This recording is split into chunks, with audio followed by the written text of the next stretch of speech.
moment you've all been patiently waiting for. It's the Opie and Anthony Show.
The Opie and Anthony Show? You gotta get this. Hey, it's Larry King welcoming you to the Opie and Anthony Show right here on Sirius XM Satellite Radio. Oh, fuck yeah!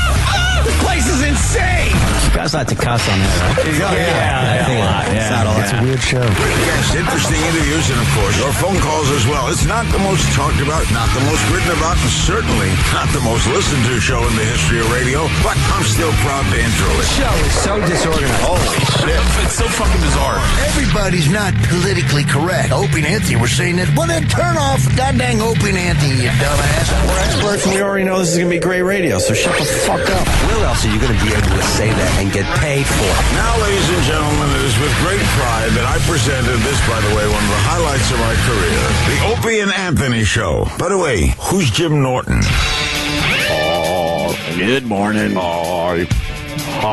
Good morning and welcome to winter, I guess. What the fuck happened? What happened? I don't know what happened. Look, it's official. It's pretty winter blazing coat. In here, though. When I turned up the fucking heat, I was freezing. It's fucking hot. You can turn it down, man. Maybe I'm going through menopause. I was fucking cold. It is hot now. Can you turn that fucking thing down? Thank you. Not as cold as yesterday out, but a little chilly, a little brisk when you leave the house. It's colder today, actually. It is colder today right now. Yes. Well, when I left my house yesterday.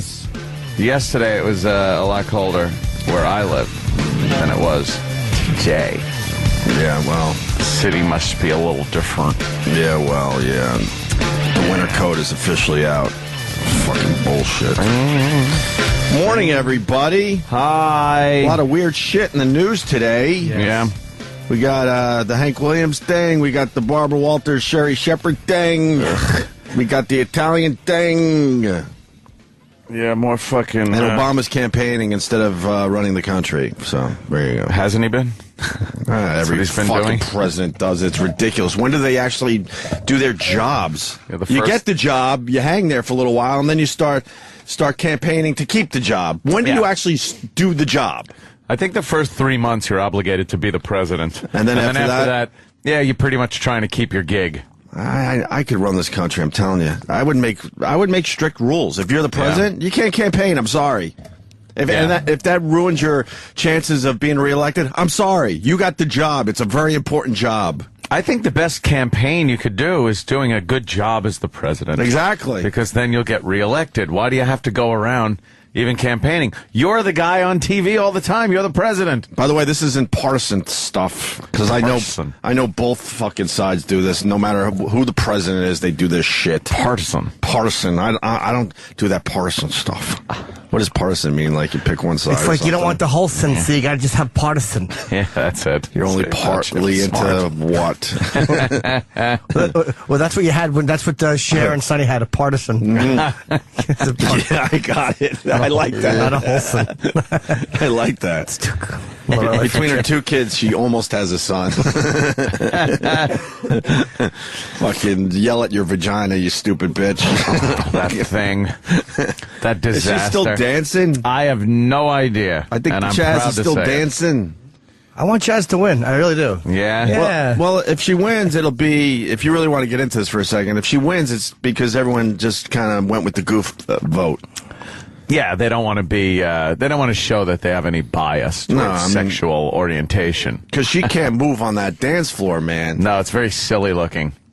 I love the video, though. You don't have to sit through the show. You can just download the video. And what then video? Watch. I don't watch any these videos videos of that fat slob trying to dance. Yeah. Yeah. Oh, yeah. 7 years ago today. 7 years ago. We started on satellite radio. Today was the day 7 years ago. I see on the Twitter a lot of people already saying happy anniversary and all that, and I appreciate it. 7 years. Believe it or not. And a lot of people calling in already and on the instant feedback. 7 fucking years ago today. Damn, yos. Yeah. Yeah. Remember it like it was 7 years ago. There's our 7 years clip. I hate this place. Nothing works here. Oh, yeah. I've been here for 7 years. 7 years. 7 years. 7 years. 7 years. I hate this place. Nothing works here. Been here for 7 years. 7 years. How do I find that, E-Rock, you fuck? Man, that's probably long gone. Nah, he says I got it. 7 years. Remember that asshole? Oh, yeah. What was his fucking malfunction? I think that was that remember? Bellevue special or something. Yeah. And didn't we meet that girl that was on there? Oh, yeah, we did. She called in and... The daddy girl. She was crazy. She would have been a good lay. God, that was 7 years ago? 7 years. No. I hate this place. Nothing works here. The medications don't work. I've been here for 7 years. Yeah. Nothing works here. I hate this place. Nothing works here. The medications don't work. I hate this place. Nothing works here. The medications don't work. I swear to God, we should be just cranking this clip through the halls today. And I think a lot of people would appreciate it. That is perfect. It describes Sirius XM, not our anniversary. In person. Oh, hey, whoa, in person, what? What? Oh, boy. I wanted to play the clip again. What are is you that, doing? your hunting lodge or something? I guess you're not allowed to say it. No, now you can't even describe it as a news story. I hate this place. Nothing works here. The medications don't work. I've been here for 7 years. 7 years. 7 years. 7 years. Stupid Sherry Shepherd, right? Yeah. She's as dumb as they come. She thought the Earth was flat at one point. Yep. She's a dummy. Well, they said, is the world round? Is the world? She goes, I don't know. I don't know. I'll tell you who is round. Really? I'll tell you who's round. Yeah. Sherry Shepherd. Sherry Shepherd. She works out in my gym, and it's a big beach ball with legs. It's disgusting. She's awful. She is one big round. She's probably rounder than the Earth. Really? Like, you know how they do the cue ball Earth thing? Yes. And they tell you that the Earth is actually smoother than a cue ball? If you scaled it down, If you scaled it down, yes. I bet you she's rounder than fucking planet Earth.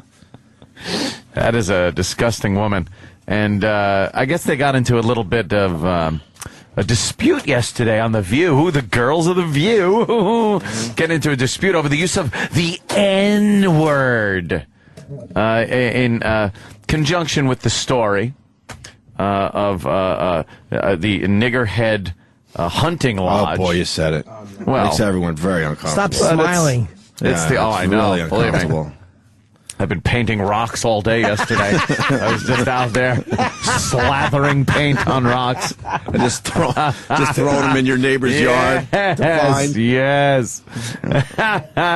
Oh, boy, that word again, man. It's very uncomfortable when I hear it. Perry apparently had a little camp he went to, a little hunting lodge. Mm-hmm. What do they call it? His family. I don't know what he called it. Oh, it's but the rock in front of the place was painted with Niggerhead. Oh, boy, there it is. And that was the camp's very name. Uncomfortable. But then it was painted over. And no one could tell how, when it was painted over. No one knows. No one knows.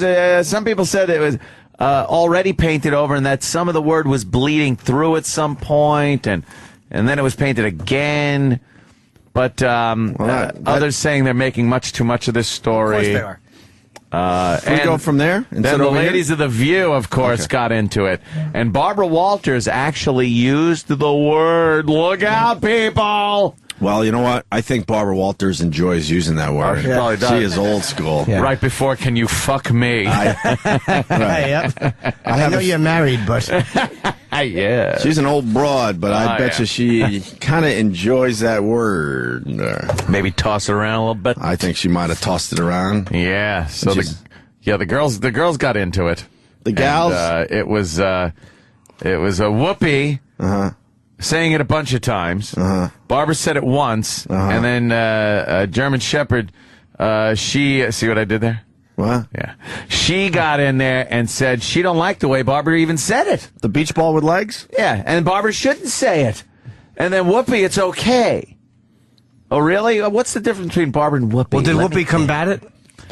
That I don't think so. Why would she? That is the dumbest argument ever. That black people could say it and white people can't. It is the stupidest dumbest argument ever. There's consequences. You can't walk around the street and just casually start throwing that word around. You're going to get punched in the face. Yeah. But everyone should be allowed to use every fucking word out there. Yeah, especially if everybody else is using it. It's a dumb argument. I'm sorry. It is stupid. Let's see what the girls of The View said about that. And it goes with all the words. The fag word, what? Only gays are allowed to use that one now. Queer, they love the word queer. Get the fuck Queer's out of okay. here. That won't get your career ruined. Nigger and faggot are the two. Retard now is getting there. Yeah. And the only thing, people just have Chink, to. people don't like that either.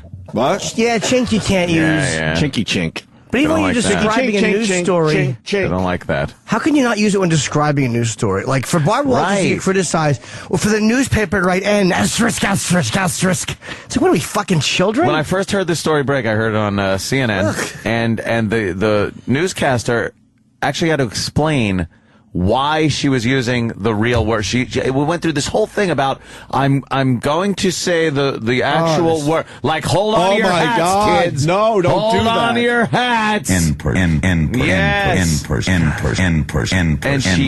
she was freaking out, and then proceeded to tell the story and use the dreaded word. And there's no reason you have to preface it with a fucking apology already. TV's retarded. No, they Yes. don't. What, they sit there assuming that people at home are going to be just extremely shocked by hearing the word? No one's Especially shocked when by it. it's associated with a big news story? Black people What ain't year is shocked by this? it because a large percentage of them use the word.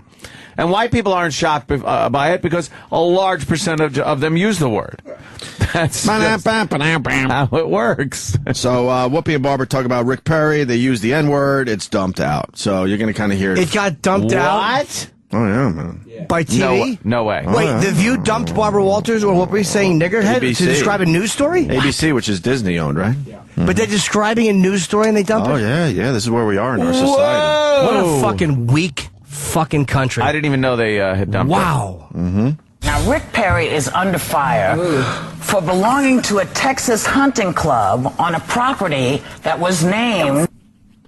We need someone to fill in the blanks. Who wants to fill in the blanks today? What? Well, it's going to just tap out. So you want to say the word in? Gives you an excuse to say the word. You want to say it? Is it bleeped when Whoopi says it? Yes. Oh, it is. So all of them. So know when to fucking put the word in, so the listeners know what's going on. I'll try here. to be like Whoopi. Hold on. Now, Rick Perry is under fire for belonging to a Texas hunting club on a property that was named... Niggerhead. Okay, now, and when the candidate, Herman Cain, talked about it, how radically insensitive it was yesterday, he didn't use the term N-word, which I guess is what we're supposed to be saying now. It's so hard to know what to say now. So I just... Hey, you stupid bitch, you're on TV, you could change that. You're a comic. Why don't you think like a comic? Exactly. For Christ's sake. She was defending. What? She was saying What? I'm all excited. What? She was defending that he could have used it. She didn't think it was a good thing that he didn't use it. Oh, okay. All right, good. Oh, I just stopped it a little too soon. Oh, I'm sorry. Sorry, Whoopi. Sorry. sorry about back there. I didn't mean it. we love you nappy-headed hoe. I'm an AH. What happened? That's comedy. This is comedy, Sam. Oh. Nappy-headed hoe. We're supposed to be saying now. It's so hard to know what to say now. So I just used the word. But you know, I find that so interesting that you did. Because when Herman Cain said this yesterday, he was on with Christian Amanpour, and he's... Niggerhead. We say, and we never say it here. The name of this camp that Rick Perry's father leased, there was a sign that said... Niggerhead. Okay, that's the difference between the way you and Whoopi say it. That's why. But let me just finish. Yeah, Barbara runs a show. I would kick fucking Sherry Shepherd and her beach fucking ball body out on the street. But there's a reason that they have her there. It's like, I don't like... The one conservative woman they have is a dummy, Hasselbeck, and then they have... She doesn't think she's a dummy. But she is, and Shepard's a dummy too. Shepard's a dummy too. They're supposed to balance each other out, right? It's really weird. Like Barbara's the smart one, you know, the smart white lady, and Whoopi is smart. And Joy is smart, but then they have to have a couple of dummies. Hasselbeck's a dummy, and... they need your left-leaning dummy and your right-leaning dummy. But there really are no left-leaning dummies. I mean, there's a black dummy, but that doesn't count as left-leaning. Yeah, I think and then there's a white dummy, which is Hasselbeck. Yeah. Yeah, that's true. Yeah. I think you just assume Sherry Shepherd is a left-leaning dummy. Yeah. Yeah. You think? Unless she leans forward. She doesn't look... Well, she has a leans tough time forward leaning. after eating. She can't lean in it. More trouble. Any direction. More trouble with saying something politically incorrect. And Hank Williams, with just a bunch of fucking babies in this country. Yeah. Fucking babies. Babies. Bunch of white people scolding each other in mock outrage. I know. Mock outrage. Ugh. There really is no outrage. Sherry Shepherd now gets on the fact that she doesn't like the way Barbara uses it. But she's okay. Whoopi's okay. With Whoopi using it. That's Right. just stupidity as a human being. Yeah. Does she explain stupid. herself? Yes. Oh, okay. Well, as long as she explains herself, I'm sure this will make a lot of sense. Yeah, I feel differently from Whoopi. Because, I mean, and I'm not saying how you feel. When I heard you say it, it was fine. You said it a different way. When I heard you say it, I didn't like the way you said it. Because when you say it, you say N-I... Why, do you think The Rock said niggerhead? No, you dumb fuck. She's stupid. She says because now it's the age-old argument that if someone says yo my nigga, it's okay. But then if you add the ER at the end and say okay. nigger, then it's not okay, especially a white person saying it. So Barbara apparently said nigger. ER, because that's what the story's about. And that's what the story is. Yeah. That's what was painted on the fucking rock. Right. It wasn't painted by a hip-hop guy. It was painted by some old white racist guy that fucking had the hunting lodge many years ago, I would assume. So all her argument is already stupid. It is already stupid. It's already stupid. Oh, good. You said it. Because when you say it, you say N-I... And I don't like... You didn't... I'm sorry, I'm not sure. I know. Is it my It's a accent? semantics thing, but it's something that goes through my body. It's not just tomato. Forgive me if I didn't say it exactly the same way. Even if you didn't, you wouldn't have said it the right way. I mean, and it's nothing on you, Barbara. That's what I'm saying. It's nothing on you. It's because I'm white that I shouldn't use the word? It's something about hearing you say it that So no white person should use that word. You know, I feel differently from other people. I don't like it when you use the word. Now, I have used it with my friends, with my family. I don't say it like you. So when you say it, it's a different connotation. So I could say... I understand why. I know you probably would, and I probably could never explain it. No, you can't explain the oppressive. That's also the cop-out of the century, or the 2 centuries, is the fact that it's like, no, look, you haven't been through it, so I can't explain to you why you can't say it. But just, you can't say it. No, fuck you. I say whatever I want. I say it loudly. How about and proudly? What? Why does Barbara have to understand the oppression to have the same freedom? That's the shit I hate. The same Gives freedom a of fuck. language. Freedom of speech, right. Baby. Yeah. The one excuse maker. I like Barbara Walters there, though. Oh, She's basically saying what we're saying, that everyone should be able to say it. She should have dropped it on her. That's a news story. Of course. It said niggerhead. I'm sorry. That's what it said. Right. God almighty, we can't read news stories without can't say abbreviating and hyphenating. Put a little funny exclamation point asterisk. It's kind of a country of assholes. It's kind of scary that the old white broad is the one that's more open-minded about it than any of them. Yeah. What a phony Sherry Shepherd is. What a dunce. Open-legged about it back in her day, I hear. What's that? And open-legged about it in her Barbara? day. Yeah. So I hear. This broad can't even do a sit-up correctly. Yeah. She rolls sideways every time she tries. Oh, It's like a sheep. What a disaster. So that's what happened on The View yesterday. That's great. That's where we're at right now. Just more dumb shit from dumb people on TV. Can't say anything. Again, it's the news story. The whole news story is based on what was written on The Rock. And the fact that you can't say it is a travesty. It's a pussy, like Jimmy said, this mock outrage. And no one really gives a shit about it. You're supposed to give a shit or something. Go away, Sherry Shepherd. Mm-hmm. You can use it. Oh, I use it. My friends use it. My family uses it. Really? But we use it different. Oh, how? Mm-hmm. You call each other that? Is that what the thing is? And Barbara has to fucking yell it out in a soundproof room somewhere in her house? So she doesn't get in trouble? If the word is so bad, then no one should be saying it. Why would she use it? Why would she use it? If your group is using it left and right, then I guess the word's not that bad. It's now, not is that it? bad. And If you're comfortable hearing it at all, it's not bad. Why don't you just admit it's a racist thing? You just don't want white people saying the word. Exactly. But we could say it among ourselves. It's this little power thing. It's this little power thing that a lot of black people try to use as like, no, you can't do that. We can, you can't. Sorry. By the way, I don't really use the word. But I think people should be allowed to if they want to. I make up for it. Godspeed for you.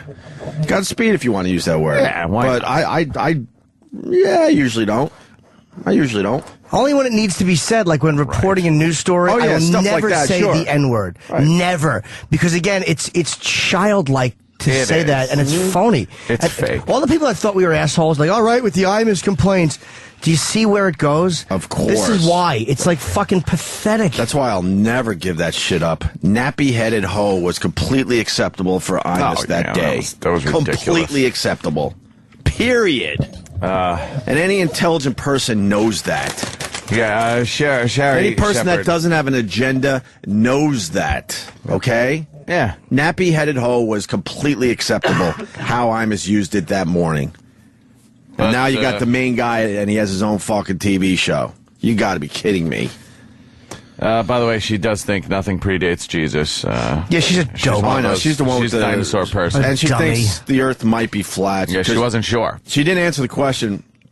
Oh yeah, let's play these clips, E-Rock. They're worth playing again. She had no clue. This is a dope that's on TV. And it's a kind of a news program in general. They discuss the topics of the day, and one of the main hosts doesn't even know if the fucking Earth is flat or not. She's trying to be smart. She thinks the Earth is flat. Is she on because she represents a certain point of view? Like, why would you put this dumb motherfucker on TV? Because Star Jones. Yeah, they needed a new Star Jones. Was she like this? I don't remember her. What she did? No. I didn't like Star Jones at all, but at least she... Visually, you needed Star Jones. You needed a fat black woman. Okay, visually. Sassy fat black woman. Star Jones, but she had a lot more intelligence than this. She's a lawyer. She was a liar. Yeah, I'm a lawyer. She looks like she's melting now. Oh, she a lawyer? I know, yeah. Yeah, she fucking did the stomach stapling thing, and now she looks like she's melting away right in front of your eyes. She had her kitchen stapled. Yeah. I actually like that one. Here's this dope Sherry Shepherd and what she might believe. Is the world flat? Is the world flat? Yes. I don't know. What do you think? I never thought about it, Whoopi. Pause. Is the world flat? Well, what is her agenda there? She's a dummy.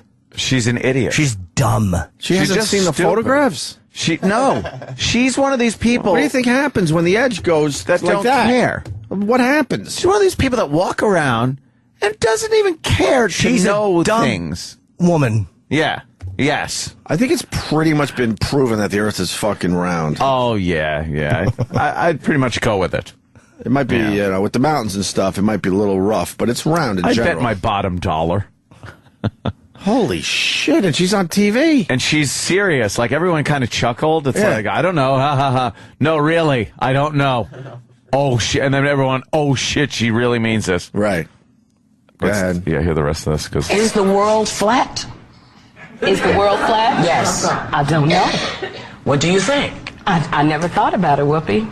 Is the world flat? I never thought about it. You never thought about whether the world was round? No, because but I'll tell you what I've thought about, how I'm going to feed my child. I'm going to teach my family. The world is the world flat has never entered into, that has not been an important thing to me. You'll teach your son, Jeffrey, right? If my right? son, Jeffrey, asks me, is the world flat, I guess I will go. Didn't Columbus already work this question out? Joy, that was good. When you already worked this question out. They talked over because she was going to say what she would tell her son. I would love to know what she would tell her son that about mommy the Earth. is an idiot. Yeah, she's there to be a clown. Please look it up. She's there to be a clown. Yeah. That's why she's on that show. She's a clown. She's a dumb... That's what... She's not a bright woman. No. And that's like Whoopi is seen. They all have roles. Whoopi is the smart black woman. Right. Yeah, they are. She's the dumb black woman. They cast these shows. You know that. Barbara and Joy are smart, and Sherry and what's her name? Hasselbeck is dumb. I'll tell you, man, when she gets on that treadmill, her fucking thighs hit my thighs. The fuck? Pig. Let's spread out these treadmills a little wider. Does she dress sexy in the gym? Oh, she's awful, Jim. She's as a matter of fact, I haven't even seen her in a long time. I was on the treadmill once, and I swear to God, I saw her walking up the stairs, and I thought it was a beach ball with legs. I'm going to say that a million times because it's the best way to describe her. Or one of those M&M fucking creatures. Yeah. Yeah. Or she's just round with stupid with legs. the arms and legs. I fucking hate her. Oh, God. I hate stupidity, especially in the media. What a horrid body. Look at that. Come on, man. I used to be into tit monsters growing up, but that's just stupid. No, she looks awful. Yeah. And she legitimately did not know if the Earth was round or flat. And said, I worry about feeding my children. Oh, really? Throw that in so you don't have to deflect the real question and obvious answer that you're an idiot. Because she knew she was in trouble. Did she lose some weight? Is that what they're saying, Sam? Yeah, I mean, a while back. Oh, no, she put it back on. Giant fat person. She packed that shit back on. Giant fat person. Great big giant fat person. Where's the second clip? E-Rock hit it. Keep in mind that probably when he was around, there was no Jesus Christ stuff going on. No, they still had Christians back then. I don't want to think they had their gods. The Greeks had their Christians, and they had. I'm doing the Al Sharpton thing now. They had Christians. What are they saying? I think this might predate Christians. No. Yes.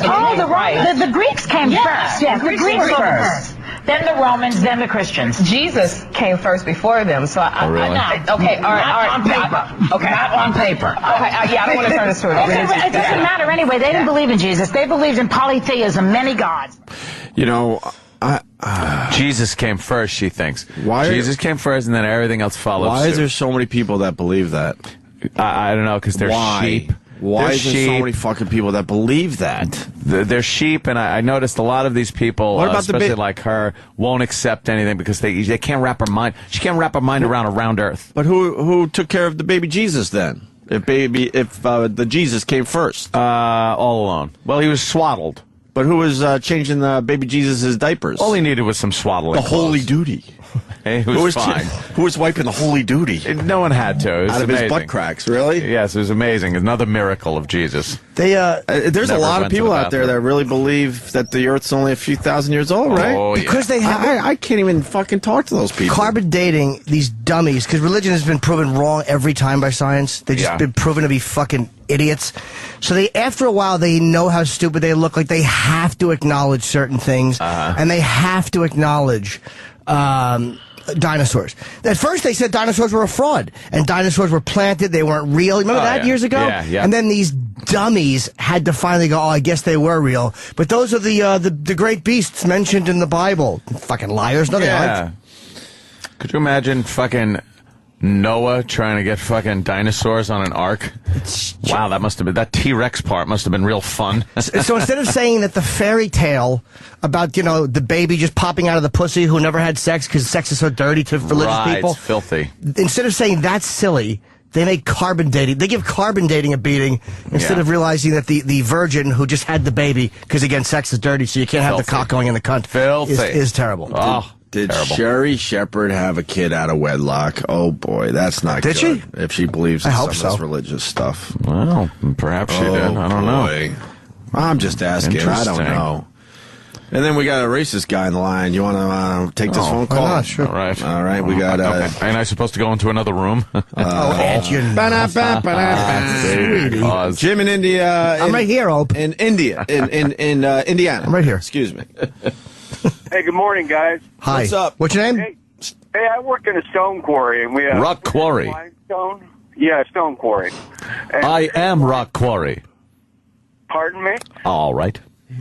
Yeah, but we crush that white limestone, which is relatively soft. And anytime that we have any kind of tramp rock go through the jaw crusher, like a black rock out of the field, we call that a niggerhead. It's been called niggerhead for decades. I've been working there for over 20 years, and anytime that any of these other rocks will destroy a crusher. So we have to make sure that don't go through the primary crusher. Well, it just proves blacks are stronger. They make your best athletes, you know. The athlete. Is that Jimmy the Greek? Yeah. That's another great clip of someone destroying their career. We try every day, but no one's listening out there. Boy. Jesus. The black athlete. The equipment, we also have a pedal on there that when we're going down a steep grade, it's called a retard pedal. I guess we have to call it our pedal now. You guys are just a pisser down there at the quarry, aren't you? Yeah, how do you work the faggot to your... Yeah, is there... How do you work the word faggot into your racist day? Yeah. You got to Jim? pull the fag handle right when one of these logs are... How do you work in that word, sir? Every once in a while, we call the foreman a queer. Okay. Yeah, that would make sense. He is an asshole, right? Wow. Well, it sounds like a blast down there at the quarry, my friend. All right. Punching out, guys. Have a good day. We got a teacher checking in who certainly is underpaid. Chris, the teacher, underpaid. What's up? I never said underpaid. I'm just, I think teachers are overpaid. No, I believe that. I'm just fucking supporting you assholes. Let's go, Chris. Yeah. Underpaid. Not enough days off either. No, the days off thing is nice. That's a nice schedule. Overpaid, high on the hog. I'm in deep shit, guys. I need help. I've been teaching. What, do you get a job here? I've been teaching that the Christians come after the Greeks and Romans, and that there were no Christians before Christ. Right. So, and that the first examples of life, unfortunately, Anthony, were in the Great Rift Valley in Africa 7 billion years ago. That's a long time ago. Sure is. So what do I do? Hey, when my kid, I got to ask you something. When my kid goes to school, is some asshole teacher going to teach him some dumb shit that's not true? Nah, man. All You gotta right. have faith. I don't know where you live. I think you're still on Long Island. But no, you're in Manhattan now, so yeah, you're probably I'm fine. not telling you where I am. You're in Manhattan. You're fucked. Maybe I moved already. Oh, well, I teach right where you guys grew up, and I can assure you that we have the best and the brightest. Really? What I school? certainly didn't see it. What school district? Don't want to say. That's fair enough. No worries. I don't want. You take a guess, and I'll tell you if you're warm or cold. Harborfields High School. South, more south. Wine Dance. Elwood School District. Very rich. Dix Hills. Goodbye. Smithtown. No, you're at Opie. It's close. I know. I already knew. Go away. Dix Hills. Go away? Thank you, Chris. The Jews live in Dix Hills. Dix Hills. The Jews love Dix Hills. Dix Hills is a nice neighborhood. They don't like my kind there. No, the Wasp. Well, Aunt, Ryan's coming in. He works at the chocolate chip factory. Oh, no. Ryan? Hey, guys, What's that? go over at the chocolate chip factory. What's that? We call the chips that? figurehead. See, and then he just bails out. Man, what we're learning I is... chopped my phone. Yeah, what we're learning is the word's used all over the place. Yeah, apparently it is. I don't know. When it's a news story, look, I'm not saying just blurt the fucking word out every 2 seconds. I'm sure it's going to offend people. But when it's a news story, I think it's fair game to, in context, say whatever the fuck you need to say. I think if you're black, you got to make believe the word doesn't bother you, because that just adds to the whole. It's not even make believe. It doesn't. Stop. Like Sherry Shepard was saying, she uses it, her family and friends use it. It obviously doesn't bother. It doesn't bother you. The word itself doesn't bother you because you use it. So the word doesn't bother you. Other people that you don't want to use it using it, that's what bothers you. Well, then go screw yourself, because now it's a First Amendment issue that you're bringing up, and not a personal, I'm offended by that word issue. You know, sometimes the First Amendment can be not kind of trampled over, but you kind of hold your tongue sometimes because something might offend somebody. I understand that, but in that case, I don't see that as being very offensive. If people that are offended by it are the ones using it all the time. Mm-hmm. So there you go. More importantly, Ant, the Colts are now 0-4. Yikes. Did Mr. Terry Collins throw last night? Where's Travis? He knows this shit. You know the saga of Terry Collins. Oh, that poor son of a bitch. Had to come out of retirement. He already has a concussion. He didn't even want to play this year. But, of course, Peyton Manning is out for, I would say, the year. Why would Peyton Manning come back if the team's 0-4? Yeah. He's not coming back this year. Why take the year off? He'll take the year off, but I want to know about Terry Collins and if he survived another game or not without any major injuries. Did he throw last night? No. Oh, he didn't throw? No. Fuck. Because he's still recovering from his concussion, right? His concussion. That he would not have had if he stayed retired. If he watched the game sitting on the couch with the remote. Which he wanted to do. She was doing. He was packing there. Doritos in his face. He was there? He wants to get back in there? I'm sure he's just aching to play. How's the beer gut? Is it going down? No. That gut's hilarious. When he's in his uniform, he's just like, that gut is hanging out. Why would you do that? Why would you come back? Yeah. They had Curtis Painter last night. Who the hell is that? He was Peyton's backup that didn't play at all last year. Oh, really? Yeah. Did he do all right? What was the score? 24-17. He did better than most probably expected him to. Right. He threw two, pretty good touchdown passes, one for 87 yards, which is longer than Peyton's ever thrown one. Yeah. I got to tell you, without that song, I can't watch Monday Night Football. It's tough. I didn't even know what I was watching. Football? I was all confused, and I'm like, no, this doesn't feel right. I can't watch anymore. I don't give a fuck what the guy thinks. I like the stupid song to start my Monday Night Football. Exactly. Who cares what the guy thinks? If it's a cool song and you want to use it, then use it. Because of stupid Gary Glitter, I don't get to hear the hey at sports arenas anymore. Hey. I don't even like the song, so I'm kind of glad they stopped. Because I didn't know what he did. It was. But it's different each week. There's new lyrics every week. Oh, does he do it in a different every week? Oh, yeah. Well, it's specific to whatever teams are playing. Oh, I didn't know that. So this week it could have been really good. Right. We're coming by air and on the ground. Yeah. Monday Night Football's taking over the town. Terry Collins, sorry. Ready? We gotta get That's right.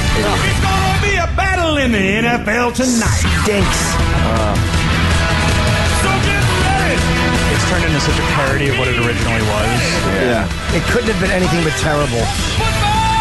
Really quickly, I saw the phones lit up. I got all excited, but it's a whole bunch of people that want to call me a dummy. Why? I was saying Terry Collins instead of Curry Collins. Oh, it's Kerry, yeah. Yeah, I know that. Having a tough time waking up this morning. I was excited. I'm like, they're going to discuss some stuff now. They just want to yell at me. So what's up with Hank Williams? He said Obama's Hitler? No, I think he was using. I don't even think he was saying Obama's Hitler. I think he was saying it's like this doing that.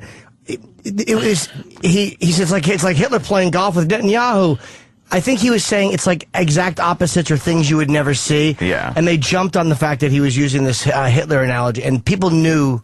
People said, well, he's calling Obama Hitler, but I didn't take it like he was. No, you're right. It was some kind of an analogy. And the mock outrage on the shocked faces of the Fox morning people. Fox and Friends? Well, we got the clip, I guess. This is what got him in trouble and got him yanked off Monday Night Football. Right, his only gig, by the way. It's the only thing I know about Hank Williams Jr., that he sings the song to start Monday Night Football. Yeah, that's it. I don't even know if he tours or anything or puts out, new music. This is how it went down. Let's just have a little intimate discussion right here. I'd love to pick your brain about politics. Yeah. All right, so I'll start with an easy question. Who do you like in the GOP race? All right, they knew what they were doing. They knew they were going to get something. They knew they were going to get something from this wild card. He's loose cannon. He's a loose cannon. Is this the girl that's cross-eyed on Fox and Friends? She's got like a funny eye. Yow. I'm the only one that notices this shit. She's the blonde on Fox and Friends, and her eye's a little fucked up. I haven't seen it in a while. Who do you like in the GOP race? Nobody. Nobody? You remember the golf? You remember the golf game? Why do you laugh at that? There's a lot of people that think that way. Nobody. I think that way. I don't like any of these fucking assholes. Why is that crazy to say nobody? Nobody. Yeah. The golf. You remember the golf game they had, ladies and gentlemen? Yeah. Remember the golf game? Boehner. That was one of the biggest political mistakes ever. Why? That turned a lot of people off. Watching, it just didn't go over. You mean when John Boehner played golf with President Obama? Oh, yeah, and Biden and Kasich, yeah, What did you not like about it? It seems to be a really pivotal moment for you. Come on.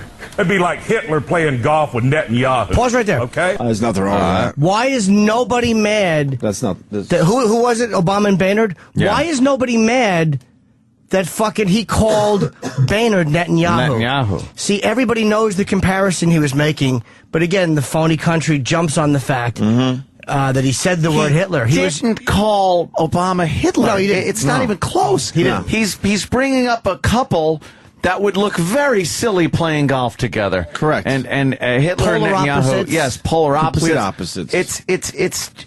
He didn't say Obama is Hitler. No one's going to stick up for him. And the thing says Hank Williams Jr. compares Obama to Hitler. No, not really. Oh my God, that's not what was going on there. We are so doomed. Yep, picking two people that are completely opposite of each other.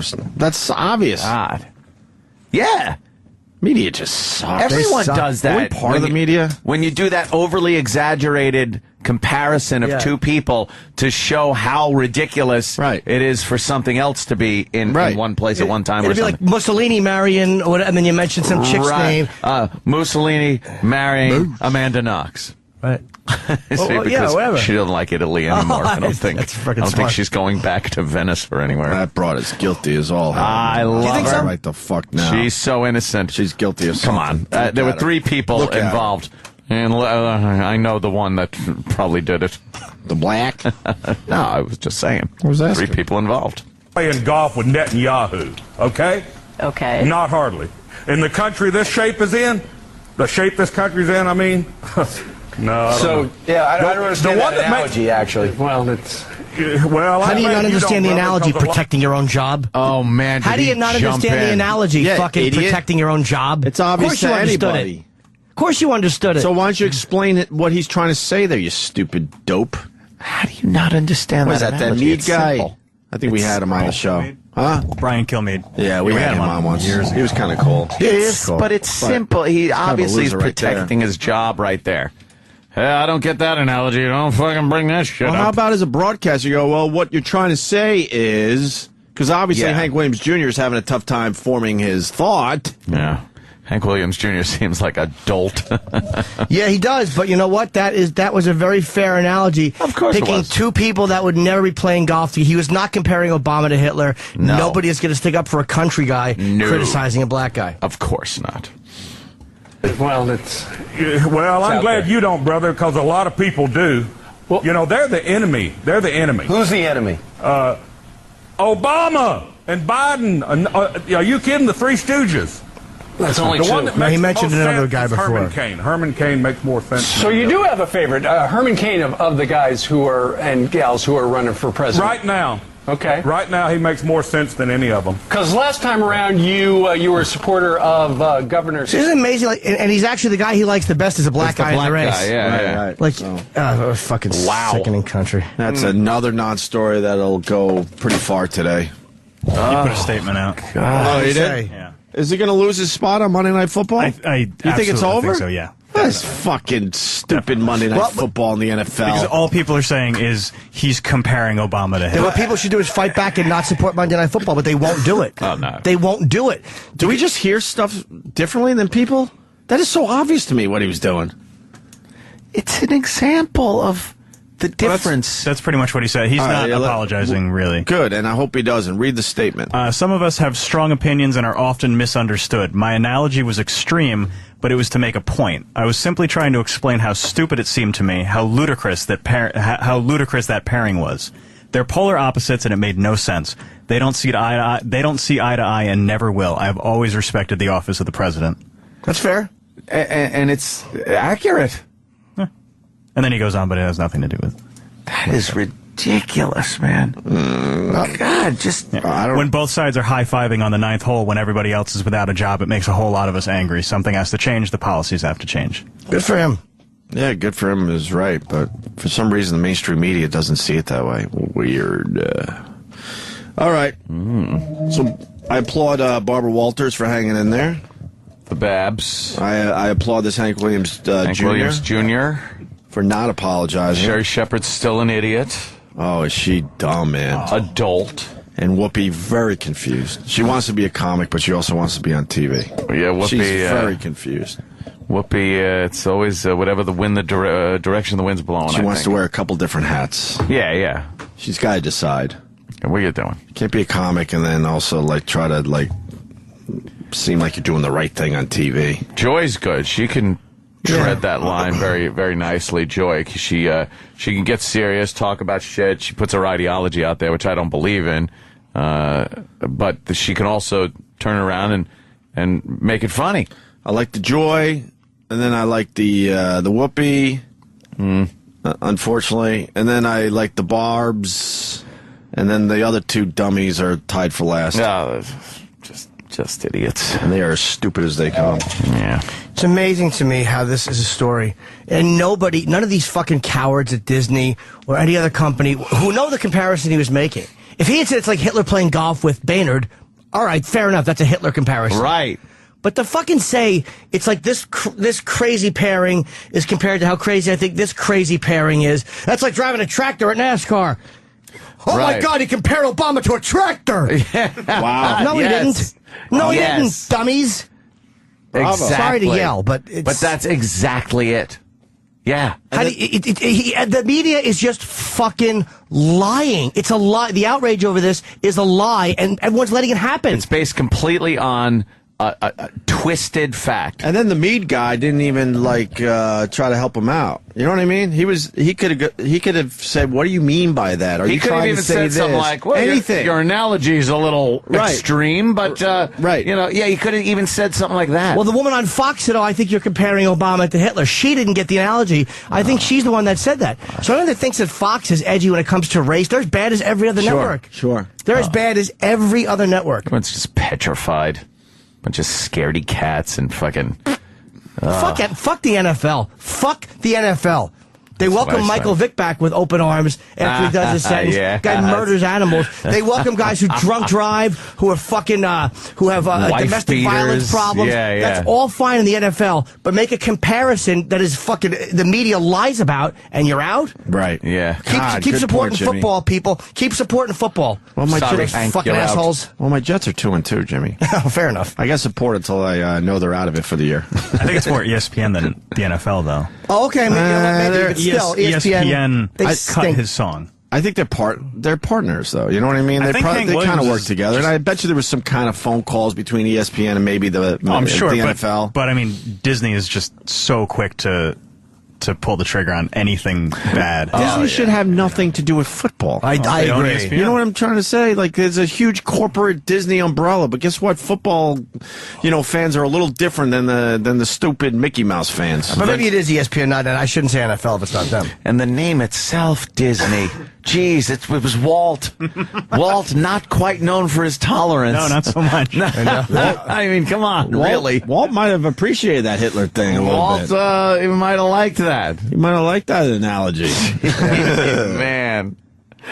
We're all just phonies. This country's a bunch of it really is a bunch of fucking fraudulently outraged. We're learning more about that N-word and how it's used in everyday life. Keith, what's up, buddy? Hey, what's up, guys? Hey. Hey, I just wanted to, earlier we were talking about some of the racial terms used on the job site, and I work in an oil refinery in Southeast Texas. If we have a pipe that blows out or a pump that leaks, we get crude on the ground. We just call it nigger juice. Now, is that something that I don't think that black workers will use it, right? No, I wouldn't think so. He hung up. They're scared. I wouldn't. They're like brave for like 5 seconds, and they're like, "Oh my god, they might be tapping my line." See, these fucking guys. But there's I'm gonna say something racist really fast and hang up. There's things that are like historic and however inappropriate it is, it's part of history.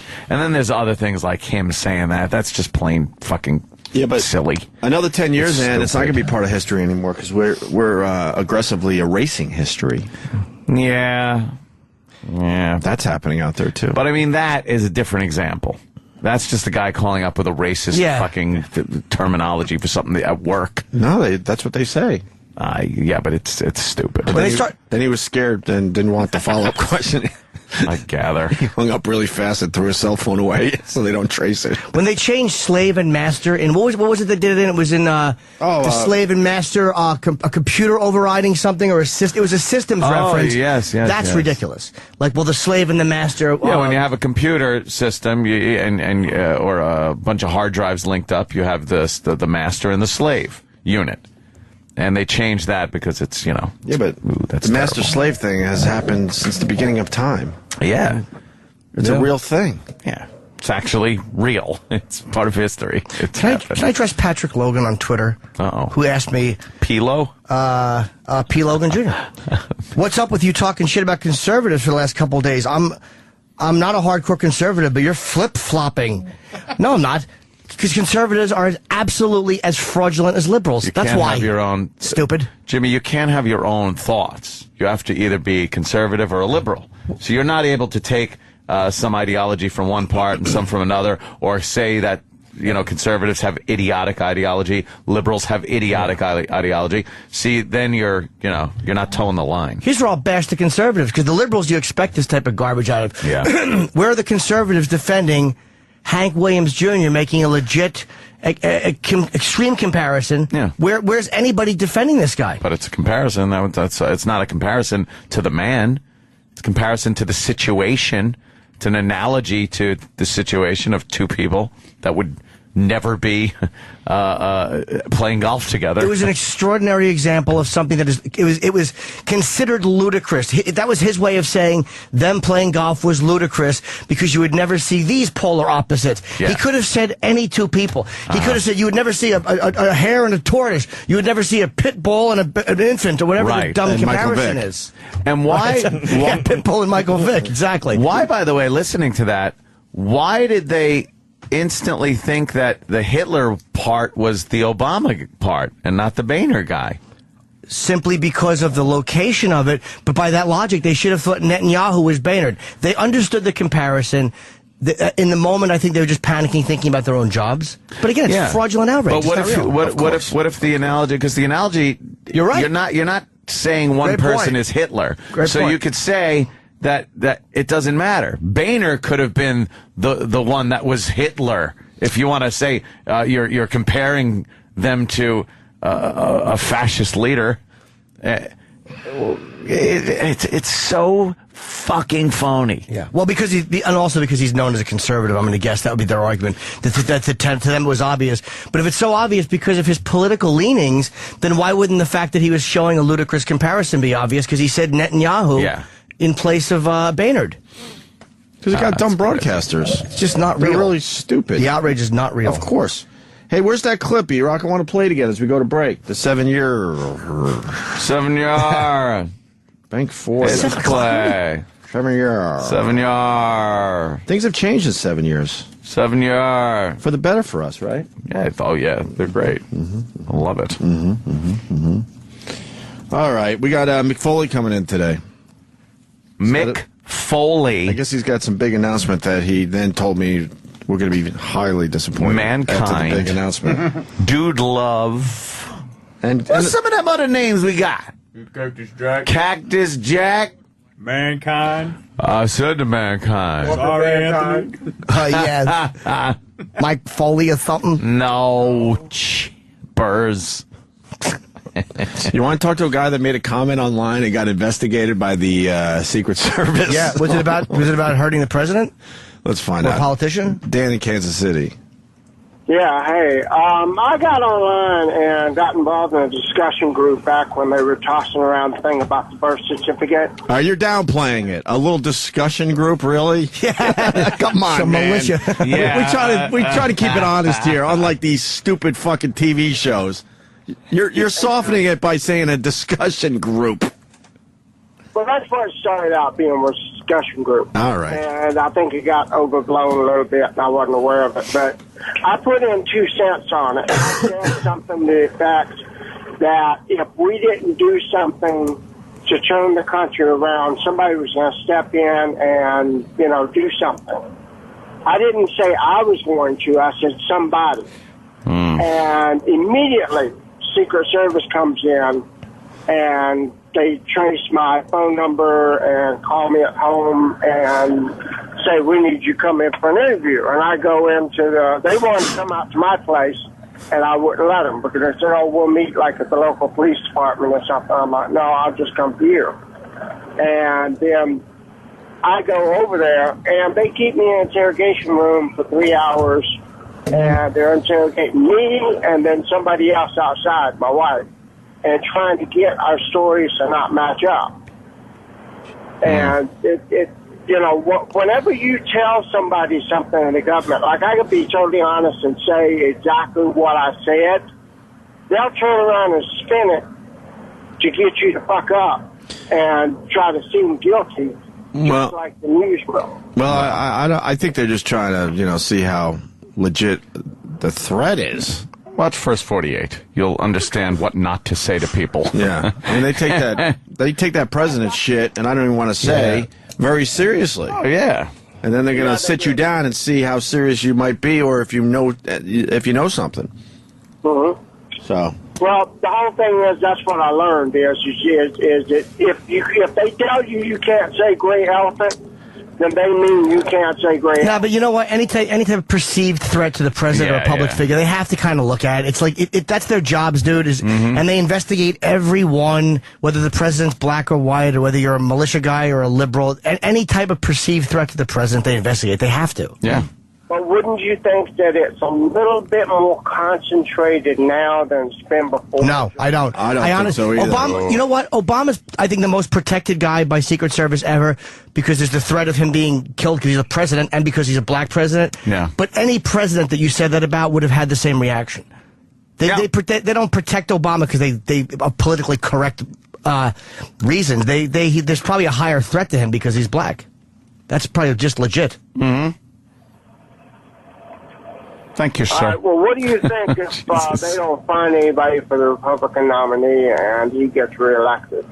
I don't know. I mean, to be honest, I don't love a lot of the Republicans either. I don't know much about Kane. I kind of like him a little more than I like Rick Perry, because I kind of like a black conservative. But Kane doesn't have a shot. What I'm trying to get at is, do you think this economy being as bad as it is, that it will ever come to a point where someone out there will just lose their mind and try to act on This guy wants another phone call from the fucking Secret Service. Did you enjoy your time being interrogated? What's wrong with you? I'm going to tell you why, dude, because you're giving legitimate reason to somebody trying to do that.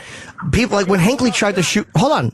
When Hinckley shot Reagan, he didn't shoot him because legitimately Reagan's policies inspired him to shoot him. He shot him because he's a fucking nut and a loser, and he was obsessed with Jodie Foster, and he was a little attention whore who should die in jail. Yeah. Oswald didn't shoot Kennedy because of his legitimate political concerns. Right. So people don't commit political assassinations because they're legitimately pushed to the brink. They're little scumbags and little small people who are trying to take down a large person. But see, I'm not advocating that should happen. I'm not saying you are, but I'm saying I don't think. But he answered your question, Dan. I do not think the economy being bad will push someone to do that, because the economy was horrible when Obama took over. It was bad when Bush was in office. The economy is just going to push more people to occupy stuff. Yes. We're starting to occupy more stuff. A lot of Occupy hashtags going on. Spreading to other cities, Ant. Oh, it certainly is. It's spreading to other cities. Oh, look out. Wow. You might be wrong about this one. Oh, it's just These amazing. people want jobs out there, Ant. Well, then go and get jobs. a fucking job. They want jobs. Well, they ain't working They in need my jobs. house. They ain't working in my house. I'll tell you that much. I got to cut back. See? So people lose their jobs. Oops. Sorry. Sorry. All right, Dan. Thank you. Okay. All right. Talk to you later. Bye. All right. And speaking of Kansas, I just want to acknowledge that Sam was looking up the population of Manhattan, Kansas yesterday. Oh, and I didn't forget. that's great. I didn't forget. No, I looked up the population for Manhattan, and then Kansas, Manhattan came up. And it said 45,000? And then I said it. And that's what it was. Why didn't you put it? Yeah, you didn't put in. Why would you say that? That's New York City. That's fucking Manhattan. I didn't realize that. You're asking for the borough. But see, I'm bringing this up. Yeah, that's as New York City, isn't it? I'm bringing this up as a joke, and look, he's not. Yeah, even smiling at all. Mother would never say this. No. Mother would go, "Oh, Sam, that's cute. You made that mistake." Yes. What did you look up next? Woody Allen's movie? Yeah, this You're is a just dope. this is just a little joke there, Sam. A little joke, and you're I already okay. admitted it. It's all right. show a little Sam. smile. Yeah, It's exactly. okay. I'm smiling. I said it yesterday. Mother already. loves you. It's okay. I've already admitted this. It We didn't talk about it on the air. was on the after show. I don't listen to the after show. Should. It was big yesterday. I was having waffles. Jeez. All right. My God. Maybe that's where I got my info from. Someone was listening to the after show and they got a hold of Probably. me. And said, boy, Sam is dumb because he looked up Manhattan, Kansas. I'm the That one who is said pretty it, though. dumb. I don't believe that, because that implies someone was listening to the after show. I don't believe that. Had higher hopes for a laugh there. Okay. Okay, then. You guys want to roll into Jocktober next or what? Well, this is not Oh, mean-spirited. please. One of the big bosses doesn't like Jocktober. I know. Oh, I know. I was thinking that. I was like, oh, listening to boy. the replay on the way in today, and I heard the replay of Jocktober. Yeah. And it was, the part where the whole is just not getting the joke correct with the hotel thing from yesterday. And I was laughing. I thought it was very funny. But then the next thing that popped in my head is, oh, he doesn't like this. There's actually a boss that doesn't like the Jocktober. There are people getting a hold of me. They want us to make CDs and sell them. Yeah. That's how much they like this. I've never had. And we have a boss that says he doesn't get it. Wait, don't like it. I've don't never li- had maybe- this much Twitter activity for anything. I don't like it. Maybe I shouldn't say he doesn't get it, but he personally doesn't like it. We have a and I boss wonder that doesn't why. like it? Yeah. Why doesn't he Jocktober. like it? Because it hits a little too close It's to probably home. too real. During his radio career, maybe? He probably knows they're going to hire half of those people. Yeah, I didn't. for a lot more money. Oh, is he someone who wears really tight slacks and a tight jacket? I just don't like it. I mean, Big Ethel wouldn't do it.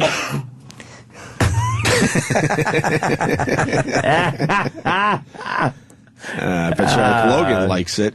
Jeez. I'll tell you that much. I think Logan enjoyed it. I didn't understand that one, I'll be honest. I'm like, what? You don't like Jocktober? That's the first person that, especially this year, now that we've been doing it for so long and everybody's on board. Yeah. It's the only person that said that. I was really confused by that. Because I think they take pride in this bad radio that's out there. Yeah. The fact is, it's just bad radio. It's pointing out a lot of bad radio that I think might actually reside here in some way, shape, or form. Danger Frog wants everyone to know that he used to listen to us. What? And he understood that we were kind of roasting him yesterday. It's not a roast. Roast implies respect. No, we did not. You know what? Did he understand we pitied him too? Yeah, with Danger Frog, we told it like it is that he wants to be doing more than he is in radio, and he was trying and stuff. Danger Frog. But he wrote something like, "Tell the guys I used to listen to them. I get it. It's my turn to be roasted," or something like that. Oh, poor Danger Frog. Yes, he's got to be in hell. Danger's his middle name. Danger Froggy, is it on Twitter? Yeah. All right. Yeah, Danger Froggy. So. Yeah, I guess Danger Frog was taken. Oh, really? You couldn't even get Danger Frog? Frog. That sucks. So he's got Danger Froggy? All right, well, at least he has a sense of humor about it. That's fine, whatever. Jocktober next. I don't like it. This looks like we're going hip-hop next. I told you. Shit, yo. Well, you know what happened yesterday? You said hip-hop radio. I see some weird spellings right here. You said hip-hop radio keeps it real. Yeah. They do. And that inspired me to... I always thought they kept it realer than other shows, like Morning Zoos. We'll examine that today. Oh, boy. Okay. Jocktober is next, and first it's 7 years ago today we started on satellite radio, and it's been a wonderful ride for everybody. And I hate this place. Nothing works here. The medications don't work. I've been here for 7 years. Nothing works here. I hate this place. Nothing works here. The medications don't work. I hate this place. Nothing works here. The medications don't work. Sirius XM. The Virus. The Opie and Anthony Network brings you the hottest new primetime dating game show. Presenting Unmatchables, where two completely incompatible people are locked in a room and forced to make awkward conversation. How old are you? Did it say that? I'm almost 30. You're almost 30. Well, you look very good. You look very pretty. Watch the season premiere as Australian comedian and drunkard Jim Jeffries attempts to seduce American adult starlet Justine Jolie. Hey, you'll learn to love me. Over time, you will love me. Will Justine be impressed by Jim's plush living arrangements? I have a studio flat in LA, which has a pungent smell that I can't find. But I'm going to endeavour to find that, and then you'll get quite the raping. Wow. That was a joke, come on. That was funny. Look, I've got a little accent. Will Jim be able to woo Justine with his thoughts of romance? I don't like kissing girls, right? I used to like kissing girls when I was like 14 or 15, but then after I got my dick sucked, I was over kissing. Kissing is now a dead zone for me. That's really unfortunate, because that's one of the main things that I really enjoy about a man. Or his thoughts on making love. I'd rather have a threesome that involves a guy and a girl, because I like seeing the cock going into her mouth as I'm fucking her. I just like seeing a girl being degraded, Oh, degraded. Oh, he stopped himself before he said it. I said degraded, you slut. Can Jim Jeffries turn it all around? I love you, and I mean that. I love you. I've never been in love before. Probably not. I would eat your poo. That's a good thing, Jim. It's not a good thing for you. No, but it would be hilarious to fucking watch. I'm going to dig it out with a knife. Find out just how incompatible these two are. Why does she hate me so much? I don't hate you. I'm just having fun. On the latest, greatest late-night dating game show only on the Opie and Anthony Network, Unmatchables.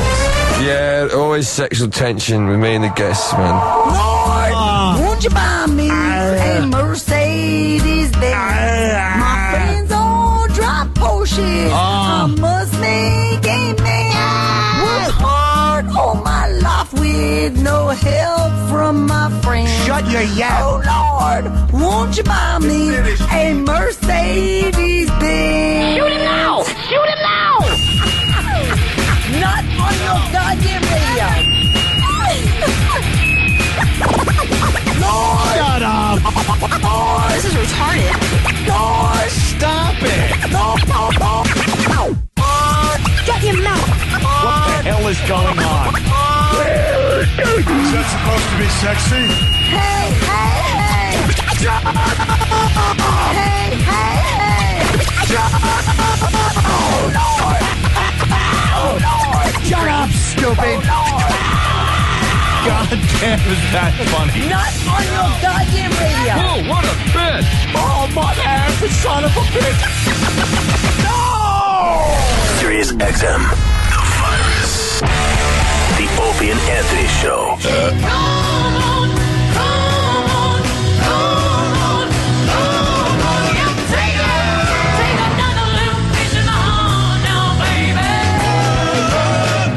I guess Janis Joplin died. Is that what's happening here? You're kidding. 41 years ago? It happened. Well, it was the horse, the H. No, she's dead. Oh, 41 years ago today. For this 41, one-hit wonder. Yeah. You want to know the shit that happened on this day? I love the What Happened on This Day segment. But we call it shit that happened on this day. Yeah. So we're not lumped in with other radio folks. Well, I wouldn't want to be lumped in with them. 15 years ago, the worst decision in rock history was made. Anthony, do you have a guess? 15 years ago? Worst decision in rock history, I'm going to say. Rock history? And if you want to challenge me on other facts about this, that's fine. 15 years ago, what year? I'm going to call this the worst decision in rock history. So you're looking at the year 1996. 96. I'm not looking down at anything. Worst decision in rock history. In rock history was made in 96? Oh, yeah. Wow. What's wrong? What's wrong? No, honestly, just a plane issue, nothing. Flight, a mild flight annoyance. No worries. Dan's trying to figure out what happened 15 years ago today, which I say is the worst decision in rock history.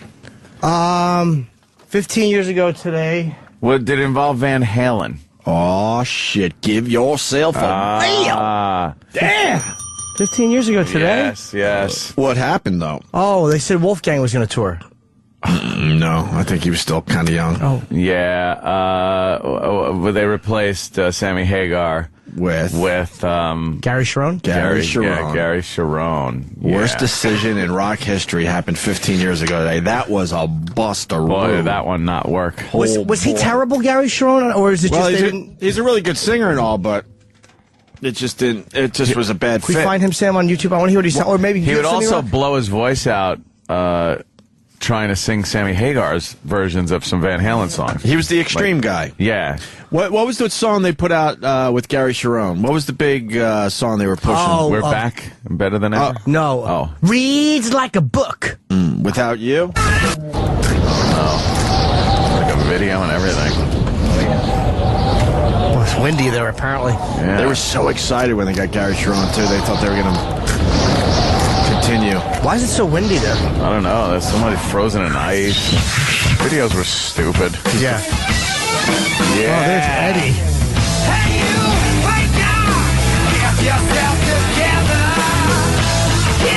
Eddie's haircut is fucking horrendous. Oh, it's a hat. He's wearing one of those jester hats. Goofy hats that were all the rage in the 90s. Because he looked, I'll tell you what right there. He looks gay. What was that? Here's why people got annoyed. Because his mannerisms, it looks like he's dancing on a fucking show tune. Right. His hands are all out and fucking splayed out. Oh, yeah. It worked for Mick Jagger, though. Jagger, but you know what? Good old Mick used to look a little feminine up Jagger there. was more seen as, I think, you're right, but I think he's like fucking chickenish and disjointed when he moves. He was weird. This guy was like... Trying to be a little flamboyant. Plus, Mick was such a proven pussy machine. The song isn't bad. It's uneventful, but not It's uneventful. It sounds like a Van Halen song musically, and it does sound like it. Yeah, you're right. A Sammy Hagar Van Halen song. He could do it in the studio, but live he had a tough time with the Hagar songs. He'd fucking blow that voice out. So Cold Again during a Eddie lead.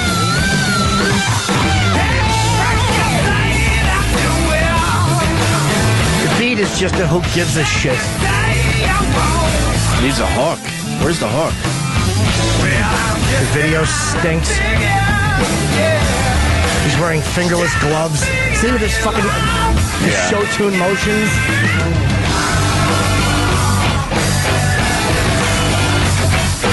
This is This fucking lackluster. Yeah, the song's starting to get worse. It is lackluster. It's lackluster. You're right. That's the only way to describe it. It's like eating bad pussy. All pussy starts all right, and then you're like, boy. Second finger in, you're like, oh boy. Right. Here's the Van Halen chorus. Where?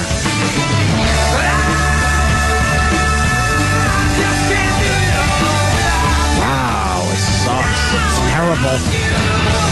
What a cheesy video. And he's trying to do a Hagar impression. Musically, I like it. I'd rather hear Hank Williams' comparison with fucking Christmas music behind it.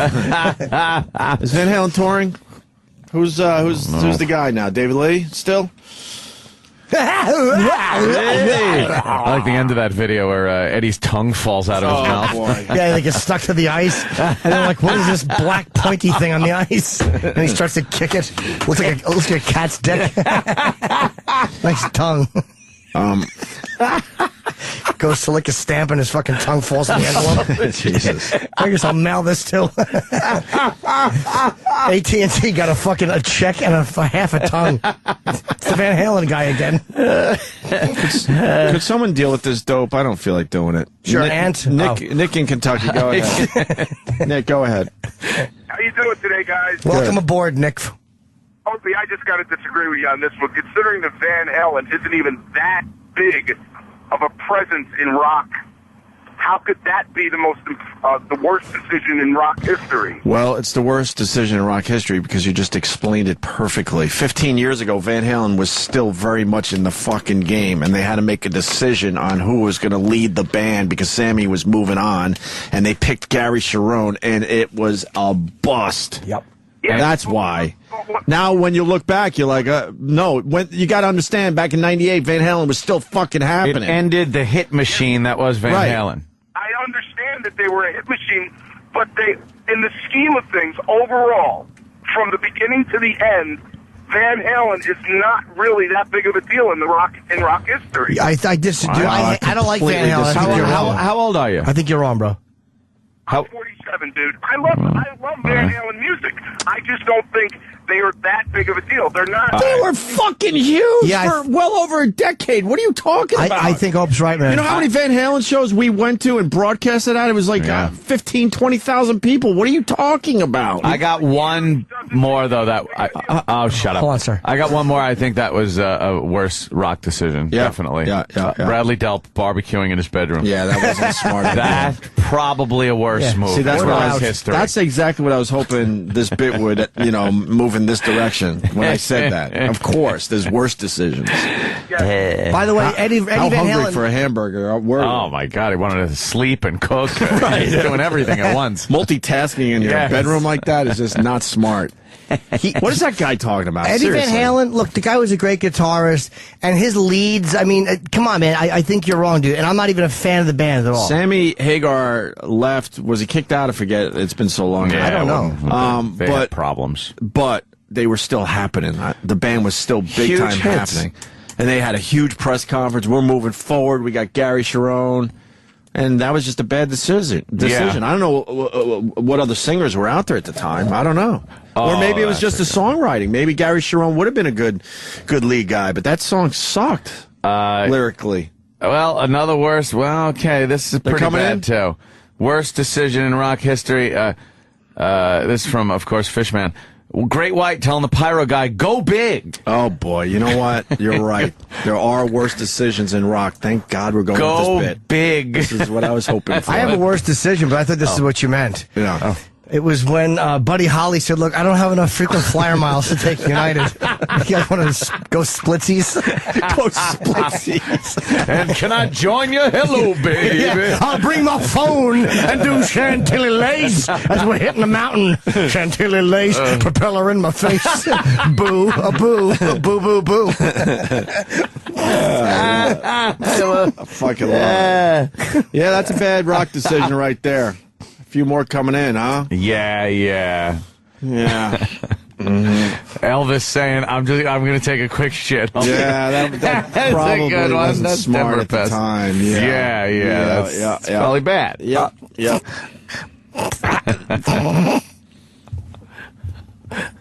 Yes. Harry Chapin Why saying would I'm you going. not? Harry Chapin saying I'm going to go to the moon or something. Where's your silver spoons? I like that one. Thanks. No, I don't. Any more worse decisions coming in? I know one, but I don't know how to mention it. It's kind of sad. Yeah? Yeah. When Kaz Elliott said, I'll have a ham and cheese to go. Dude, I was right there with you. I'll eat this in my room. Right. Let's see. Worst decisions in rock history. Oh, yeah. Seth in Illinois is absolutely correct. Worst decision in rock history was John Lennon replying, "Sure, you got a pen?" See, that's a bad decision right there. Yes. You're so right. Kurt Cobain saying I have this itch in the back of my throat I can't get to. He shot himself. Yeah. George Harrison buying the first cell phone. And eating it. No, you're supposed to put Wearing it down. it as a hat. Don't tape it to your head and sleep with it on. George, that's going to be bad. No, it's not. It helps me think. It helps me write songs. I was waiting for Kevin from Connecticut. He's in. Aaliyah saying, "Go ahead, throw those extra bags on the plane." See, that was a bad decision. Very bad. And we're kind of doing Rock and Roll Hall of Fame rules here. It's all rock and roll to us. It's all everything. All right. Okay. So that's why the Aaliyah thing makes sense, even though we're saying worst rock decision. Yes. Oh, my God. Yes, George Harrison buying 8 phones and turning them all on and taping them to his head with masking tape. I don't want to miss a call. Might be Paul. These are good for you.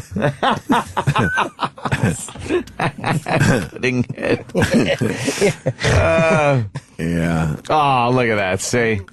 Randy Rhoads saying, "I bet I could get just a little closer." Oh, see, that was a bad rock decision. That is a horrid rock decision right there. Chris in Ohio, Michael Jackson, Ambient's just not working anymore. He once said that. That was a bad rock decision. Vince Neil saying, "Hey, who wants to come get some beer with me?" Freddie Mercury. One more dick can't hurt. See, because a little dick.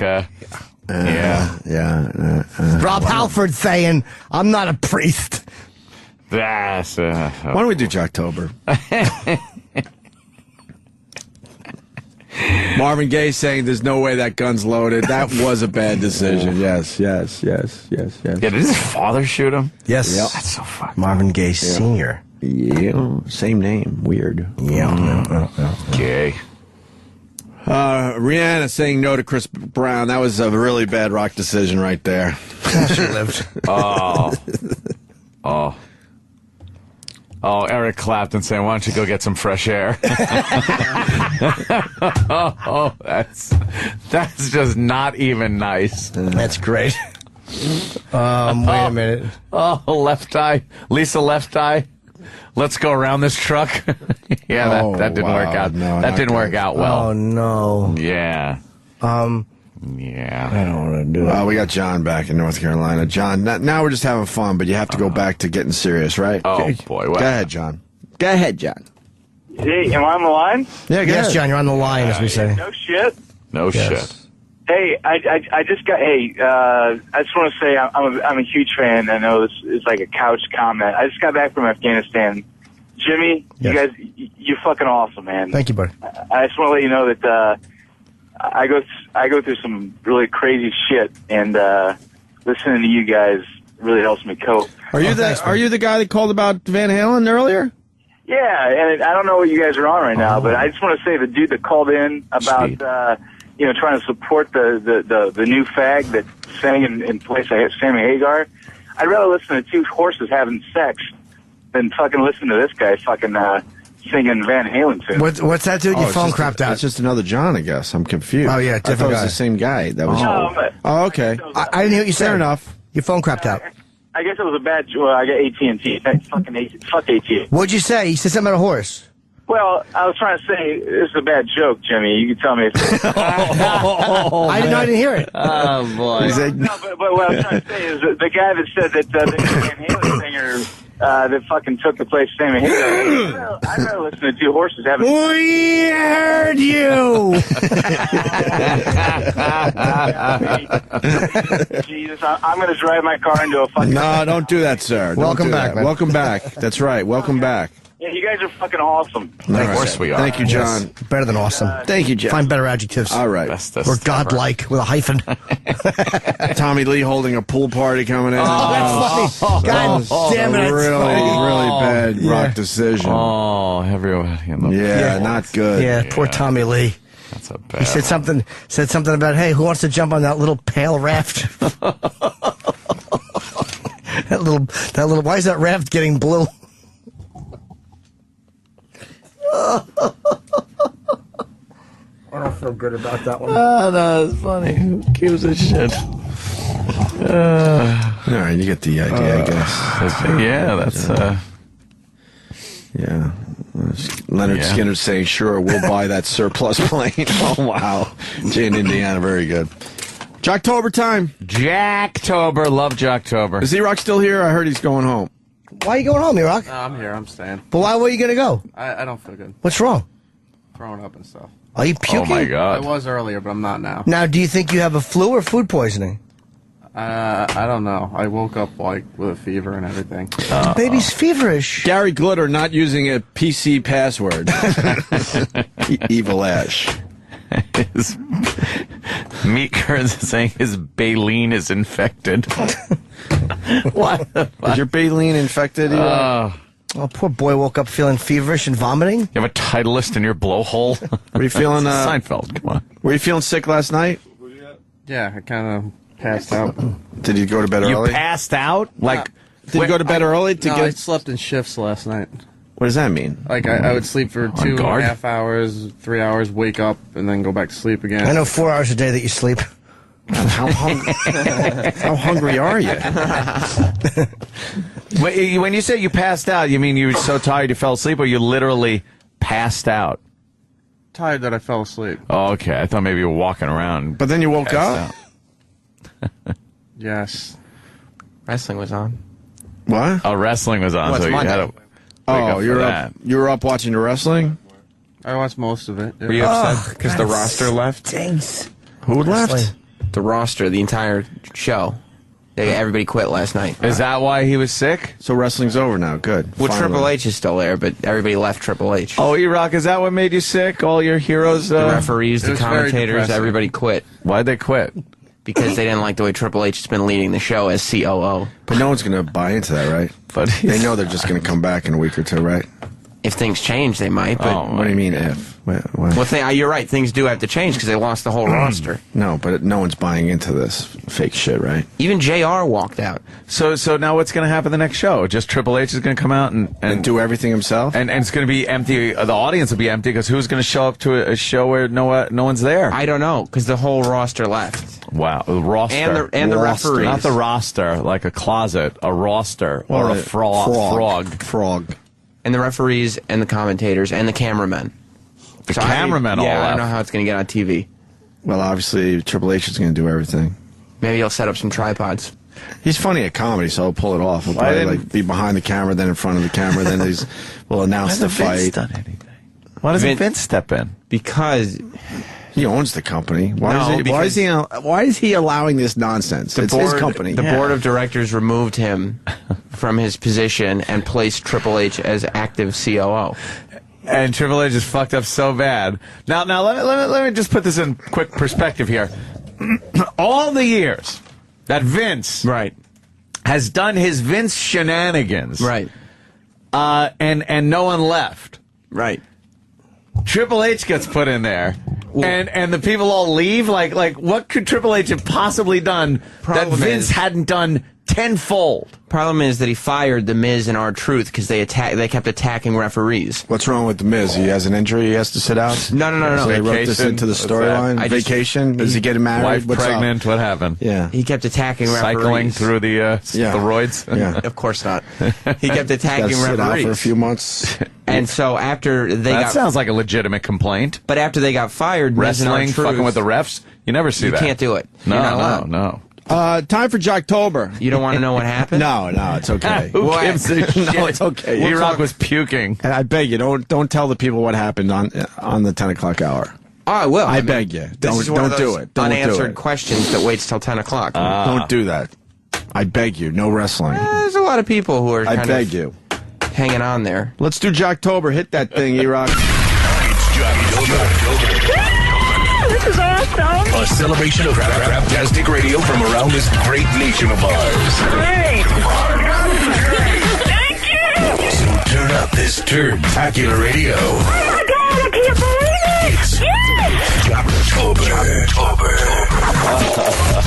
E-Rock, don't kill the messenger, but Al in Virginia wants to know if you're starting your hibernation cycle, and that's why you were all fucked up last night. Oh.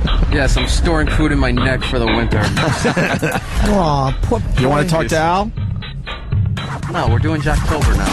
Oh, all right. Someone's producing the show from in there. Wow. Poor chubby kid. Al has a question, and you don't want to take the call? All right. Sam, who are we doing today on Jocktober? It's the DJ Laz morning show with Africa on Power 96 Miami. Whoa, that's DJ Laz. I'm looking at DJ Laz. He's a very, very light-skinned black man. Possibly Puerto Rican, I'm not sure. Possibly Puerto Rican, possibly, I don't know what he is. Mm-hmm. And then Africa, with the K. With the K. That's the chick dancing behind him. She provides the attitude. I wouldn't doubt Sassy? it. She's very sassy. Sassy. Yeah. Is she, A DJ? She's a host of the show. She doesn't do the music or anything. You could see right there. She is, right? Yeah, she's very light skinned. Oh, yeah, she's a light-skinned black woman. Yes, but she is a proud black woman. What do you call a black female DJ? Well, I think you just... What do you call a... so what do? We just play this stuff? I want to hear... Jocktober. DJ Laz. Now, how does this fit into Jocktober? Because normally, hip-hop people, urban stations, come off as very cool. Well, Opie yesterday said that he doesn't know about the hip-hop stations because hip-hop keeps it real. They try to keep it real. So I know they do great prank calls. I know that about them. I figured that... Oh, boy. And they got a little attitude, a little edge to their discussions. Little toot? Oh, yeah, they got some toot. I like some toot. Fuck yeah, they do. And I bet she jumps in a lot. Well, yeah, explain this show. What is the DJ Laz and Africa show all about in general? Africa. Africa handles the majority of the talking, so what we'll be hearing is mainly Africa. DJ Laz does a lot of mixing on the ones and twos. What does that mean? Mixing on the ones and twos. Well, he's spinning records, and he's mixing them. Oh, he's literally a DJ on the radio. DJ Laz in the cut. What's in the cut mean? Well, he's like DJing. He's in the cut. What does that mean? He has his turntables and he's like Drew Boogie does in here. But Drew doesn't do in the cut stuff. Oh, he's in the cut. Drew's in the cut sometimes. Yeah. What is in the cut? Like the grooves of the record? Sure. Oh yeah, you're in the groove. Because records have cuts in them, so if you're in the cut, it means you're involved with the grooving of the record. It has something to do with the production of the record. But that's what hip-hop stations do now. They take like an hour of their morning show. Like on Shave 45, DJ Wonder's in the mix. Whatever happened to just spinning records? That's an old school. Now you got to say I'm in the cut. Well, because you're not just spinning records, you're mixing and doing your thing. It's all computerized. You're in the cut. They're not really doing much of anything anymore. No. DJ Wonder is on Shave 45. Oh, yeah? No, he's not. Wonder about that. Let's do this. DJ Laz in Africa. What town are they out of? Miami. Oh, shit. That's a big radio market. Miami. We're going to listen to some fucking big market radio right now, Andy. Yeah. It's very segmented. Damn. Show. They do a few segments, and that's pretty much all they do. Right? Time for Busted. Yes, one of their segments is called one of their features. Busted. Now this, I love this feature. They call their friends and find out what they were arrested for the night before. No. This is DJ. What? No. I thought that was their. They call their friends get bail money. See, I thought because it's busted. No, that's not. Why? Busted is when they find out that a girl is being cheated on. So they call the guy. Oh, shit. And kind of get him to fall into the trap. Oh, shit. But little does he know the girl is on the other line. Okay. Oh, that's cool. Well, here we go. And I like how you I thought it was busted out of the neighborhood. See? When they take the buses. Oh, that's pretty... Hey, I like how this shit is written because it really brings it home. Time for Busted, where cheating men get caught on the phone with their lady on the line. If this wasn't so obviously real, I would say the acting was horrible. Oh, but it's real. Well, yeah, it's busted. Because you can do this. You're allowed to just do this. Right. Yeah. Okay. You're allowed to do phony phone calls on the radio, right? Oh, yeah. Even though the FCC says no and they'll fine your ass big fucking time. But these idiots are still making believe they're doing prank calls. And the civil suit that would be involved in actually having a guy ruin a relationship and reputation and do that on a radio station. Yeah, this can't be fake. Just because you guys don't have the attitude that the DJ Laz and Africa show. All right, it's real. I'm in the cut, motherfucker. it's real. Yeah. So now last week, Stephanie called us because she thought her producer boyfriend Joey was like cheating with his new artist. Joey. Here's where I called to set Joey up. How many black guys are called Joey? Yeah, right. And why is every black guy a producer? A producer. Right. Look, I'm a producer. What does that mean? Unemployed? No, they're just trying to get theirs, make it in the music business. There's a lot of producers in the music business. in the community. That's because all you have to do is buy a drum machine. And then you're a producer. And you try to sell beats. Is that it? Yeah, you just buy a drum machine and you try to sell rappers in the neighborhood your beats for like $100. I'm a producer. Exactly. Yeah. Oh, is that what they do? Yeah. 100 lousy bucks? I mean, because you just meet a rapper. Why wouldn't you just sell drugs? Yeah. Yeah, sling some dope like the old school. This is like, I'm trying to really raise up out of the ghetto and become the next, whoever. If you break it down, one guy might get lucky and sell some of his beats for 100, and that's it. He's not going to sell a second set of beats for 100. Well, everybody wants to be the next Kanye West. Oh, yeah. What was it? That how he did it? Yeah, he was like, he just kept making beats and making beats and making beats. And who would buy them? Well, eventually Jay-Z did. Beat buyers. Oh, is that how he got famous? Jay-Z bought his beats? Yeah, half the songs on the Blueprint are Kanye West productions. Okay. That's Jay-Z's I don't know best what a album. Blueprint is. I have no idea what that means. Was that his beat that Jay-Z did? Is that Kanye? That's not a Jay-Z song. Isn't that what Ernest Borgnine was listening to in Escape from New York? Are you ready for this? So he's a producer. His name's Joey. And I guess Joey was cheating on his woman. Stephanie thought Joey might be cheating on her with his new artist. New artist. They convince girls in the neighborhood who can sing to have sex with them because they have connections. And if they get caught, then they're just his new artist. Right. And you're crazy for thinking that some shit was going down with me and my new artist. This is my artist. Because I'm the beat maker. Yeah. Where did Joey and Stephanie... this shit. Where'd they meet? On whitenames.com? It's fucking terrible. This stupid Africa is about to, get in everyone's business. Oh, yeah, this is going to be good. Is what it is. Business. That's what they say now? Business. Fuck, I can't keep up with the language. Business. All right. Hello? Hello, hi, am I speaking with Joey? Yes, this is he. Who's this? Hi, Joey. This is Jennifer, and I'm calling from Huey's Chop House in Ball Harbor. And I'm calling to tell you you have won a complimentary dinner for two with a free bottle of wine, and we would love to send that to you and hook you up. Know what's going on here? Holy mother! Because I know radio fuck. history. There was a Joey's very about to famous get phone call with the Roses, right? That went fucking viral everywhere. Yes. And I guess that call was real. Maybe the original one, right? And now every fucking hack morning show has to do the bit. No, and they just do it a little differently than the original. I love this. Yeah, I just read. fuck off would be my response. Right. Like, that's exactly it, too. It's like, if I got a call like that, I'd just be like, yeah, I'm not interested. Because I knew, like, a sales pitch was coming. Right. No one gives you anything. No one calls your fucking phone. There's always fine and print. gives you anything. Always fine print. You got to spend $100 to get this or whatever. $500 if you take a survey. No. How about, give me $500. Right. Just give me the fucking money. Yeah.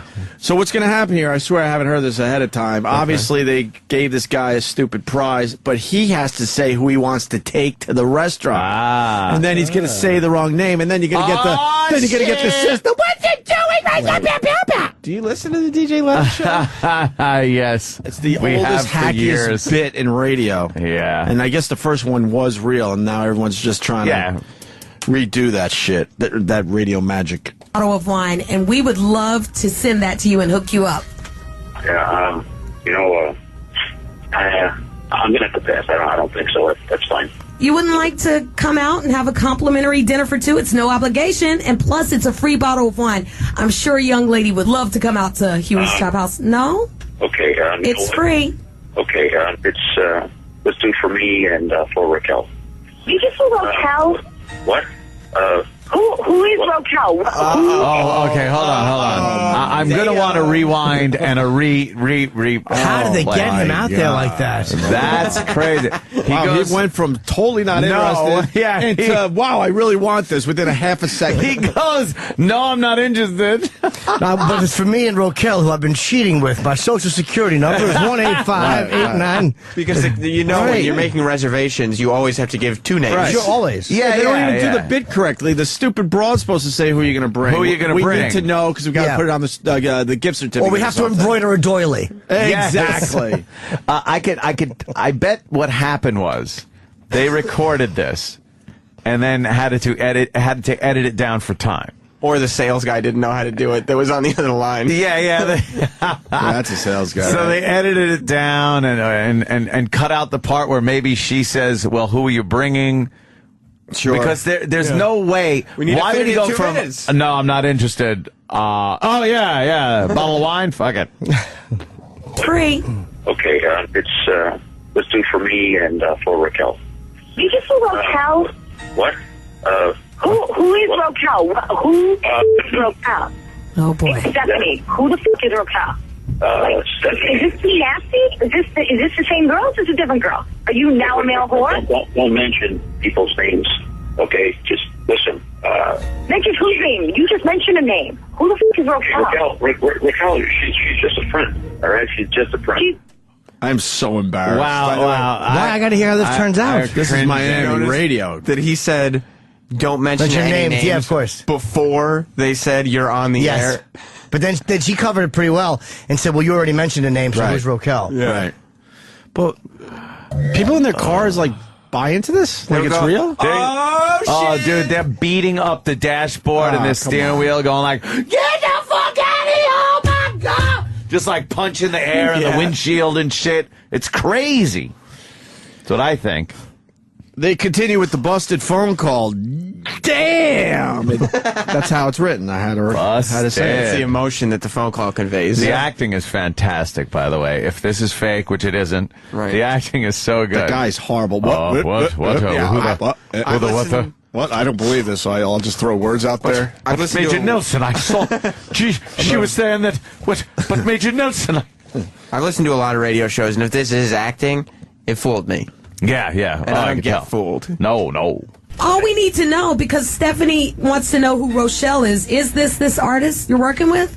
If you don't answer the question in 5 seconds, I'm going to tell you something right now. I'm going to tell you something right now. I'm a professional, and I will not be speaking about this. You are not a fucking professional. I've been working Pause that right quick.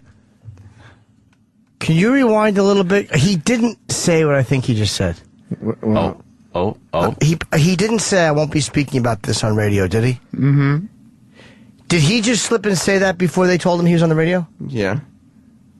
They never said you're on the They never told him he was on the radio. Never told him he's on the radio, and he said, I will not be speaking about this on the radio. They never say he's on the radio. Because even Africa is using a fake name. She's from the restaurant. Right. Yeah. And you loved it. The girl interrupts him from answering to say, you better answer this in 5 seconds, because I guess that was her line. Yeah. But he was already answering the question. He's answering. Yeah.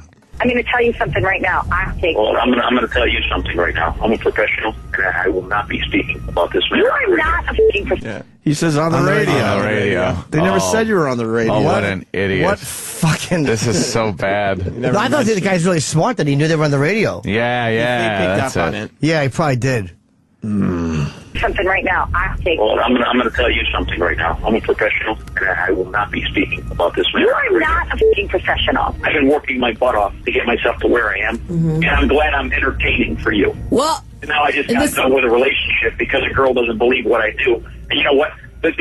My best advice to anybody in this industry, whether it's movies, modeling, music, whatever the case may be, don't get involved with anybody. Because unless they're on the same page as you are, this is the kind of bullshit that Can I ask you're a going to question? constantly deal Why with. would he be giving advice to strangers to when some literally no one told him he's on the radio? No. You're giving advice to the lady that's calling you from the restaurant. Let me give everybody advice here, listeners. And no sort of follow-up, hey, my girlfriend, why are you on three-way calling with the lady who runs a restaurant? Yeah. What is Wouldn't this? that be your first question? What is this? Right. What is happening here? Yeah. Involved with anybody. Because unless they're on the same page as you are, this is the kind of bullshit that you're going to constantly... Another good point coming in, Sam. Josh is very confused from Philly. He didn't know there were beeps on live radio. Live beeps.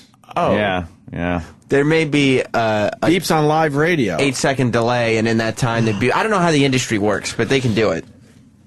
Obviously, they can. There's beeps. I didn't put them in. Because unless they're on the same page as you are, this is the kind of bullshit that you're going to constantly deal with, whether you're a man or a woman. You're always going to get accused of doing things, and you know what? It's going to drive anybody nuts. And I did nothing wrong. And now I've got my girlfriend just dumped me on the radio. And I hope again. I hope it was a great show for you, Africa. Really. Hey, it's not just me. Laz is. How did he know her name? How did he know She it? never told her name. But she never said it. She never said. How does one of the fucking boss guys don't get this? This is great. Oh my God. This is great shit. And Jimmy fucking picked it out. How do you not? How all of a sudden he knows he's like, everybody. He knows how many megahertz are going out. Hey, Africa. Call letters. He knows he's on the radio. He knows what radio station. Yeah. He knows her name. Weekday morning, 6 to 10. Yeah, right.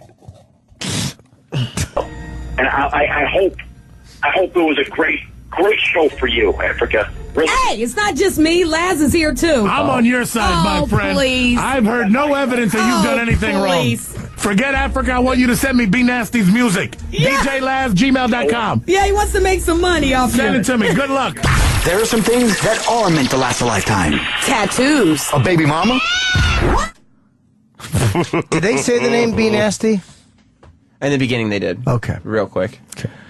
Holy shit. Wow, That is terrible. That is so embarrassingly bad. I can't even pull off a fake bit properly. That's terrible. Yeah, that's a complete fake.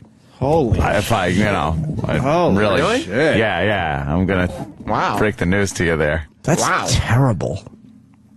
Wow. I'm so glad you picked up on that. I didn't hear radio. Yeah, I thought I heard it. I'm like, that Makes couldn't, that way it couldn't better. be that awful. Yeah. But then all of a sudden they're having a real radio discussion. It's never been said. DJ Laz. Right. Yeah, well, you're on the radio. All right, we're doing Jocktober. DJ Laz and Africa from Miami. It's girl. A lot of R's in that word there, Sam. That's what I put. Girl talk. Girl talk. with Africa. Girl talk. And a really out-of-the-box topic. Yeah, this is like one of those things. You know how some DJs are lazy and would just take typical, relatable topics just because they'll get phone calls, whereas others will really go home and think of something that is worth broadcasting. Yeah. Like, I feel like this is something that you're not just going to hear on any morning show that's trying to talk to women. Mm-hmm. And Jay's very confused. He thinks that they spelled DJ Laz wrong and that there should be a Y at the end of... DJ Laz. No! Because those people tend to be that. Well, he's a lazy... He is lazy. He's those people. He's man. He's fucking Good job, lazy. Jay in Huntington. Here we go. We got the girl talk with Africa. Chips, dating and relationships, family issues, money, sex, and more. Remix. It's all here. Girl Talk right now with Africa on Power 96. All right, so let me just say, I'm not putting Superman out here. Superman is our technical producer here at the station. But he is a sweet, cute, funny, attractive young man, but he lives at home. And, he told me recently, hi, Superman. Oh, yeah. He told me recently that, when he asks a girl out, it's all good until she finds out that he lives at home, right, Superman? She was very badly raped. Okay, but you have reasons why you live at home, correct? Yes, because I was paralyzed falling off a horse. And my wife has to scoop out my duty. I was on my own for a while. Then I went for a horse ride. Now I can't. I have to stay home. Shit. That story alone proves there's no God. She ends up getting cancer after taking care of him like that. Oh, yeah. You'd think she would get the pass from the cancer after scooping his hiney out. There's some guy who has a message board name. I think it's so funny. It's Dana Reeves Lungs. Jesus. What an awful name for a message board. Why would you do Dana that? Reeves Lungs. Why would you She doesn't leave Christopher Reeves after the accident. She scoops out his hiney, and what she gets for that is lung cancer. Yeah, God, it stinks. Keep believing in your God. No, she didn't smoke. Didn't even Exactly. smoke. No. You But she would was think- probably, imagine she was really bad. Imagine if there's things we didn't know, like he was getting better, but then she kept throwing out the good stem cells because she liked to hit him when he couldn't move. Wow. Yeah, you'd think you'd get a pass. I know. Yeah. God would go, we'll give the lung cancer to somebody else. A few years of joyous living after he died. No finally. shit. Wasn't she dead really quickly after A couple that? of years, not even, right? Yeah. All right, here we go. The girl topic. Embarrassing. Okay, but you have reasons why you live at home, correct? Yeah, of course. Okay, give me one, really trying to quick. save a little money. Okay. Honestly, I don't really have too many roommate options. I could move out on my own if I wanted to, but I choose not to, so. Superman. Who wouldn't date him? Apparently, these girls who don't want to date a guy who lives at home. So what do you think? Is dating a man who lives at home a deal breaker? Ah, there's your subject. That's the Is topic. dating a man that lives at home a deal breaker? Are we about to hear a phone topic? That's it. That's the phone What's topic. the phone topic, huh?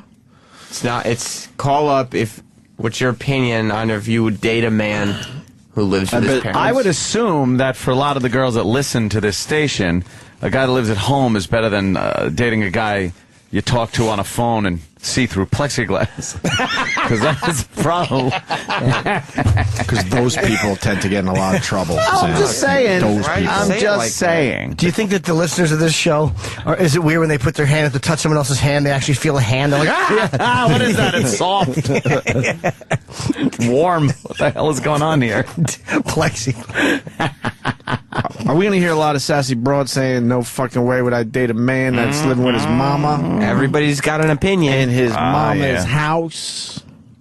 Well, I don't think so. It depends on the condition of his parents. Like, if he just lives there because he's like a mama's boy or whatever, and he has no job, that's one thing. But if he's a self-sufficient young man who has a job and his parents may be better ill have a or job. older, then I would like be able to deal with it. So it No depends on the J.O.B. circumstance. Yeah. Thank you. Have a good day, That's honey. on. Howard, good morning. Yeah. Hi, what do you think? Is it a Janet deal Jackson. breaker? Not Yeah. necessarily. Not if the guy is the one that owns the place and is letting his parents live with him. Yeah, There are motherfucker. It's all situations about like that. materialistic shit. Thank you, honey. Have a good day. You too. Bye. And we've got a lot of text messages and Transition from tape to live. responses on our Facebook page. Carly Ann says, I would usually say it would be a deal breaker, but this economy has changed and barely anyone in their 20s can afford it.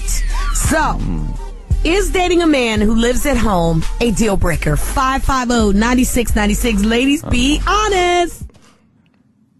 because it's a controversial. Be honest. Why do they call and lie a lot? Yeah, well, I mean, a topic this controversial. People be honest, man. Didn't they do it though? Why are they continuing? Yeah. Well, there's no reason to stop. They had a pro and they had a con. Stop that great fucking dialogue there. They didn't even really have. It was all like all 3 calls started with "it depends" or "it could be" or "possibly." There was no sort of and definitive point. No. And you right here, girl talk lasts a really long time. Well, yeah, there's another girl talk clip. Is it the same topic? Oh. Yes. Oh. Girl talk is one topic. I have a question. Do radio shows really do that? Do they really get like a topic that's so obvious just to get conversation going? Oh, yeah. Yes. Yeah. Like, this is how it works. Because I've been to certain show meetings, and the guy, their Superman guy, will say, "Oh yeah, nobody will date me because I'm living at home with my parents." Oh, wait, good spontaneous and then Africa will subject. say, "You know, that could really get the phones lit up. Yeah, if we'll use that for girl talk." It's all about getting those phones to light up, Sam. Yeah. Do you think we should do that? Because I have a couple of, I think, very they're like kind of hacky questions, but I think it could get people calling in. Fair enough. You think you could get the phones ringing with a subject? I think we could learn from regular radio, Jimmy. Yeah, maybe let's try to get a phone topic. We shouldn't be so judgmental. Yeah. Looky, Miss Cookie. I just have a bad feeling that a bomb is coming. Let's go. I hope so. Somebody committed. Let's go. I feel lightheaded. These are the 3. All right, let's see. One at a time so the callers don't get confused. Yeah. Rocky Road ice cream. Should you use a hammer or a mallet to pound it into the anus of an invalid?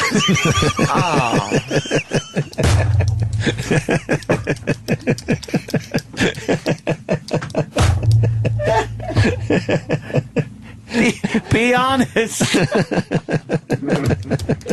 I like turtles.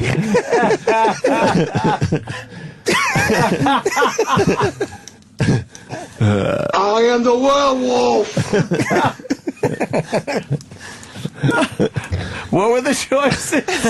No, he's got 2 more a mallet topics. or a hammer. Mallet or a hammer? But he has 2 more topics. I like Jimmy talk. Jimmy Talk's good. Jimmy Talk. You got another one? Sure. And this is proof that you should always save the best one for last. I think I'm really starting the pyramid's upside down in this bit. What are the top 50 condiments Gregory Hines would enjoy on his English muffins?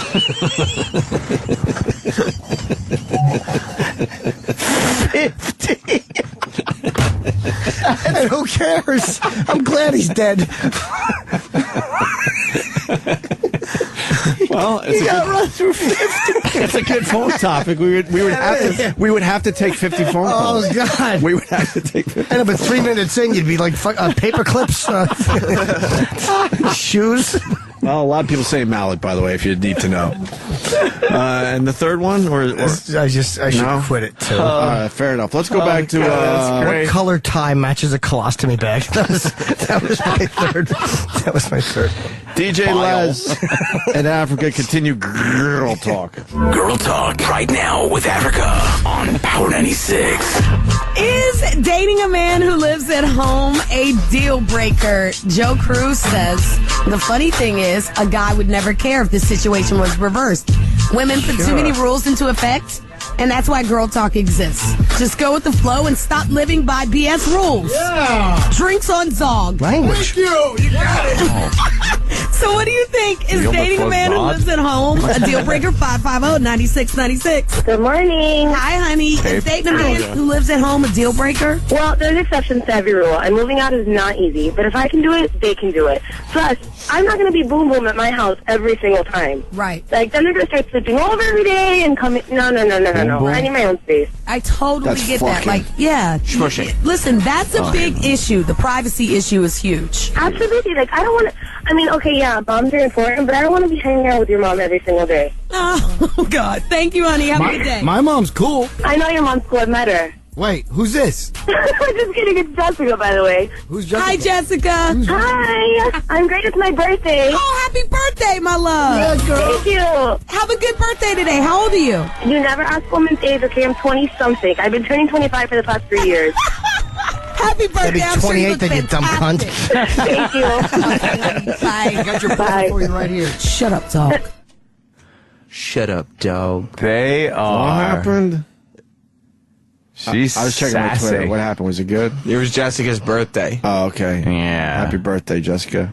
That's when the phone lines aren't lighting up, so you got to keep one on the line for a little bit for a little longer. while. Until the other phone rings. The birthday was he in the cut there? No, he wasn't in the cut at that moment. I thought I heard someone from the cut. Sounded like it might have been in the cut. No, I think they were just Well, playing bet. beds at that point, and then like DJ Laz maybe at 9 o'clock would come on and do an hour of like spinning, mixing. So in other words, the music you heard turning up in the background was the gate limiter on the tape, the fucking recorder. Sloppy board work Sloppy, is what we'll yeah, attribute that to. Yeah. Where are the welfare bitches at? They call this show. I don't know if the welfare bitches. Not that I heard. They may. Yeah, it sounds. I bet the PD tells them don't put no ghetto rats on the fucking phone. No welfare bitches. Yeah. We don't want call them hood ghetto rats. rats. We want to be classy. Yeah. We're almost done with today's Jocktober with DJ Laz and Africa from Miami. Yeah. A lot of people are very happy we're looking at this show today, by the way. How's it going? This was a lot another of fans in Miami. This was another fan request. Oh, well, we're taking fan requests this year, right? Oh yes. Another prank call segment, Anthony. This one might sound familiar. Yes. They have a friend. Yeah. Who's obviously in studio with them. Do the call for them. A character who's exclusive to their show, I'm sure, who you guys didn't hear on multiple shows last year. No. There's No. We're not doing. I told you we're not doing fugitive. Not stuff. fugitive. Oh, whoa. You sure? No. I thought it was. No. Oh boy, Jimmy's writing again. That can't be good.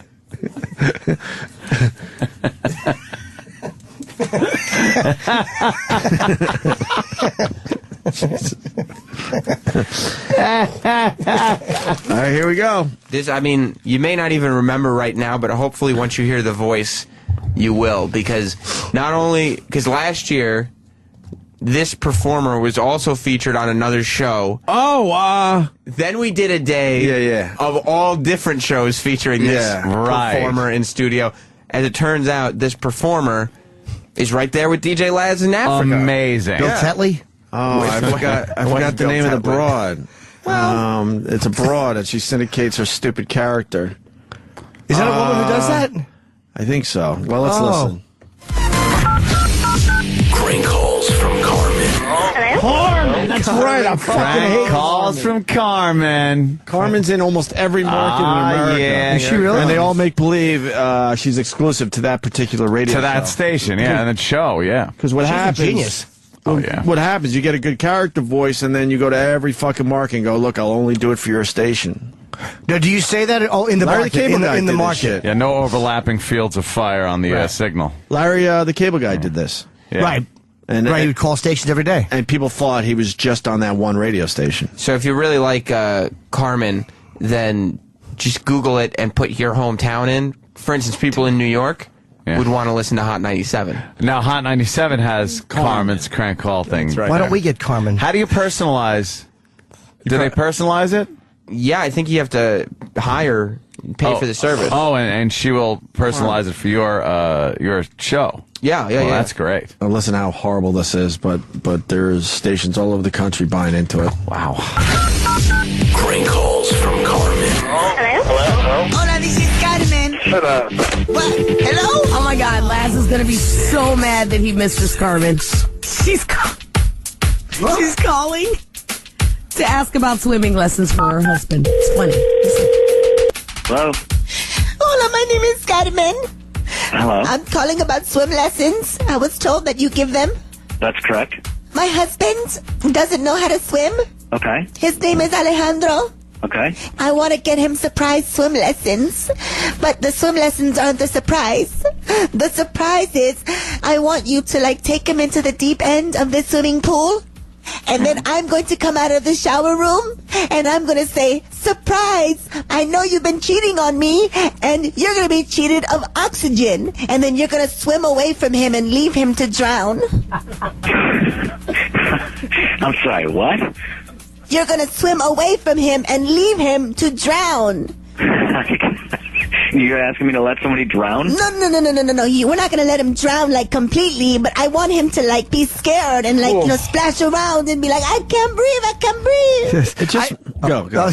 I do that for William Shatner. It just makes you angry, though. I couldn't. You get angry. I got like all douchey chill. Because we're connected to this shit. You know what I mean? It's horrible. That fucking idiot, whoever's doing that, is making money. Yeah. Doing that. Oh, yeah. A lot. They're on a lot of stations. Easily a couple $100,000 a year. Easily. What the fuck is that about? No, I can't do that. I'm sorry. And then when he's about to slip out of consciousness, then you go in there with your swimming abilities and save him. Man, I couldn't even. You can't be taking chances like that in a situation like that. You never know. I can't just guarantee I can swim away from him for a minute and scare him and then come back and save him. I trust you. You sound very trustworthy over the phone. Then I'm going to prison because I let a guy drown in the pool while I was doing the swim. That's why we can't let him die. You know what I mean? Because we don't want you going to prison in your Speedo. What? Someone's laughing. Anyway. Hello? Oh, Carmen. You gonna call back, Carmen? Hola, my name is Carmen. I believe we were disconnected. You're crazy. You gotta be. Listen, Papacito, it's not like we're gonna let him drown. I'll bring protection. Bring protection? A condom. Oh, yeah, that'll stop him from drowning. And I'll let you play with my flotation devices. In fact, you'll be in your Speedo. I'll be in a life jacket. Crank calls from Carmen. Hello? Weekday mornings on the DJ Laz Morning Show. 30 past every hour on Miami's Party Station. Power 96. 30 past every hour? Yeah. Every hour they do one of those? Yes. Holy shit. Radio deserves everything that is happening to it. Everything. Every hour it's another Carmen call. Holy fuck! I'm so annoyed. That's why I don't like doing Jocktober. I get excited every year and then I get really fucking pissed off. It took 2 days. I knew it. I knew it would be this week. And you did say that we usually we're psyched about it, and then within like a week we start getting it. 2 days. And you guys forget that you guys get mad. We do forget that we get pissed off at this because we're connected to this. Hello? Yeah. We're in a horrible business. And then eventually... Who buys this shit? You want to just burn Jocktober and all of radio to the ground. But if you're talented enough to do radio, why can't you do your own prank calls or come up with your own characters? Hello, Sam.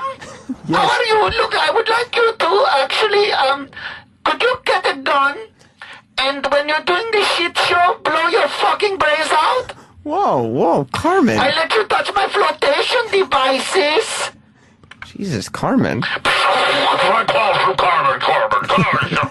Dramatic dial tone. What a bunch of fucking crap. We got someone calling in, Ant. What? Yeah, we got someone calling in here. Let me see who this is. Hello, who's this? Hi. This is the Sirius XM fugitive. The fugitive. No. The fugitive. Chip. Oh, fugitive. Fugitive. Well, I guess we're probably supposed to figure out where you are so a lucky listener can find you. Yeah. I stole the roof from the boss's office. Nah, makes no sense. No, fugitive. That doesn't make sense. You should have maybe stolen some ticket. What? I don't have tickets. I was trying to get them, so I stole the roof from the boss's office, and now you could just look up and see the sky. Fugitive. I know who the fugitive is. I think I know too. Are you going to give the roof back, or? Yeah, but I'm going to give clues or something. Yeah? Oh. Yeah, I got the roof. It's in my pocket. and I'm going to call up exactly this time in 3 years and give this. 3 years. You're really hoping for that TSL. 3 years. Man, those PPMs must be a bitch. I'll call back in 3 years and give the second clue as to where the roof is. It'll be in my pocket, but where I am. It's going to rain before then. The office. Yeah, you're going to ruin the wet. office, and I guess they would just put a new roof on the boss's office. They can't wait 3 years for the roof to come back. That'd be really funny if there was a cleaning crew in there and it started raining and he was touching the electrical outlets. They got shocked and died. That would be a hoot. Yes. My dog got killed like that one time. There was some wires and he stepped on them. His name was Patty. I'm sorry to hear about that.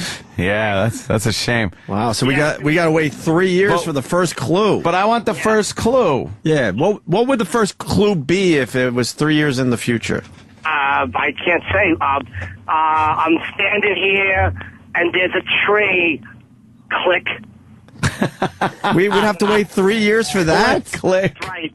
And then I hang up, and I call back in another 3 years. No, wait, that's 3 years. I tell you, like, dogs are barking, because we bark on a tree and stuff. It'll be good. We could kind of stretch this one out for a little while. A little while, huh? Yeah. Sometimes you wish that you would have improv the funnier dog name, but Patty came up with it. Well, that's the comedy we expect from Chip. Fugitive. Yes. Yeah. I didn't change my voice. I forgot to or something. Well, change your voice. My mother lays on the floor, and they put their giant dark weapons inside of her. Is that a clue? Yes. I'm in the bushes, that's what I'm saying, because that's where I usually am when that's happening. Yeah. In the bushes, I watch my mother take their seed. and you have the roof from the boss's office, and in 3 years we'll get another clue. What's that? Yeah, exactly. Yeah. Sometimes you should probably write down more than just the idea. You realize things start going south pretty quick, you know? Well, I could ask you this. How long will this bit take? Like, I know when regular radio does it with The Fugitive, it's about a month. No, but this one's probably about 15 years. A 15-year bit. Yeah, I started another one like 9 years ago. I'm on the third clue already. The first one was the tree, and the next one was the barking, and the other one was my shoes got leather. Those are vague clues. I think this might take a while. Yeah. So I guess I'm running out of steam. This bit's starting to feel like it's taking 3 years. Oh, yeah, it sure is. Oh, bless you, Chip. Bless you. I'm going to go have my pumpkin spice latte or something. All right. Oh, those are delicious. There's Fugitive Chip. We're going to have to wait 3 years for the next clue. Thank you. Fugitive Chip. Well, was that all for the DJ Laz and Africa show? That's all for today. I'm sorry to say. And again, you proved your point. 2 days and we were fucking angry. And Opie said yesterday that hip-hop radio keeps it real. Well, they keep it real shitty. Yeah, it's too bad. I think I'd have written some stuff down first. Come on, roof is great. Roof is great. Stupid roof of the boat. Mick Foley's here? Yes, he's here. Oh, he is. We'll talk to him next. His announcement is already late. Really? He said, I'll make an announcement at 8:23 a.m. tomorrow. Is he coming out? It's 8:28. So he's a little late with the announcement. We'll get the announcement from Mick Foley next. It's a big announcement. Jamie Oliver. Jamie Oliver's what, a chef or something? Yeah. Yeah. And I believe Danny recut some audio. What happened? From Jamie Oliver. Nice. Yeah. Jocktober will continue tomorrow. With who? I can't tell you, We but might not make it till Friday. I'm trying to, if everything goes according to plan, I'm hoping to highlight a Jocktober classic tomorrow instead of a new recruit. John and Jeff? I'm not going to tell you who it is. Scott and Todd? I refuse to tell you who it is because I want the element of surprise to be there. Fair enough. Jamie Oliver said some weird shit. Check this out. Hi guys, welcome to the Ministry of Food. I've got a bit of a boner, but it's not hard. It's just over 1 centimetre thick, so it's not wobbling. Lovely. And you're going to rub it backwards and forwards again and again and again. And, you know, not that there's a rush, but, you know, you need a sense of urgency. You can't just sit there sort of poking it around, okay? So keep it moving. We don't want it to be wobbly, so just keep tossing it off. There's no point in getting scared now. Rub it all over. Be careful, don't slap it all over the place. You're going to get in trouble. Now, the question is, how do you like your balls? Personally, I quite enjoy little balls. I've got a little knob that all my mates absolutely love. But what I want to show you is these balls here, and there's nothing wrong with them, but they're not quite as attractive. So it's always worth having a little nibble. Okay, now, second important bit. I'm going to get my cucumber here. I'm going to put it full whack into your burger. Again and again and again. And then we can have a little look inside it. And then I'm going to put it in your mouth. Some people love it, some people hate it. Give it a try. Don't turn your nose up at it. If you don't like it, you can take it out. Which I think is nice and reasonable. But, I mean, you know, let's not be precious. Because it doesn't really matter what it looks like. What does matter is that when you go and eat it, you don't get a massive chunk of cheese. Some people don't like it, some people love it because they're used to it. There's no point in worrying about it. Just stick it in there and do the best job possible until it's bone dry. It all goes down the same hole. Right? I'm going to go straight in. I'm going to go in. I'm just going to literally go straight in again and again and again. Just to give it that creaminess. That little sticky, shiny sauce is obviously an acquired taste. I love it. But in the past, people have said, oh, it's sort of sticky and gluey. It will not be in 2 minutes when you're eating it. So what you've got to do is duck and dive, get a big mouthful of cream, and that's going to be delicious. Because it just tastes and smells completely different than anything you've had before, right? And there's no point in wasting it. I'm really happy with this. It's dead cool, dead exciting. I love it. It's brilliant. It's really, really nice. It's a winner. Quick, quick, quick. I'm literally going to cream. Absolutely, you want to be tasting it. And then all I've literally got to do is jiggle it about. Right at the end. You're knackered. Nothing wrong with that at all. Well chuffed. Brilliant. Bob's your uncle. Job done. Nice one. The virus by Sirius XM. It's the Opie Anthony Show.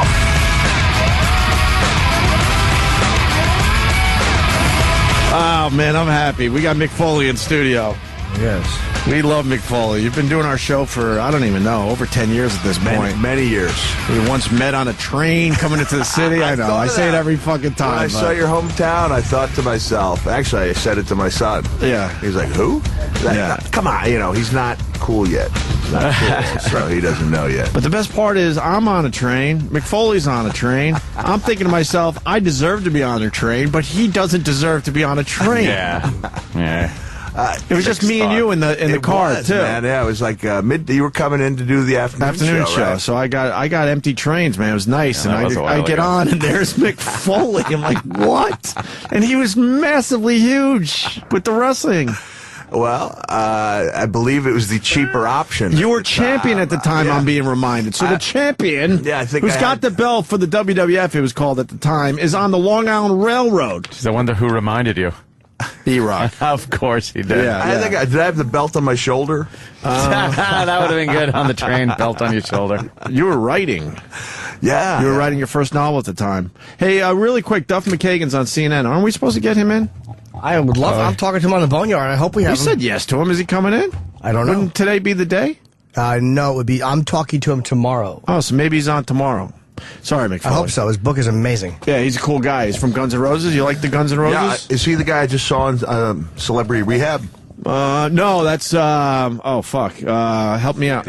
Yeah, Steven Adler, right, who's been on our show. Yeah, Steven Adler. Does Duff, who's a financial guru, mind being confused for the guy on... I know, right? He's like a financial guy. Yeah, because Duff is living a healthy life right now. Yeah. And Steven Adler's still struggling. But what a great guy. Is he back to struggling or no? Well, he went on the Celebrity Rehab, so what was that about? Because I stopped watching Celebrity Rehab. Is he on the dope? You know what? They busted him. He was marijuana, which doesn't really count. I thought Dr. Drew was being a little rough. A little rough. You got to allow the marijuana, right? You're on a rock and roll band. How are you not going to allow that? I don't think I think it's pretty much everything's got to go. In Dr. Drew's world? Yeah, but Mick Foley makes a good point. A little marijuana if you're in a rock band. Who's looking? How do you go completely without it? Right. Who's looking? People used to look at me in 1990 when I joined WCW for the first time, and word got around that I didn't smoke. Like, it wasn't the stuff I did in the ring and all the wild things that made me seem odd. It was like, something's wrong with this guy. And I would turn it down, you know, hey, you know, you want to have a little smoke? No, you know, I'm not saying guys use it now, 20 years later, but that was kind of the drug of choice. And I'd check into my hotel, you know, I'd have like 3 guys in the Econo Lodge, and I would see certain wrestlers, there'd be like cumulus clouds of smoke drifting up. It's like Snoop Dogg's trailer or something. From the door? You got to put the towel down. Yeah, they didn't always know, man. They didn't always know. Just take the edge off from what day? What is it? That's stressful. The report. Yeah, it took away the stress. Made life in the road a little bit easier. Yeah, that is kind of weird because you were the oddest wrestler in your peer group, but they looked at you like you were odd because you didn't smoke. Yeah, and here's an odder thing, right? Clinton, he tried it, but he didn't inhale. Yeah. No, I've never tried it. But due to the fact that I've driven in cars that had great clouds of it, I've probably inhaled. You've probably inhaled at some point, yeah. Isn't that stupid that Clinton said that and we all had to just buy into that? Like, how do you try someone without inhaling? And then after you blow the smoke out that you didn't put in your lungs, you're now breathing it in anyway. Exactly. I think he was fibbing. Well, obviously, but no one calls him out on it. They go, "Oh, okay, that sounds logical." You call him out on it now. Now you got Obama, you know, fessing up to coke. No, did you see that? His day. Well, it was like in his book. Yeah, he talks about that. Yeah. I've read his book, Anthony. Yeah, he copped to reefer. He copped to reefer. He didn't cop to doing a little cocaine back in the day. No, you're thinking of the last president. Oh, right. You your presidents mixed up. George W. George W. said he might have done it. He might have done a little. Cop to it, but that was the rumor. A little of the nose candy. There's no Obama cocaine rumor? I don't believe so. Although he does look kind of thin. Yeah, you got to keep that something up here. Keep that boyish figure somehow. He's a bit stressed. Look at me, I got a mic in front of me. I'm just blurting out allegations. Whatever.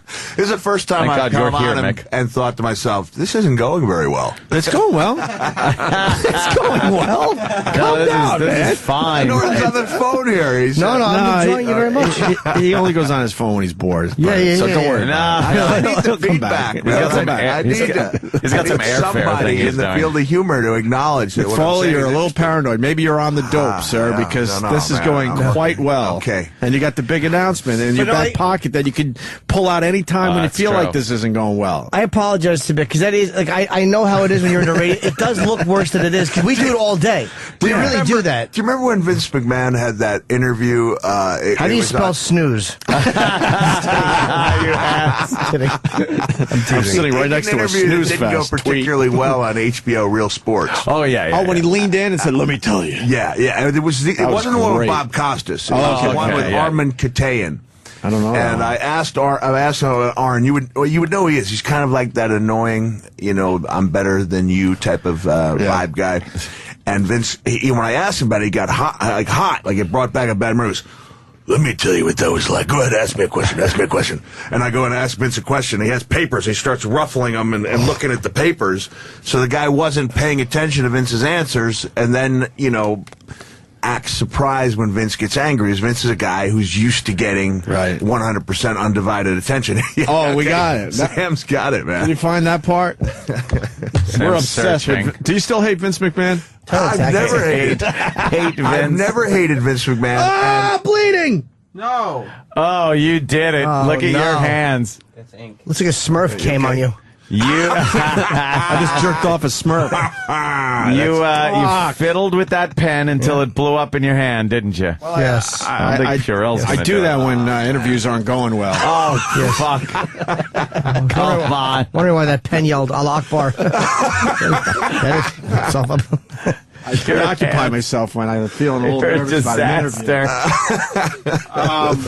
No, I guess for the record, you don't hate Vince McMahon. No, I never was just hated fucking him. And with the thing is, as it becomes more and more obvious I'm heading back there, I like him more and more.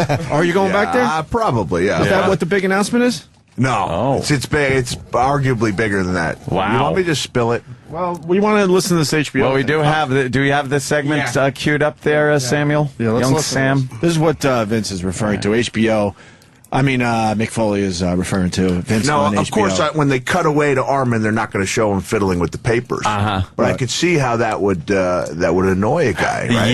Yeah. Look, I got upset that Jim was looking at his phone. Right. I forget how rude that looks because I am listening to everything you're saying. But I forget sometimes that like, oh yeah, we are on a live interview. It does look rude. Yeah, I didn't mean to. I love that. We do it all the time. Now it looks like I had too much mercury. How do I get this out of my hand? Yeah, if you had too much mercury, there'd be a problem with your asshole. Get it, Freddie?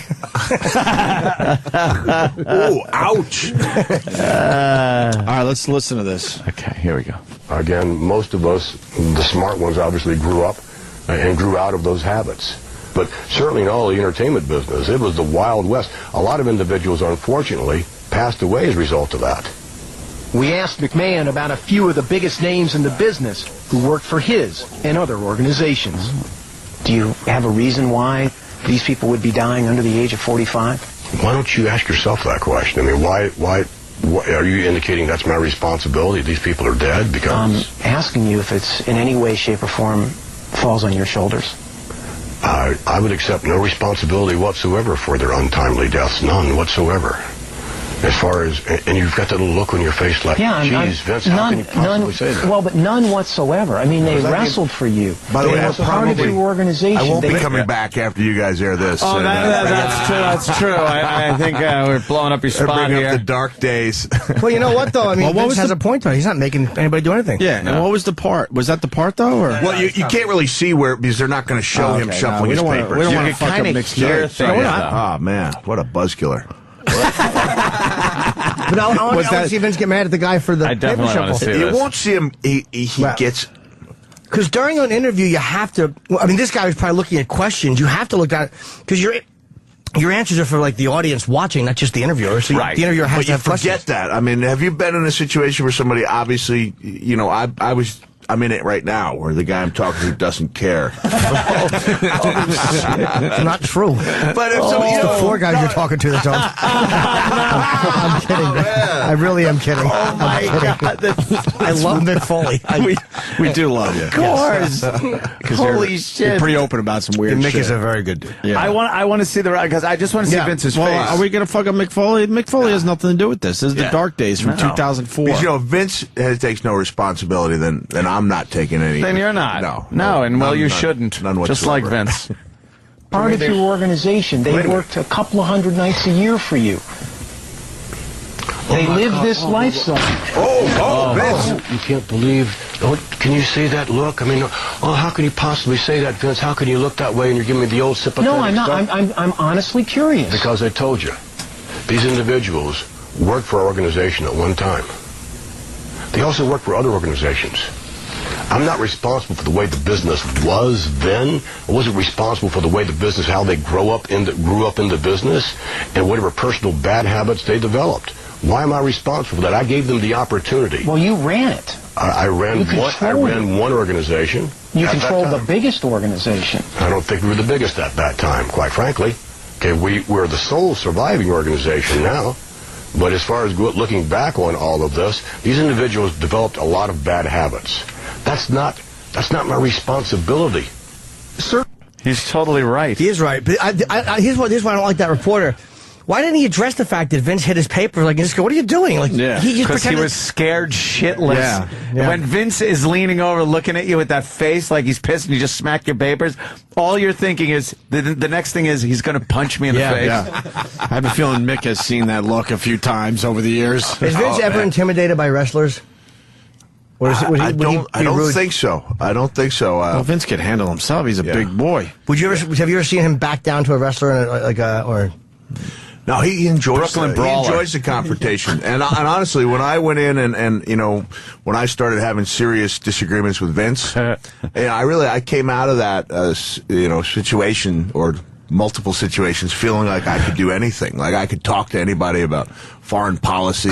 Oh, really? And whatnot. Yeah, because he's like he's a billionaire and he's a big guy and he's larger than life. And you had your little victory, and sometimes I did. I felt victorious. Yeah. Felt good about yourself. Do you know there was just you guys haven't heard me curse once in a while. That's right? true. Once in a while. Jim Ross, he still tells a story about the time he handed me my royalty check for Have a Nice Day, which was, you know, just, it was big. It was real big. But I didn't know that there was an agent who had brokered the deal for WWE. When I saw minus agent's fees, I thought, I don't have an agent. Oh. So it was about 20% light, which was a couple $100,000 light at that point. Wow. And what should have been the greatest moment in my life, and here's Jim Ross handing me a check for close to 7 figures. Yeah. And I said, and it was like my whole boat. It was coming in, and I see it, and I just lost it. And I started dropping F-bombs and throwing furniture around the office. Like, it was all, and I had this thing, I guess maybe I was getting kind of paranoid because they probably wouldn't exercise their right to breach my contract if I missed, like, one show. But they had it in my contract that if I breached for any reason that I wasn't owed the royalties.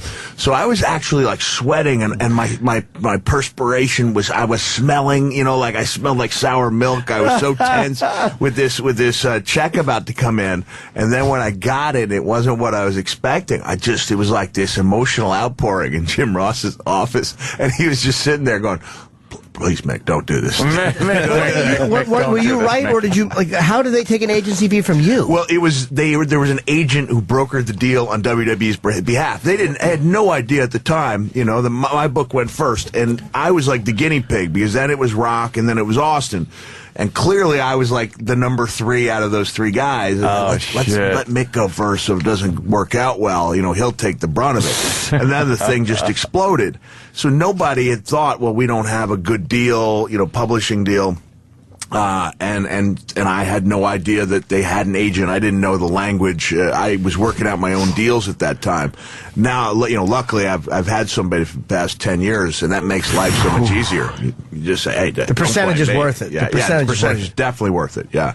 Wow, I guess, man. Wow. I was heated. So I called the guy I had already started working with. I was like, I think I just quit WWE.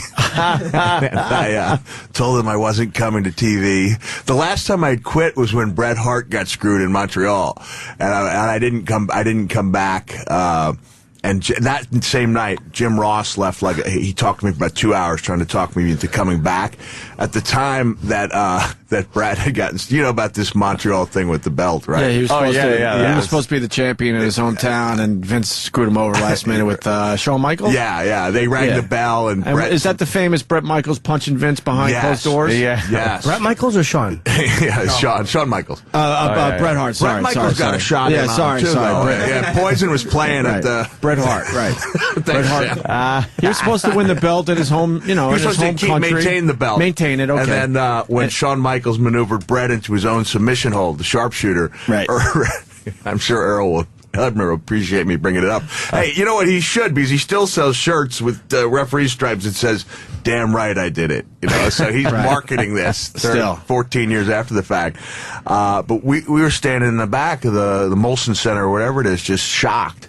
And there was like 5 or 6 of us going, I'm not showing up to work tomorrow. Wow. And then I sat in my hotel room and I watched those other 5 guys as they all showed up for work. And I was like, you're the last. I'm the last one. You thought you were all together? I just signed a contract extension. It was like a 5-year deal. And then I was talking to my wife. I was like, yeah, you know, I don't think I'm able to make a dime for the next 5 years. I don't think I'm allowed. I think I'll show up and see, you know. So it was my one day walkout. And I will say that was the most loved I ever felt up to that point by Vince, because I didn't know that he'd taken the shot from Bret. And, you know, it dazed him. Bret caught him with a pretty good shot. Oh, man. Oh, he really hit him. Oh, yeah. You know, the story is, and I guess I hope Vince doesn't mind me saying it, is, you know, Bret was really upset, and Vince, Bret, I'd like to talk to you. And Bret said, Vince, he says, I'm taking a shower. I want to be left alone. If you're still here when I get back, I'm going to punch you right in the effing face. Yeah. And you know, Vince, you know, he took the shot. You know, he knew it was coming. Bret had a towel on. You know, he came over, boom, and you know, and really laid one on. I mean, the next day when I saw Vince, or 2 days later, you know, his face was all swollen up. And I had to talk with JR, and or actually, I told JR Then I called my wife and told her I quit. And when I hung up the phone, I saw the light was flashing, and it was, Mick, this is Vince McMahon. I'd like to talk to you. And I was like, after finding out what had gone on, I thought, he thought enough of me to call after this whole incident with the punching. So felt very, very loved. Did Brett get thrown out of wrestling for that? He left for WCW after that, and he and Vince, they didn't talk for many years. But now it's like water under the bridge. Oh, they do talk now? Yeah, they talk. Brett's been back on the show several times. There's that one shot of him walking out of the room right after it happened. Yeah. And Vince is like... Wobbly. Wobbly. Like, he took a fucking punch, man. No, it's not on mine. Oh, they took it offline? It used to be on there. Yeah, I know the Now scene. they're selling it, right? Yeah, it's from the DVD. Can you see the punch, or that's in the... No, the punch was behind closed doors. But you see Vince walk out of the room, and he's fucking like just wobbly, and yeah, that was a hell of that was some drama. You going back there? That's the rumor. Rumor is I started that rumor, and it's got and you're hoping that they go with it. Are you starting your own rumors now?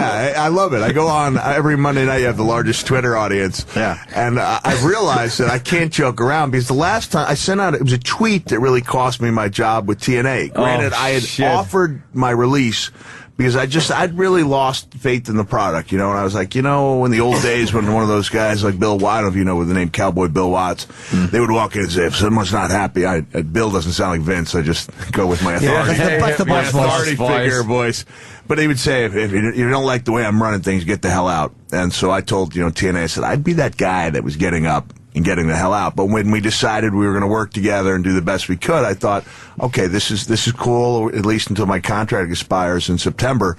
And then I got home after like a 400-mile ride. I was a little, upset with the way things were going. And The Rock had responded for the first time to my name on his Twitter account. This is where Twitter gets you in trouble. And people have been asking about our I Quit match, which was that brutal match from Beyond the Mat, where my kids are watching and crying. And The Rock's response was, I hit Mick Foley 12 times. He bled.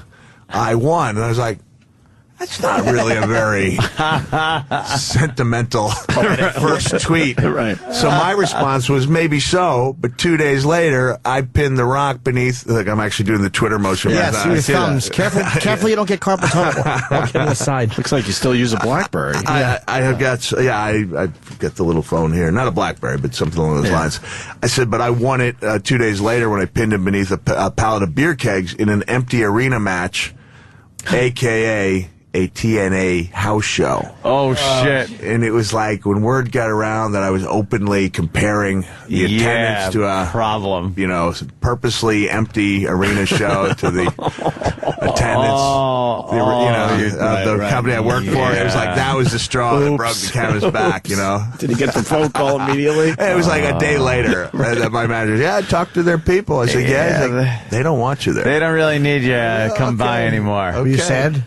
You know what? At the time, I was sad that I couldn't have left doing something positive for the company. Yeah. Like, even when I was on the outs with WWE, when I was an announcer and I was leaving, on the way out, Edge, Edge called me out, and we did a great interview together, and he ended up putting me through a table. And it was the first time I'd ever actually left on a stretcher. The Hell in a Cell match, I'd gone halfway up the aisle and then climbed off the stretcher. But I left WWE on a stretcher, and then afterwards I was elated because it was like really good TV. I want to do good TV. If I'm on the stage, I want to do good comedy. Like, I take pride in giving my all.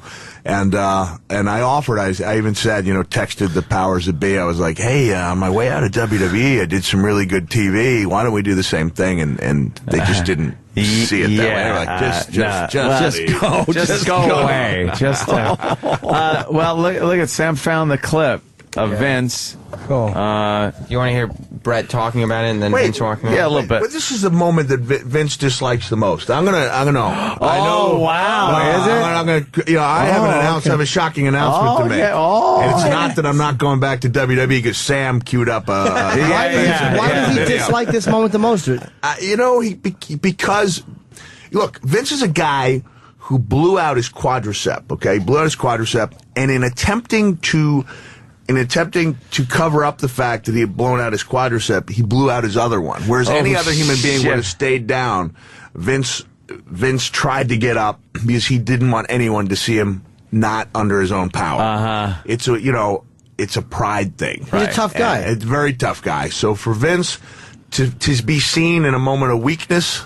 Now, granted, he's put himself in ridiculously weak moments on the air, where he's peed his pants, or he's done anything. There was this moment where we're getting ready to go out for Raw, and it was always this hectic scene. The fireworks are going off. No one knows exactly what's going to happen. We're just hoping that it's all going to come together, remotely the way it's been, talked put on about. paper or whatever. And then Vince goes to Jericho. He goes, "Oh, Chris, remember when you get out there, don't forget to call Stephanie a bottom-feeding trash bag." And Jericho had all those things.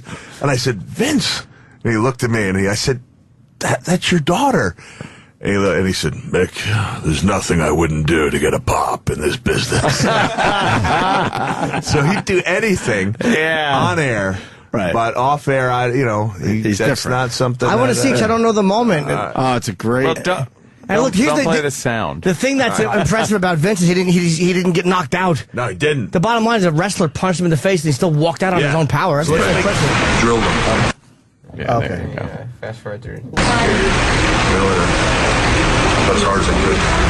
Knocked him right out. You knocked those bits but then with a punch? I told him to get out. Don't know if I can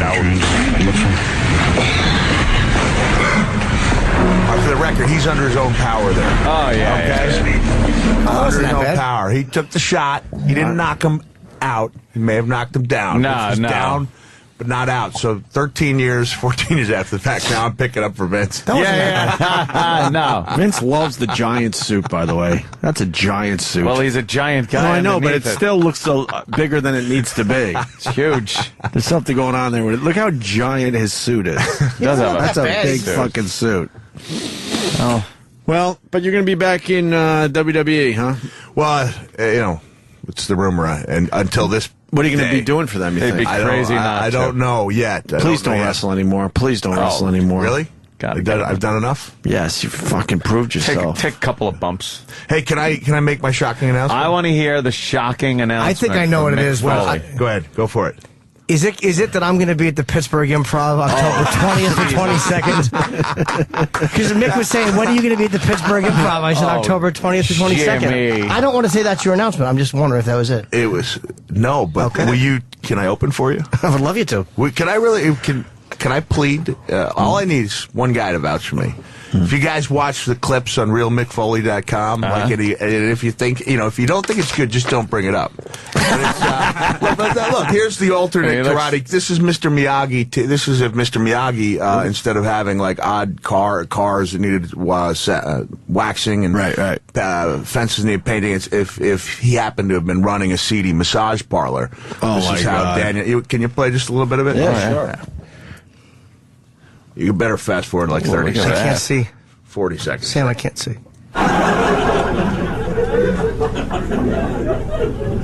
Here's how that might look. I tried to recruit Ralph Macchio, but he said no way. So here's my Ralph Macchio. Hey, Mr. Miyagi, this is bullshit, man.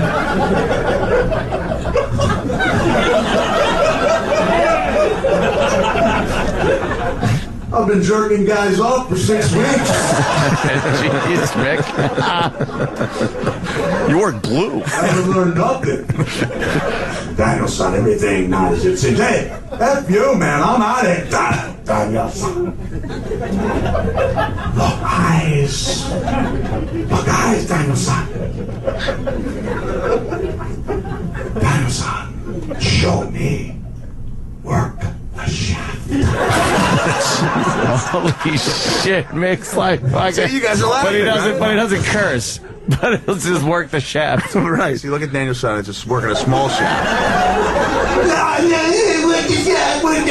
No, Daniel's son.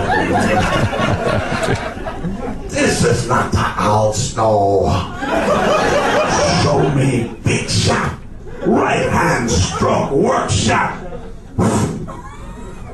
Work shot. So he's learning the secrets of martial arts. Karate through jerking men off.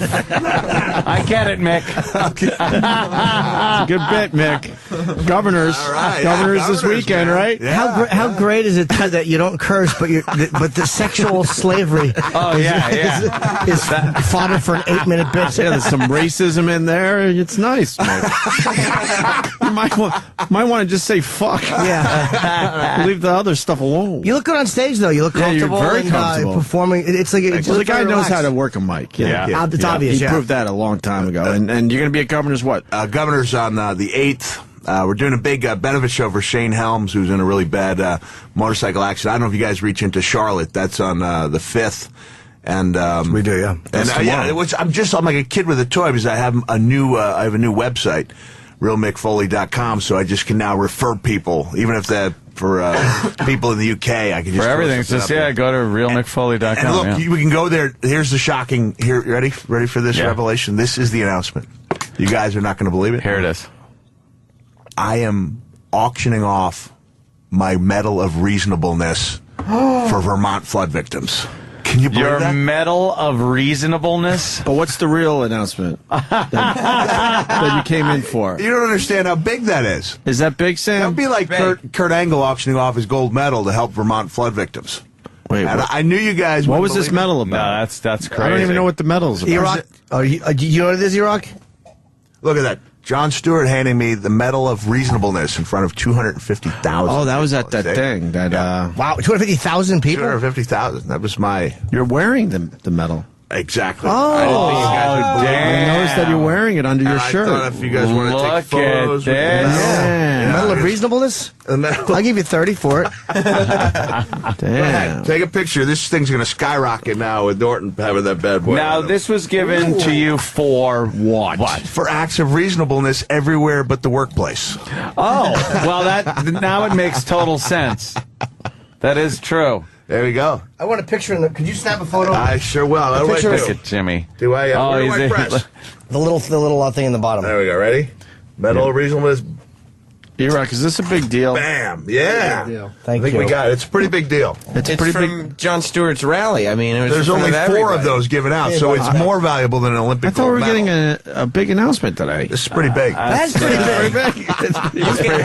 Pretty big. He goes. It's pretty big. You can have the Medal of Reasonableness. You can have it. I told you to prepare to be disappointed. You did write me. How much do you think you'd get for it? Personally, and say that. You know what? Here's the deal. My son put it up last night, and we're starting this bad boy high. Honestly, this is not as big an auction as I did a few months ago for Rain, which was like my best stuff. That was like the Cactus Jack boots and the Hell in a Cell shirt.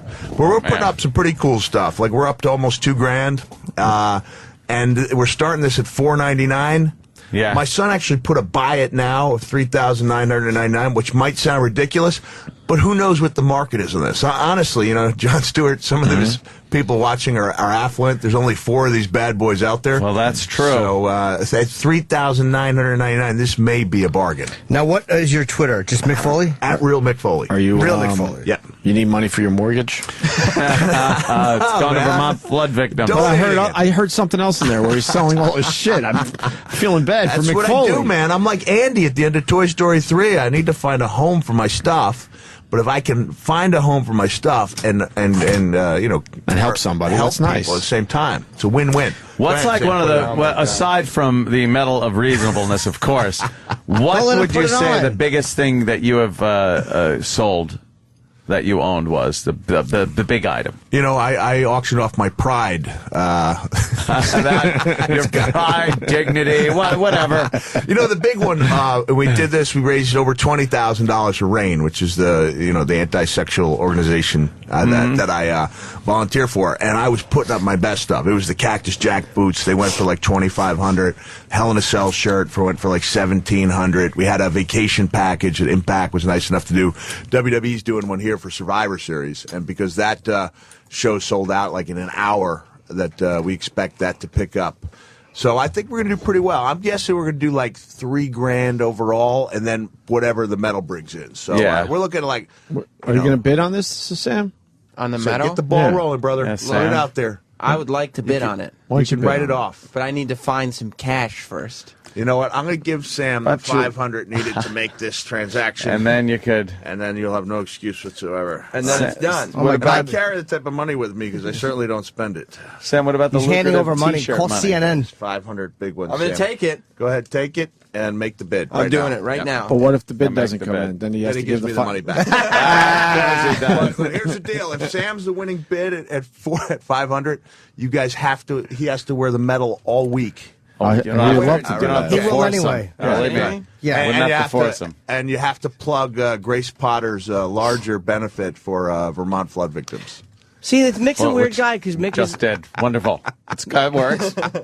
We joke about Mick being cheap, but he's a very giving guy. Well, he is cheap. He just gave Sam $500 and Sam has charitable. to give it back. Though. My kids hit me Very with that all the charitable. time. Dad, how come you don't give us any money to spend? Oh. You'll give money to kids in Africa.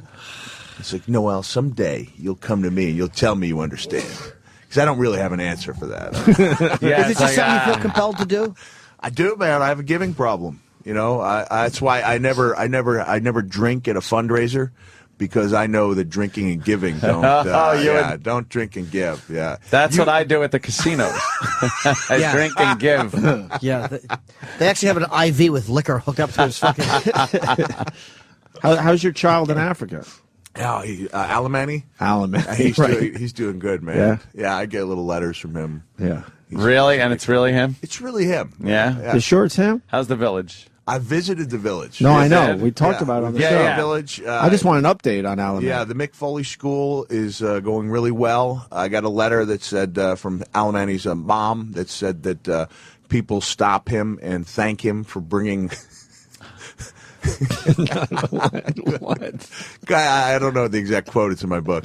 Goodwill and blessings to the village. Yeah. You know, yeah. That's nice. Yeah, it's you nice. got that going for you. Yeah, you know what? You don't have to hurl yourself off of cages to be appreciated. All you got to do is give some money to people. And get a school bill. Yeah, that cash. What kind of school goes is it? A long way. Is it a hut? It's not a hut, but it's not what we would think of as a school. It's not like a. I don't mean it's not a Harbor Fields High School, you know. Yeah. They don't have Joe Mayer coaching the boys team there. Are you from Long Island? Yeah, Smithtown boy. Oh, I didn't know Mick was a Long Island. I knew. My high school played his high school. Yeah, and I knew his coach pretty well. Yeah, his daughter was super hot. Did you know that? No, because Karen. she must have been just a little nothing back then, right? Well, she was my age, you know. Yeah. How old are you? 46. Okay. Do you still live in Long Island? I just moved back a couple weeks ago. What? Yeah, I was in Florida for a year.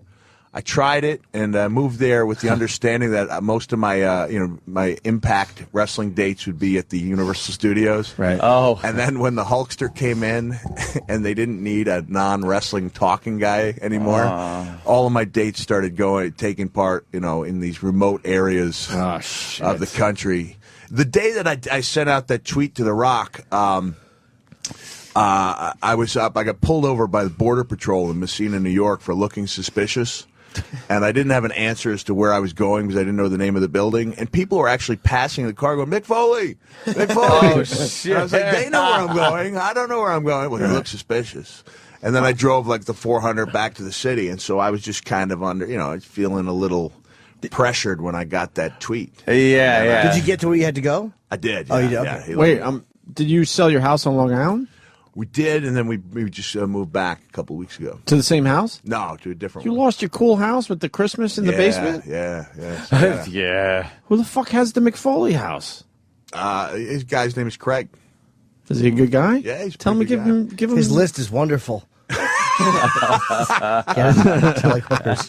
him to give your house back. Yeah, you can see him. He's a salesman at Smithtown Nissan. So, there you go. Yeah, you guys on the island can go over there, and if you want to check out my house, my old house. Did you move back to the same area? Or? Yeah, I'm like 5 minutes away. The daughter's going. Wishing you were in your old house. Exactly. Drive past it all the time. I'm like George Costanza, that episode of Seinfeld where he just starts doing the exact opposite of his instincts. Right. And things start working out. Everything for goes him. well. Yeah. Did you move your family to Florida? Oh, of course I did. Were they mad at you?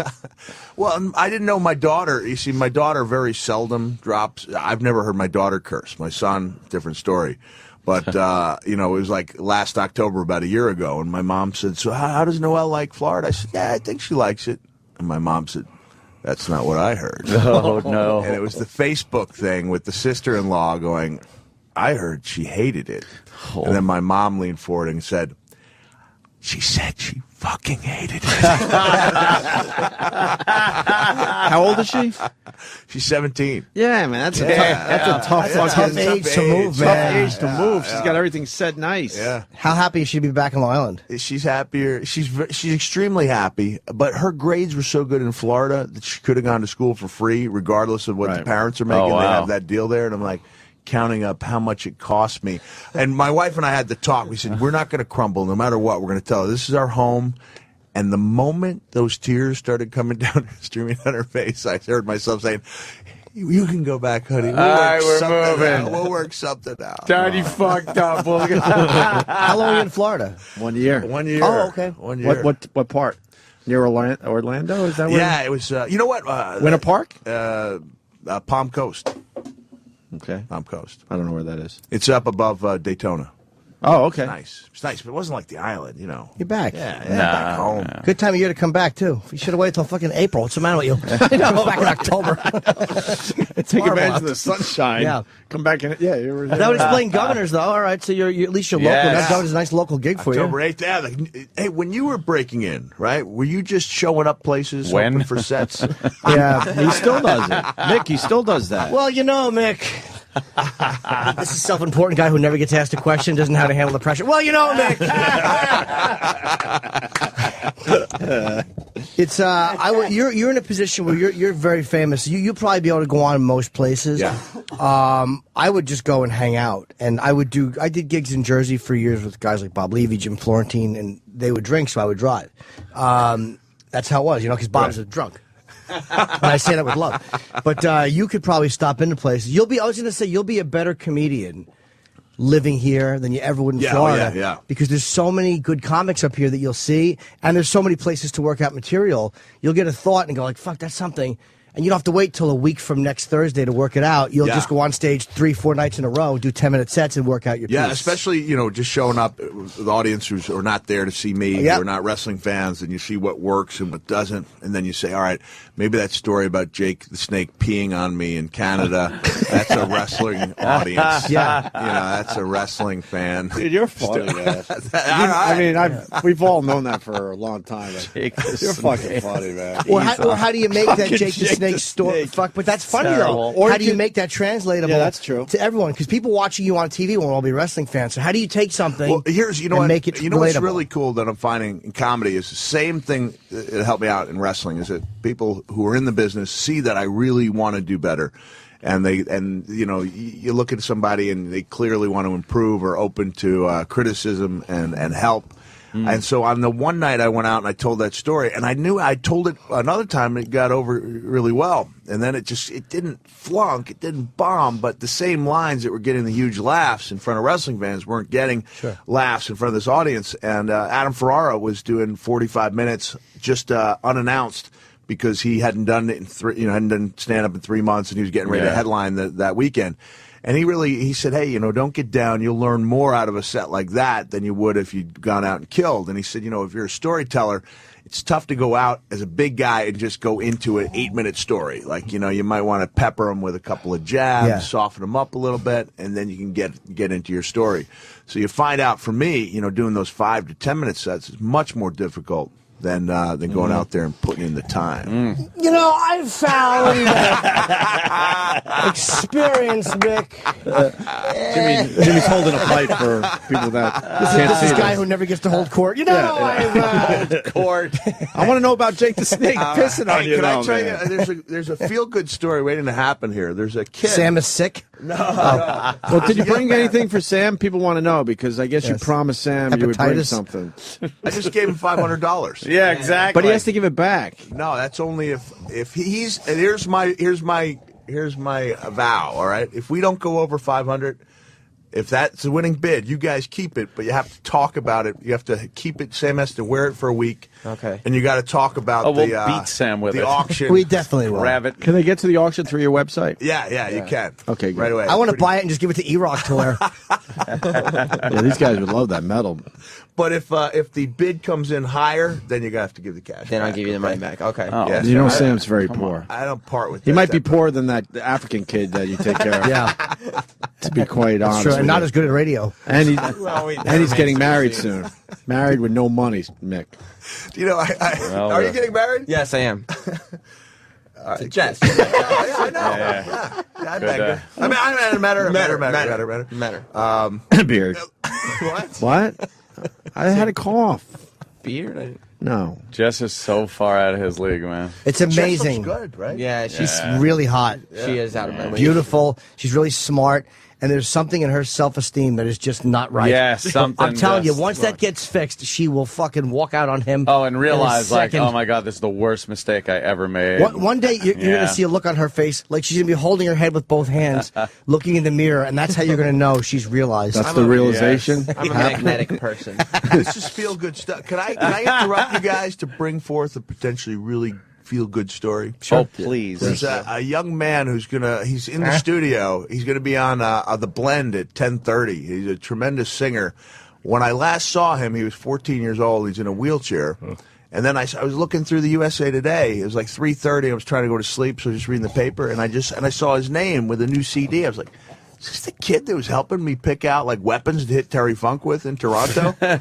And so I got in touch with him, and he's here in the studio. If I find him out there, can we bring him in? Say hello to him? He's here at It'll XM? be the first time I've seen Somewhere? him in 10 years. Yeah. Yeah. Will he sing for us? Maybe. I don't know. I don't want to put him under any pressure. Is this some kind of wrestling bit, Sam? This is not a I get bit. confused with Mick Foley sometimes. Go ahead, Google, you think it's a Google work? Is this a Justin work? Hines. Is this a work? It's got to be a word. He's going to kick him out of the chair and then beat the crap out of him with... By the way, This is the announcement. there's a bid coming in because this guy just wants to see Sam hand back the money. I think. Teabagger. Look, he's got. Hold on music 1 videos. second, Mick. Teabagger, go ahead. Yeah, Sam, go ahead and get that money back because I've already put in a 505 bid. Oh, shit, that's it. And look at Mick Foley quickly taking his wallet out. I do take PayPal, but I'm not allowed to bid on my own stuff. Here, give him 506. I got $6 here. Oh, damn, no way. All right, so I now think it's up to 506. You got to go increments of 5, so it's up to 510. Damn, You're Mick, not going look to at get this. that quickly, pal.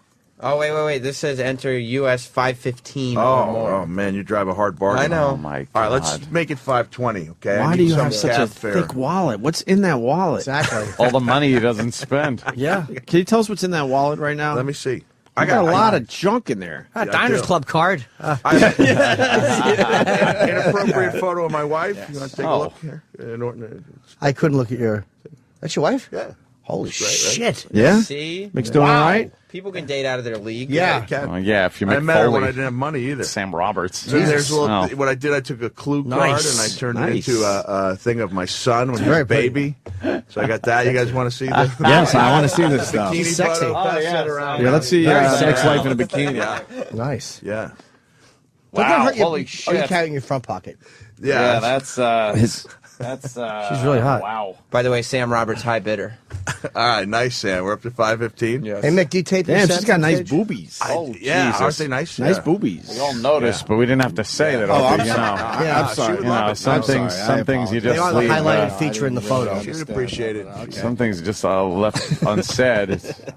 Very nice. We did an episode of Celebrity Wife Swap. I think last time I was on, I was talking Yeah. about doing Oh it. yes, You know, yeah. so- You did it with... who did you... I don't know if I'm allowed to divulge. Oh, okay. It hasn't aired yet? It hasn't aired. It's going to air. And that's where I got the haircut. It was with a head of Nussbaum. Sweet. Hey, as long as it wasn't with Heidi Long Klum. Island guy. He remembers head of knows. Nussbaum. Hey, can we take a break? I gotta pee. You Head go, is the only one that took more hits than Mick did. Justin. Could you go find this Justin kid? Yeah. I'll see if he's up for singing. And listen, honestly, he sings a Justin the blend. Hines. It's very We'll have an open inspirational. mind. So don't. Yeah, we'll miss. I like. mess with him. First of all, I love how Mick, as he's saying it, he's looking around, and then when he goes, and don't, he points right at Opie. Why? Because he knows. Why am I always the Because he problem? knows. He knows I'll sit here, and Jimmy will sit here. I'll and be on my listen phone, and I won't be even like, notice. You know what? Let me call you guys on something that disturbed me very much in the green room, okay? Well, I was listening to that woman, that very nice woman making the prank phone calls. Carmen? Carmen, yes. and hearing you guys disrespect her, you know what it reminded me of? It reminded me when you guys were on your way up and Howard wouldn't give you any love. Oh, man. The same way Howard saw you as a threat, you see Carmen? Carmen, the Carmen prank phone call guy, girl, whatever it is. Yes, the Carmen It's the circle of radio. Yeah, it really is. It happens. We're bullies, Mick. you have a chance to make you guys look. As far as I'm concerned, you guys made my comedy career. I think we're going to laughing at my surprise you bit, with this man. Justin Hines Yeah, kid. let me try to find him. Okay, I think we're going Just to a surprise you. All But right. Okay. If he doesn't sing, though, I don't want him in the studio. exactly. There's no reason to have him in here, Mick. Yep. What? I'm just being honest. Just Oh, talk my to him God. about the About relationship. he helped me find foreign objects to hit Terry Funk with. Talk to him about Terry And now, Funk. and now Come he's on. on the blend. He's a big That's wrestling good guy, story. and now he's doing his own thing. Yeah. He's All like right. 25 now. He was a kid when I met him. Fair Let me enough. see if I can Boy, find him made out there. More okay? with Mick Foley, Yeah, I'm gonna thanks, and, guys. maybe Justin Hines, and we'll be back. I got pee. Sirius XM. The Opie and Anthony Show. All right, we got Mick Foley in the studio and a very special guest. Right, Mick Foley? Very, very special. For those who weren't there before the break, should I tell this story? Yeah, why not? All right. We're just wasting time. Oh, you go ahead and tell it. And when it's time for me, I know you guys have Something things to about- plug, like something at in Pittsburgh. At Pittsburgh the Improv. Improv is not important. The 20th or 22nd, who cares? There's bigger things to think. And just like I don't care about governors on October 8th, govs.com with an O, govs, G-O-V-S. You really care. That's the difference. You really care. You got a mortgage to pay, sir. In your new house because the fucking car dealer guy's got your old house. I know. It's always something with Mick Foley. Damn, man. Why wouldn't you just rent out your house until you figured out if Florida was going to be the place my for wife you? came. Let me add to that. Let me not leave it at my wife came. My wife came. She came to talk to me, right? And she said, you're right. The guy was, stringing together financing for anybody in this market's pretty tough. Sure. She was like, I think this is a sign that we should just stay in Long Island. So we told the kids we were moving back, and literally 2 days later, I got a call from the attorney going, "We're in closing right now." And so I was without a house, without a place to live. I was just traveling back and forth looking for places. And so we did. We found a very nice place. And hey, can I mention, as long as I'm plugging, that PBS is going to be filming the show at Governor's for a special they're doing. Damn. Yeah, on the stuff I do with Rain. It's like for AARP. I didn't want to tell them that I'm not of that you don't age qualify yet. I don't qualify. No. Because they've done stories like on Joe Torre and Olivia Newton-John and like the work they're involved with, so I didn't want to turn it down. You're an ex-wrestler, so you do qualify, I'm thinking. Yeah, I think they lower the age for ex-wrestlers. I think after that Armin Katayan piece, they figured we better talk to him now. Right. These guys don't live very Why long. don't you switch houses with this guy? I'm obsessed. You want us to call him and say, could you just give Mick his old house back and you can have the one he moved into? It's not a bad idea.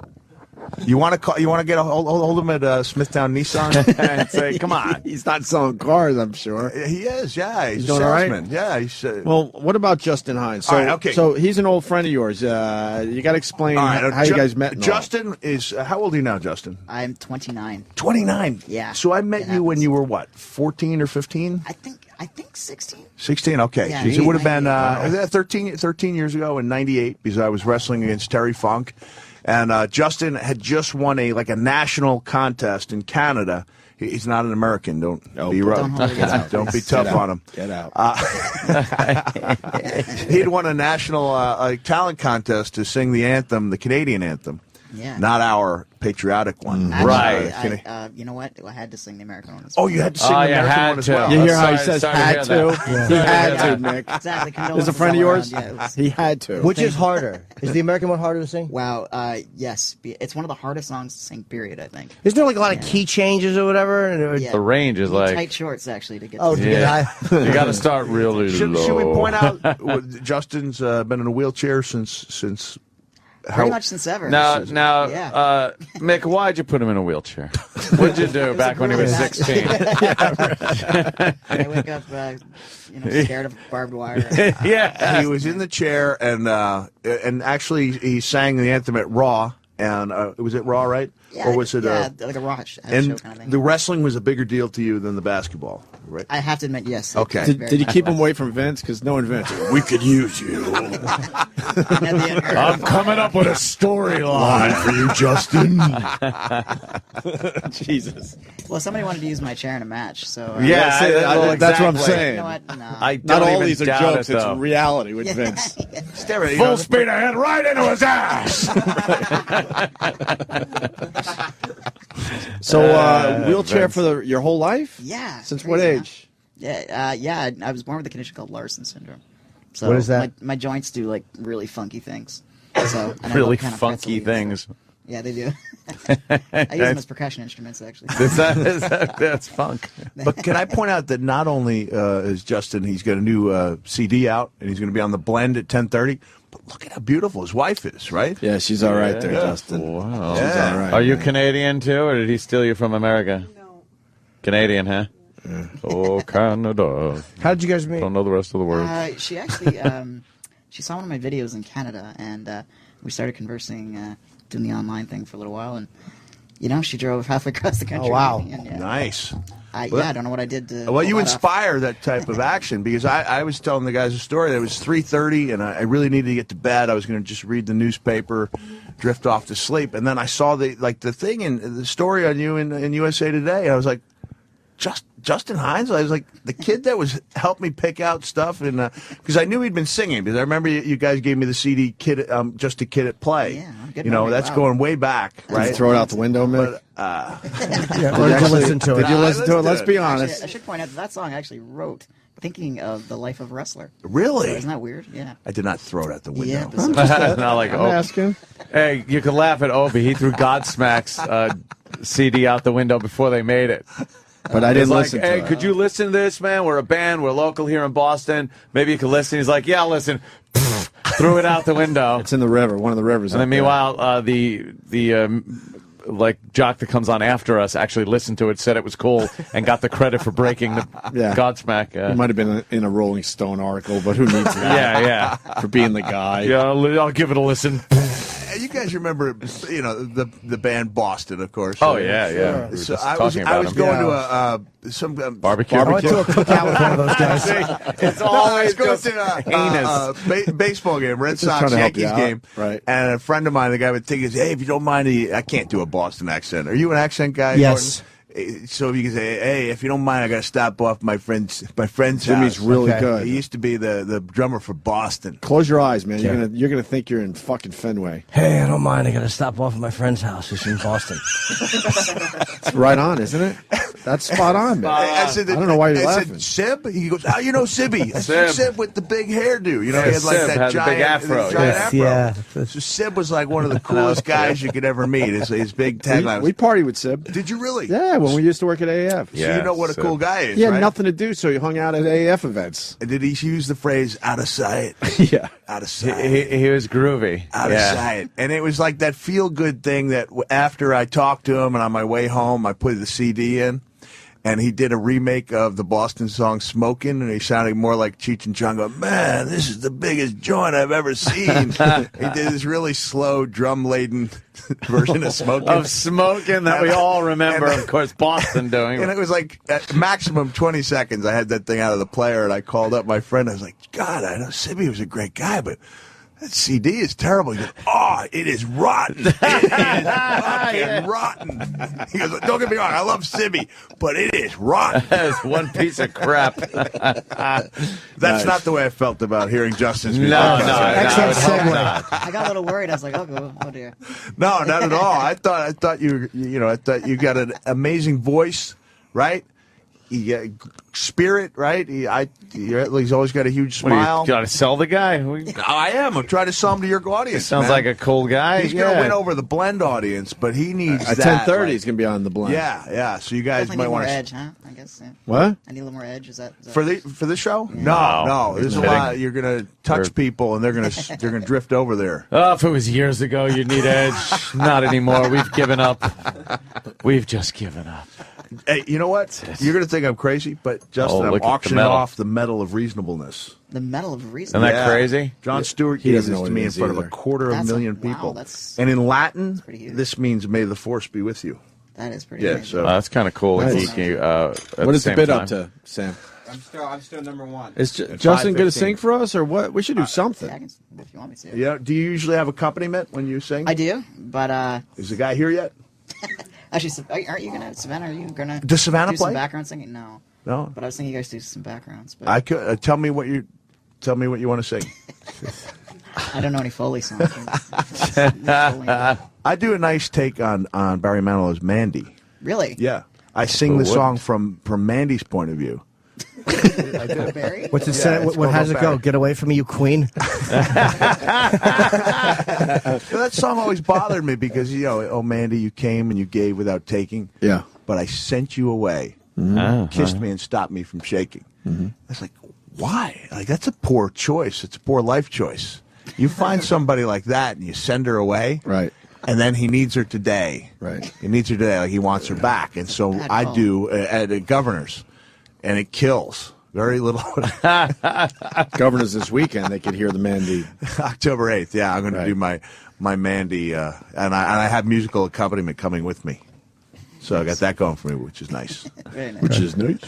But you could just belt out a tune? Okay. I mean, I don't want to put you on the spot. I'll make it quick. Okay. Acapella. Whatever gets us to 10. This is fine. Yeah. Yeah. I don't give a fuck. I'm going to be in that meeting in 4 minutes. I swear. Acapella? Sure. All right. What are you going to do? Original composition, or I should probably do one of my own tunes. But I'm on the radio. I don't know. I would think it doesn't matter. Either way. Here's the argument that it might be. People might also. This is uncharted territory here, right? Mm-hmm. Have you had a young man in a wheelchair? Yes. Oh, I thought you were going to stop and have you had a young man. Yeah. There goes Jimmy. Well, Exactly. You know that song?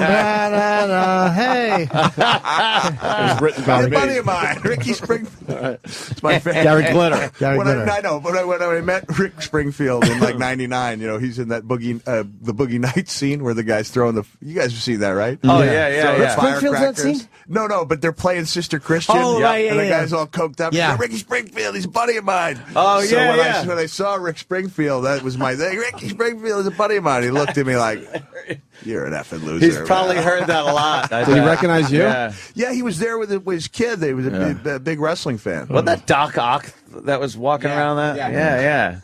And the guy that's in Indiana Jones going, Indy, give me the idol, Indy. Give me that's the same guy. Yeah, he was a lot younger and skinnier back then. It was a great scene. It's one of the best scenes in a movie. How nervous and they jump every time the firecrackers go off. How masterful was that guy playing a coked out guy in a robe, just like jamming to the song? Oh yeah, God, was he singing good. along. It's a fantastic scene, man. Yeah, the moment. other tune was Sister Christian by Night Ranger. Yeah. Good song, He's man. like dun dun dun dun. He's like all into it. Yeah, meanwhile the guy's ruining the song with firecrackers. Fucking homoerotic relationship. Some kind of waif is. Sam Roberts is throwing fireworks. E-Rock called Smithtown Nissan and told all the guy's coworkers that he lived in Foley's house. Oh, that's great. He's got to give the house back. Man, I missed that house. He's going to call in? Yeah, Do you have a better house, though? Or is it it comparable to what you used to have? Yeah, it's a beautiful view, but now we're adding up all the things that we gave up to have that great view of the river, and it's like, man, we don't have the basement, we don't have that property, no Christmas room. Oh. You can't put a dollar tag on. I mean, you can put a dollar tag on the Medal of Reasonableness, which Well, I'm of course. auctioning off at realmickfoley.com. Yes. You can also go to catch up on my latest events. Jimmy's back on his phone. Get back Focus, Mick. I'm actually going to realmickfoley.com. Focus, Mick. You're losing him. right, That's your barometer. If you see Jimmy reach for his phone, you got to change topics. So what I was going to say to Justin is because this is uncharted territory before we got off on we might have to go with a song that we all know so they stay in there. Yeah, that people will, and then we say your name, and then we say the blend, and then we and you segue, and you go over there and you rock the blend. Wait, does he have a CD out, though? Yeah, he does. I have 3. So, what's the website? Just myname.com. Okay, JustinHines.com. Because it's like if you want people to buy them stuff, shouldn't he sing something that's original? Okay, let's go. Well, I can do a cover that was on one of my records. Yeah. What was the cover? Salisbury Hill. You guys know. Yeah, I love Peter it. Gabriel. Yeah, no, I love is that Salisbury like Blueberry Hill? But that's not the dessert part. Wow. And I might be able to join you on the harmonies. Yeah. When you go to the boom, boom, boom part, I'm going to do boom, boom, boom. We'll all do it. Okay. All right. All right, go ahead. Salisbury I don't know the Hill's a song. good choice. You'll know it when you hear it. You'll know it. Okay. Salisbury steak. I do not know. No, I like the that's a food. Yeah. I love the food. Yeah. Dining up on Salisbury steak. Why don't we turn the lights down? Okay, let's do it. Yeah, let's turn the lights down for just Mood a lighting. minute. Romantic over here. Okay. All right. All right, here we go. There you go. Beautiful. That's better. All right. This is Justin Hines, Mick Foley's friend from years ago. We ready? We're ready. All right. Yeah, we're ready. Climbing up on Salisbury Hill, I could see the city light. Wind was blowing and time stood still. The eagle flew out of the night. Well, he was something to observe. And keeping close, I heard a voice, standing, stretching every nerve. I had to listen, had no choice. I did not believe the information. I just had to trust imagination. My heart was going boom, boom, boom. Son, he said, grab your things, I've come to take you home. All right. Yeah. All right. Lacapella. Nice booms. Yeah. Nice. Yeah. That scared me, actually. I don't know the song, so I was like, why is he yelling over the man's song?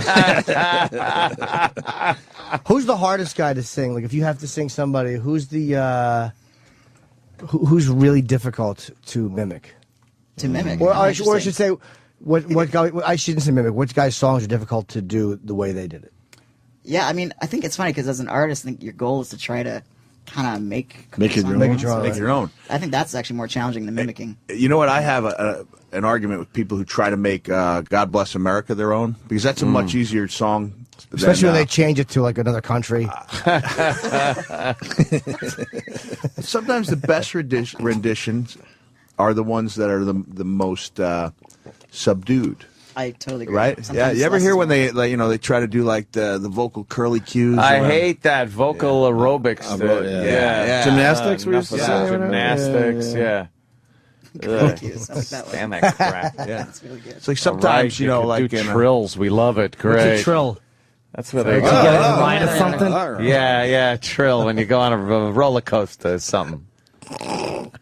As much as I love Aaron Neville, like he kind of hacked up. I don't like Aaron Neville. You don't like him? That thing on his head. How can you look at him? It's You know what? horrendous. Not a big fan. He smells wonderful. Like, have you ever met him? Oh, I thought you were just going to say he smells. You know, we met him. Yeah. My whole family met him, and he's a big wrestling fan. Yeah. And I didn't ask for his cologne, but man, he is. What about that growth? Yeah. You know just what? a- He it's a smells so stick-up. good, you overlook it. You could chop that thing off now. Of course you could. Put a hat on it. Do something. Fucking on the front of his head. What are you doing? Right. It's not Singing like love songs. It's not like it's in the middle of your back and no one knows. It's on your face. What's the name of his big song? He said a lot of big stuff. The ones he did with Linda Ronstadt. Hey, I've spent all. Help me out, Justin. I'm drowning here. Hey, I've spent. None of us know that one. I spent all my life with you. First time Mick's ever said, "Hey, I spent."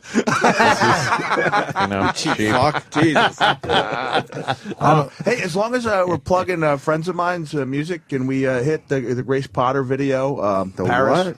Yeah, Grace Potter's the one doing this cool fundraiser that I'm just a small part of. Nice. And you know Grace's music? I don't, but Man, I think I she's should smoking. at some point. Yeah. Is she hot? She's she's Smoking? super nice too. Yeah, she's got a great voice. All right. And we're going to see her in 5 seconds when she sings Paris. Ooh La La. Yeah, Ooh La La. What? And you guys probably know this tune because they're using it on like Dancing with the Stars. And I don't watch Dance with How the would we know it Stars. then? What's wrong with you? Exactly. They're using it in scat porn. I might know it. She's all right though, Mick. Yeah. Ooh, sing it great. Yeah.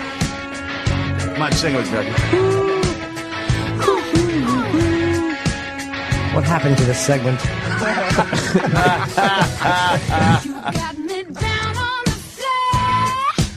What's going on here? Sam's looking and he's liking it. Yeah. She has a good voice. Yeah. She's one doing the charity benefits? Yeah, she's a Vermonter, and she's a really like a very cool, nice person, and so She married? No, she's not married. Would she go out with Jim Norton? Highly unlikely, to quote Gorilla Monsoon. Wow, why? Wow. Well, she's taken. She's engaged. Does everything have to have a wrestling angle with you? Quoting Gorilla Monsoon. When did Gorilla Monsoon say that?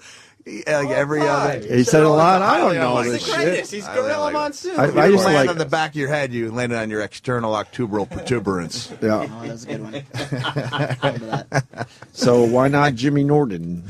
She's taken. She's engaged. Fair enough. Yeah, That's yeah. a good. All right, that's a But reason. she's I guess. rocking they're doing a not big yet concert married. and they're trying to raise $100,000, and I'm like, you know what?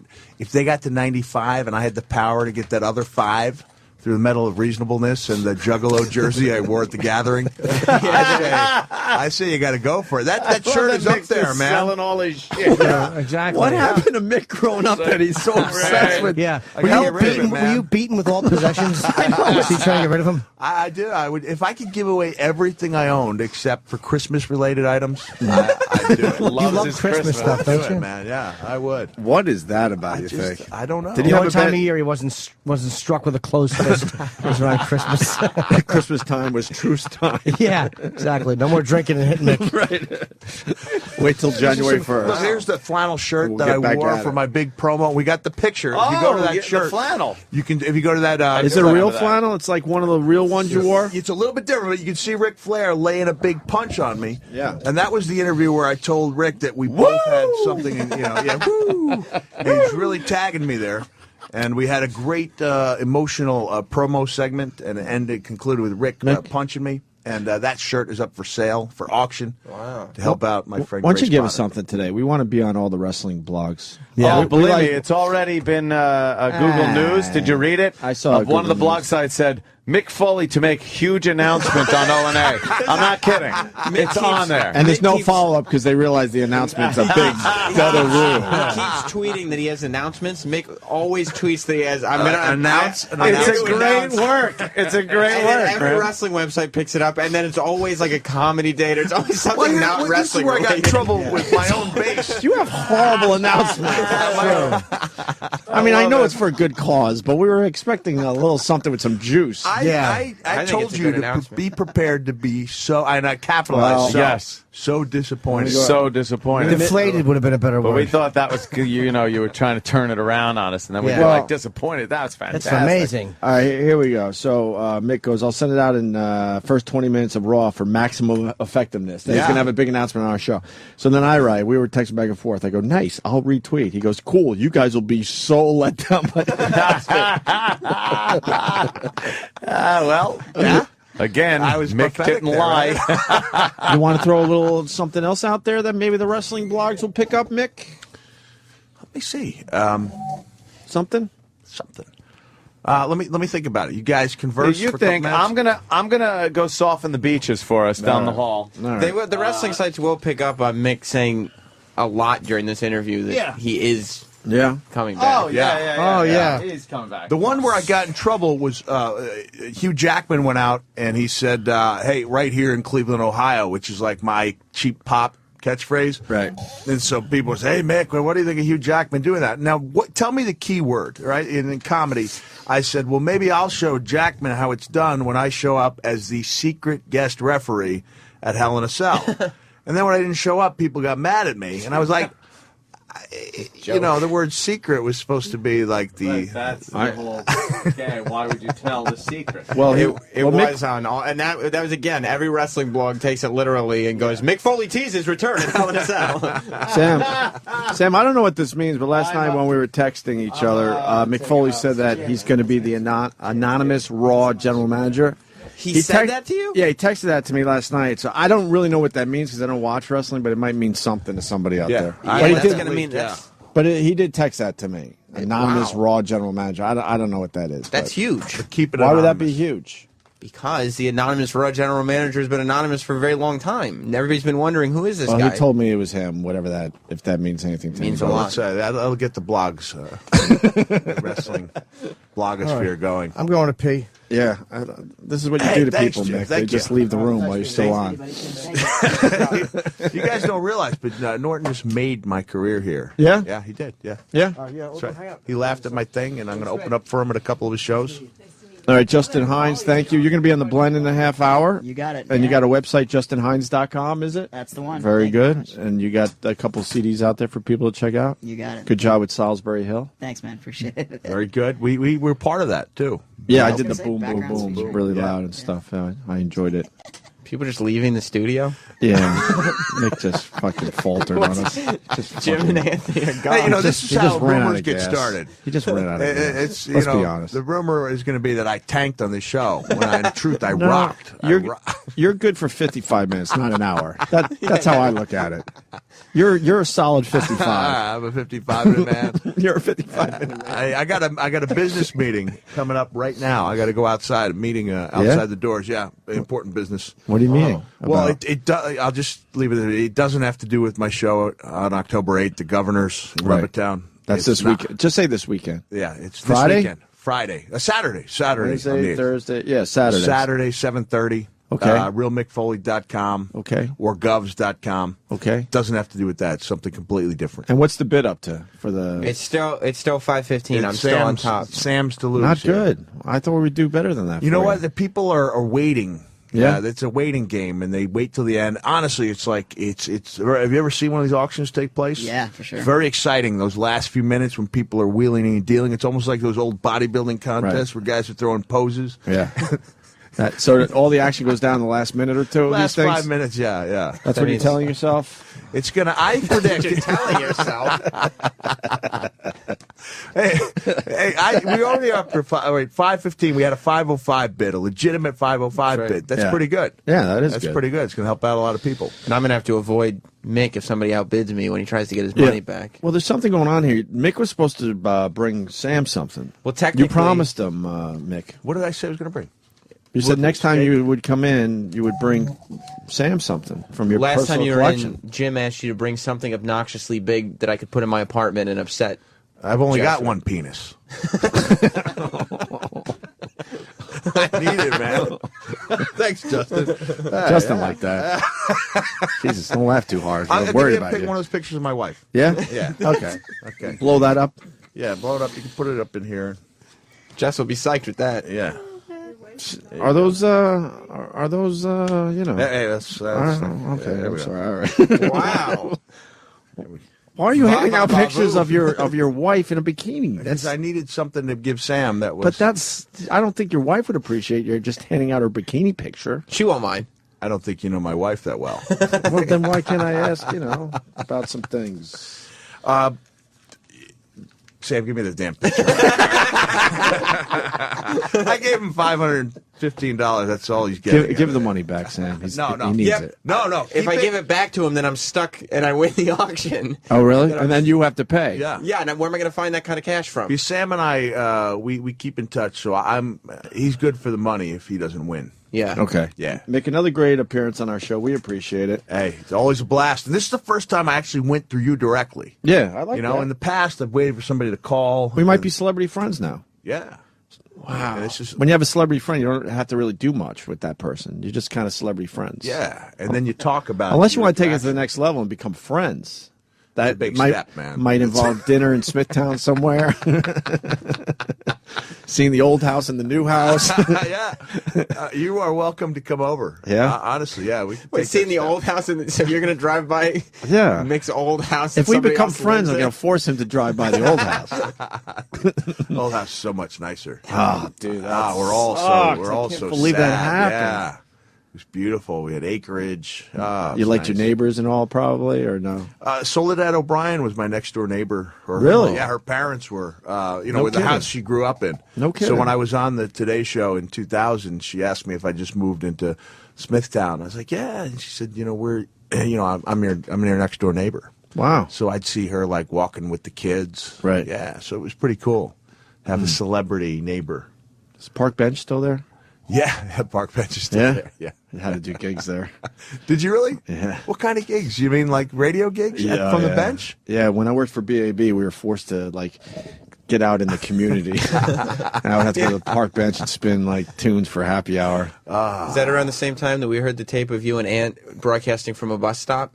No, that's Boston. Oh. Because they were closing up the bus stop or something. And then you broadcast my worst from gig, a church. My worst gig. It was I think it was Valentine's Day, off the Long Island Expressway at one of those shitty gas stations, fucking giving out roses to the women. That was the worst one I did for BAB. It's a tough thing, when you have to cross over that line from radio like personality to star, right? And it's almost like even though, like when I see the BLI guys and my kids listen to them, and they go, "Hey, we watch it." Yeah, like, I know you're on radio, but it's not really a big deal, right? It's like, if you were a big deal, you wouldn't be here. Yeah, and that same people think there's not many of us that are a big deal in this business. It's sad. You got the market cornered here, brother. Oh boy, do we! Yeah, 7 years ago today, we started on satellite radio. You're kidding me? No, this might be Anthony going. Could you come down the hall and he's kidding. Hello. Hey, who's this? Oh. Don't hang up on me. It's Anthony, you son of a bitch. just let me know how the meeting went. Take notes for me. Yeah? Yeah. I'm going to take notes? Yeah. I don't know. I think you got to be in here for the point. All right, I'll be right down. We're supposed to be in a meeting. I got to go to my business meeting too. Huh? I didn't. It was the lesser of two evils. I figured I'd do more radio with you than go meet with the boss. All right, man. Let's take that next step. Dinner sometime. Yeah, that sounds good. So Justin Hines once again, the real Mick Foley online, but the big just real Mick Foley, not the. Oh, real Mick Foley. Okay. Yeah, Governor's Saturday and all the other things that Mick's involved with will be on his website, Real Mick Foley. I think that's the easiest way to do it. I think it's. I just Twitter Real Mick Foley. Website, Real Mick Foley. Right. Facebook, Real Mick Foley. Okay. All those sites. Opie Radio on Twitter. Yeah, that's right. Yeah. It's Justin much follows easier me? to remember than Anthony's, because Anthony, Comia. People don't know how to spell it. It gets confusing. And OpieRadio.com. Yeah. Putting that shit together. Yeah. I've heard rumors about that website. Yeah, realmickfoley.com. All right. Thank you, Mick. All right, thank you, thank Justin. you. Thank you, Justin's wife. Thanks. Blah, blah, blah. 7 years. Yay. See you tomorrow. Bye.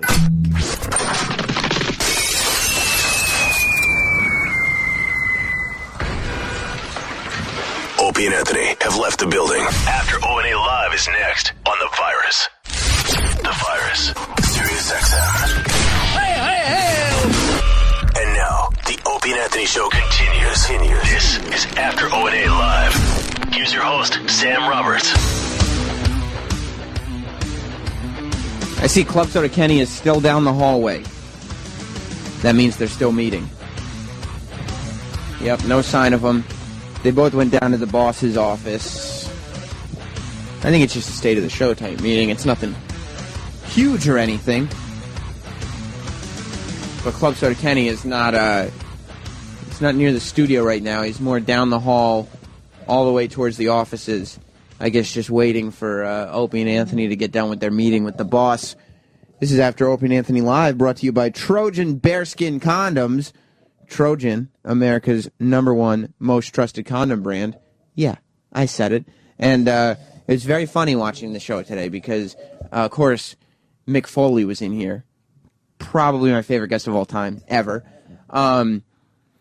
Anthony left at like 9:55. He just kind of left the show and went down to the boss's office trying to get the meeting started so that way he could leave earlier. You get it started earlier, you get it finished earlier. Then Opie didn't want to go to the meeting, so he just kind of hung out in the studio for a while and actually got the show done later. Uh-oh, here comes Club Soda Kenny. Maybe we can get an update on the timing, because Anthony obviously wanted this done lickety-split. And you know what? The guy's right. His hours here are 6 a.m. to 10 a.m. And by my clock, it's 16 after the hour, folks.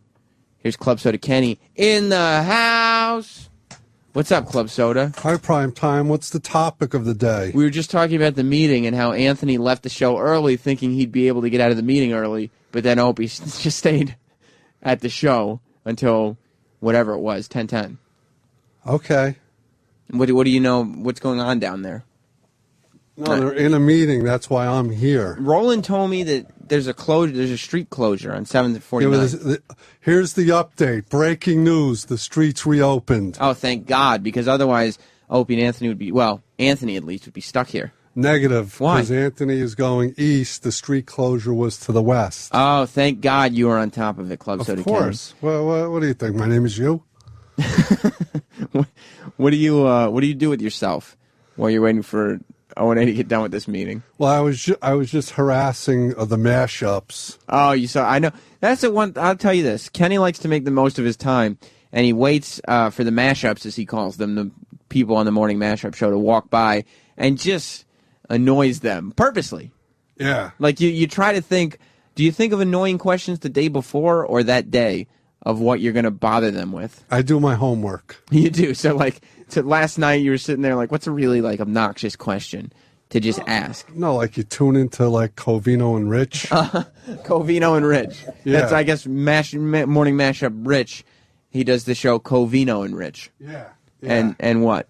Yeah. So, I'm always telling him how terrific he is, and, Covino's got a problem. You like Rich a little more than Covino? No, I don't care for either of them, but it just passes the time. And you just figure that way, you're conveying some kind of emotion, probably inflate Rich's ego and get Covino a little bit pissed off. You know me, I'm just about killing time. Yeah. I got to be here all morning. They spend more time fixing their hair than they do show prep, I've heard. I wouldn't know. No? You don't hear in the afternoons? No, there's some guy, Spot. He's their producer. Yeah. Well, nobody cares. This is the after show. That's right. After Opie and Anthony live. Yeah. Do you have any information about what this meeting is about? Business. Business? Yeah. As we discussed on the show. Now, we talked about on the show today, actually, that one of the bosses is the only person that I've come across who's not a fan of the month that we're in now, which is Jocktober. I heard that being asserted yesterday. You heard the actual back and forth. Where are you at with Jocktober?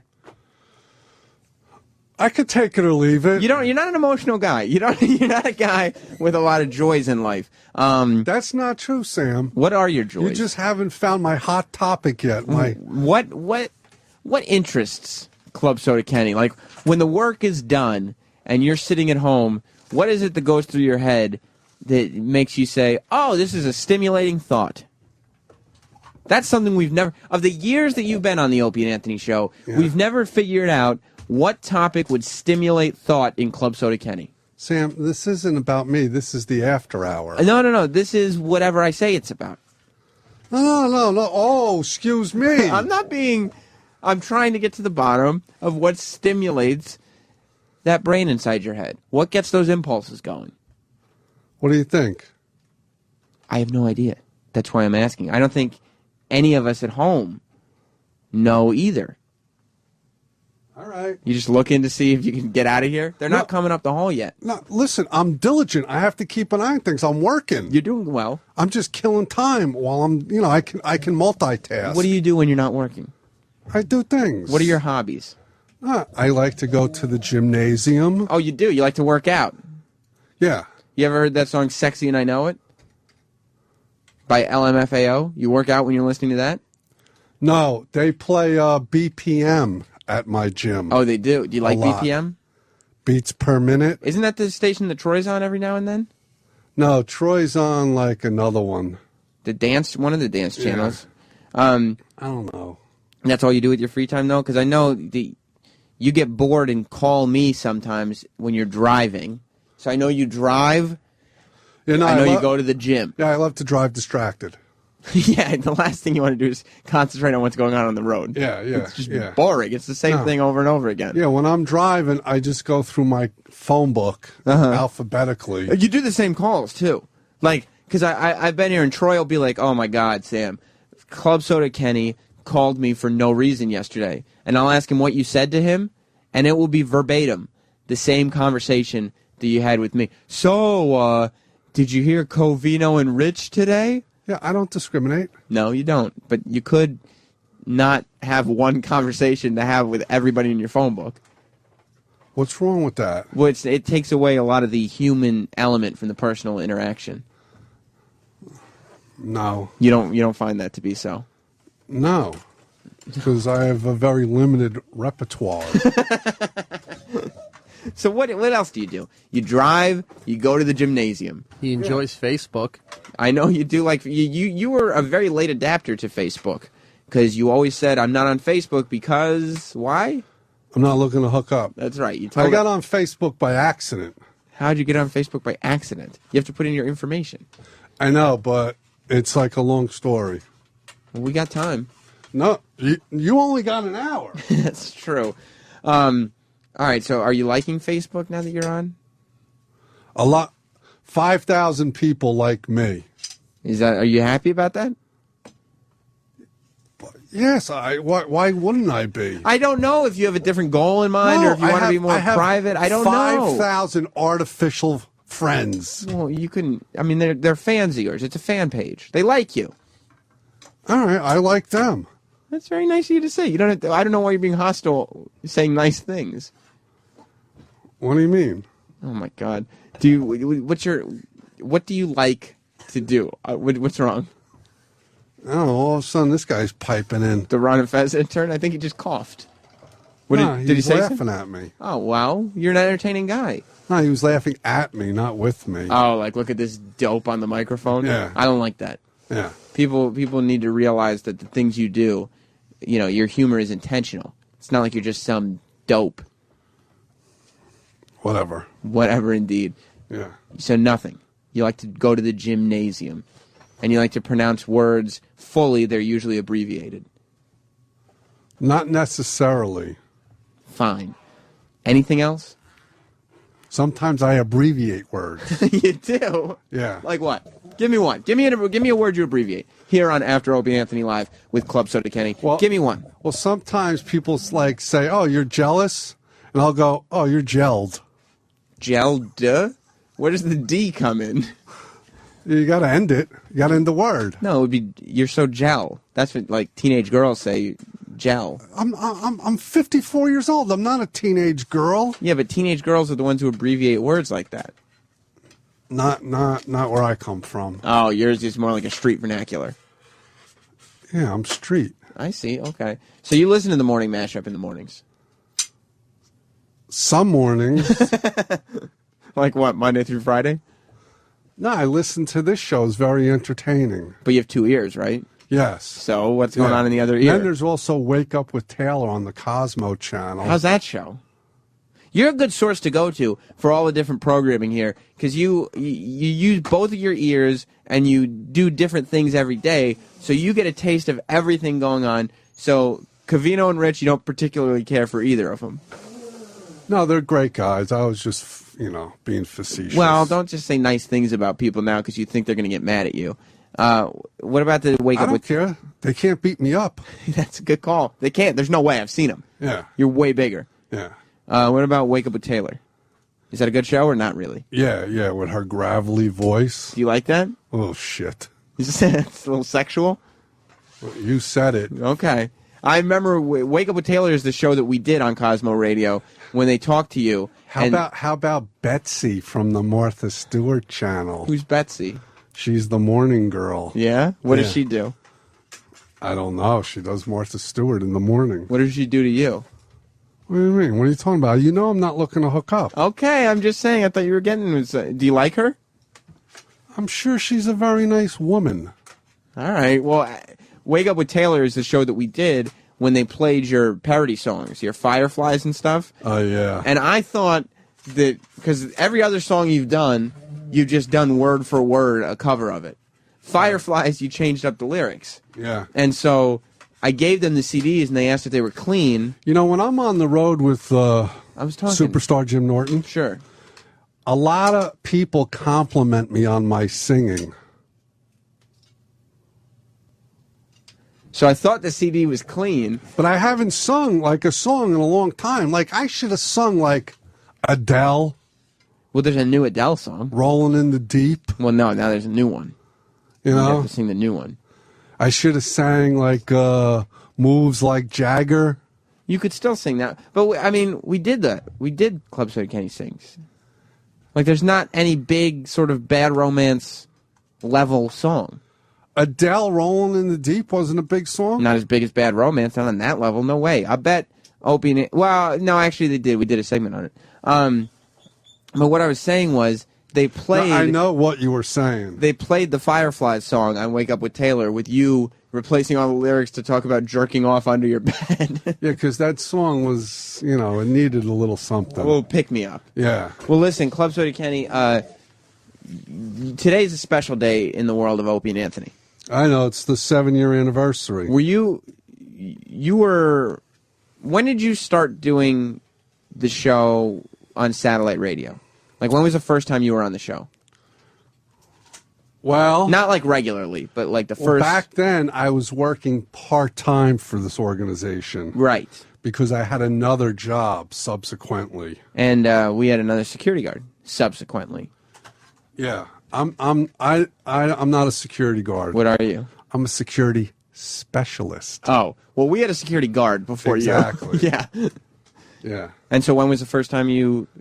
When they went on the promotional tour to promote their comeback. Oh, so you were with them on that? Yes. I remember that because I was an O&A fan from back in the day, from high school, when they were on NEW, and I couldn't go to the promotional tour at the Hard Rock. I had to work. I had to send my my girlfriend at the time, because they were giving Opie and Anthony T-shirts and stuff and making their big announcement that they're returning to XM. It's a different girl.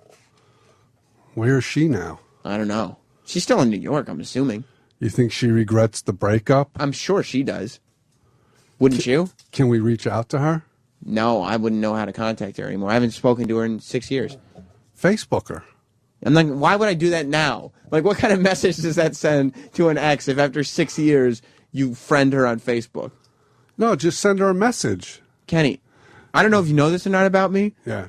But I'm not looking to hook up. No, I know. You got a very nice fiancé. That's right. Fiancé. That's how you say it. Fiancé. Yeah. But, so I had to send her, and then, obviously, I wasn't on the show until their first summer. Actually, was Danny on the very first show, Eric? Not that I recall. I think he was there. Yeah. Was he in the building for the very first show? Yeah, I believe the interns had started that. Because we've run low on people who were here for the first show. It used to be like everybody, the staff was here for. Were you at the first show, or did you start? Did you start on the second show or something? I was hired as of the 4th or whatever it was, but I think because back then we all had like intern schedules. Yeah. So I didn't technically start until like the 3rd day. Oh, so we're not going to talk to you till Friday. I guess not. I mean, you have nothing to contribute about today. Well, I remember listening at home. Yeah, I mean, I listened at home too. And I was like, wow, I can't wait to go to work. That's back when before I hadn't bought XM radio yet. So my first day of listening was actually the next day when I could get a little, illegal download of the show. You illegally pirated this show. That's right. 2004. I was Sam Roberts, internet pirate. They're going to dock you. Now? Yeah. Well, now that you've admitted it. Oh, my God. I was kidding. I was joking. But Mars was there first day. Probably. And Eric, obviously, you were there first day. Yes. What was it like first day of this show? 7 years ago today, when Opie and Anthony returned to satellite radio. And by the way, this is obviously their longest run by far. 7 years in a row. Opie and Anthony are not used to this kind of thing.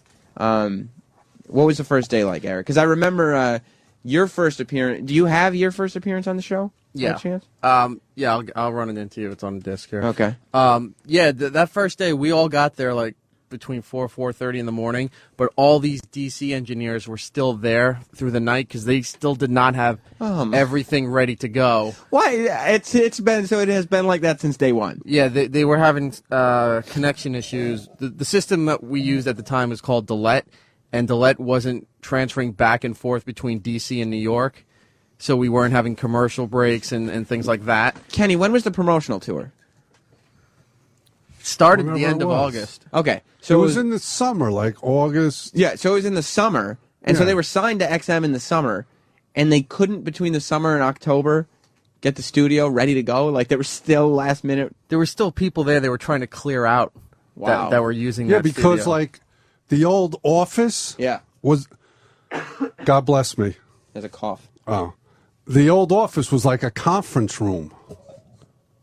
And, okay. You know, and they had to, like, switch things around.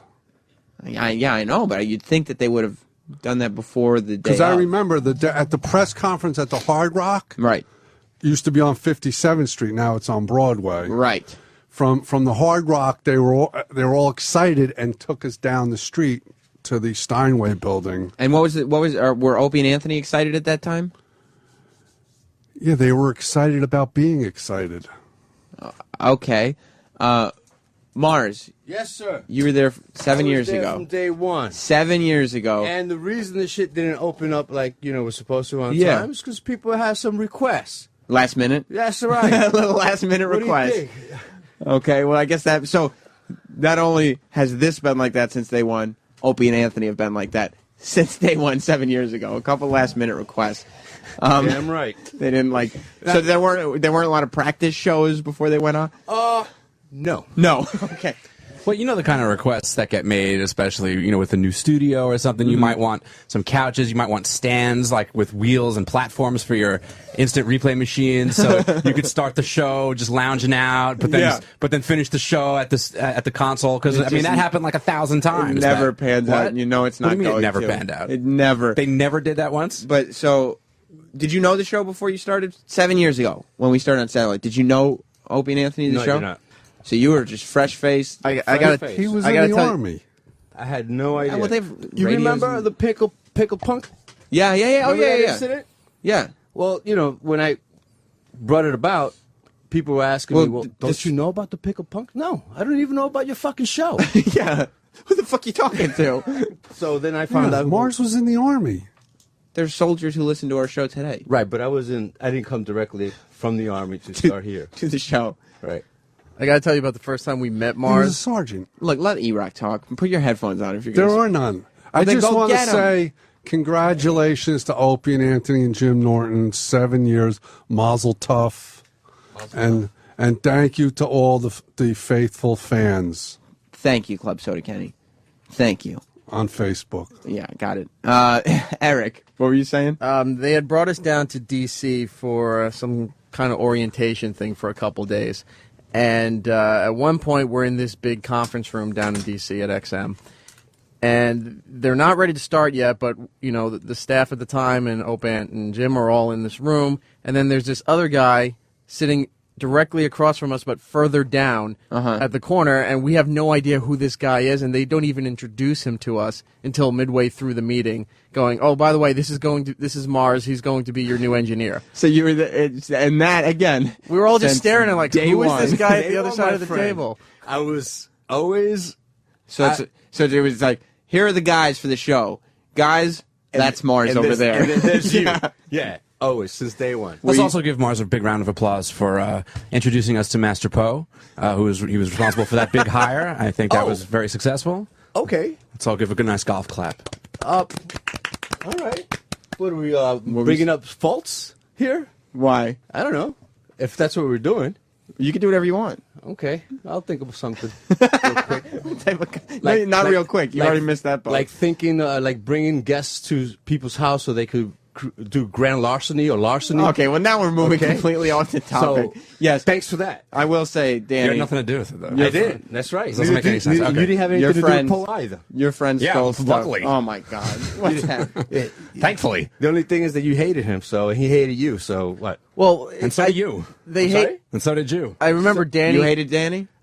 No, he hated Poe. After a while, of course. Hey, I have to admit, after a while, he got too much. I remember where one of the instances where Danny started hating Master Poe was, I guess, within your first full week that you were working there. Well, all right, go on, and then I think we might be talking about the show's going on, and Poe pulls Danny out from that little side studio that we had where the board was and the phone screener to hand Danny a vacuum and said, "You need to vacuum the floor all the way out to the hallway."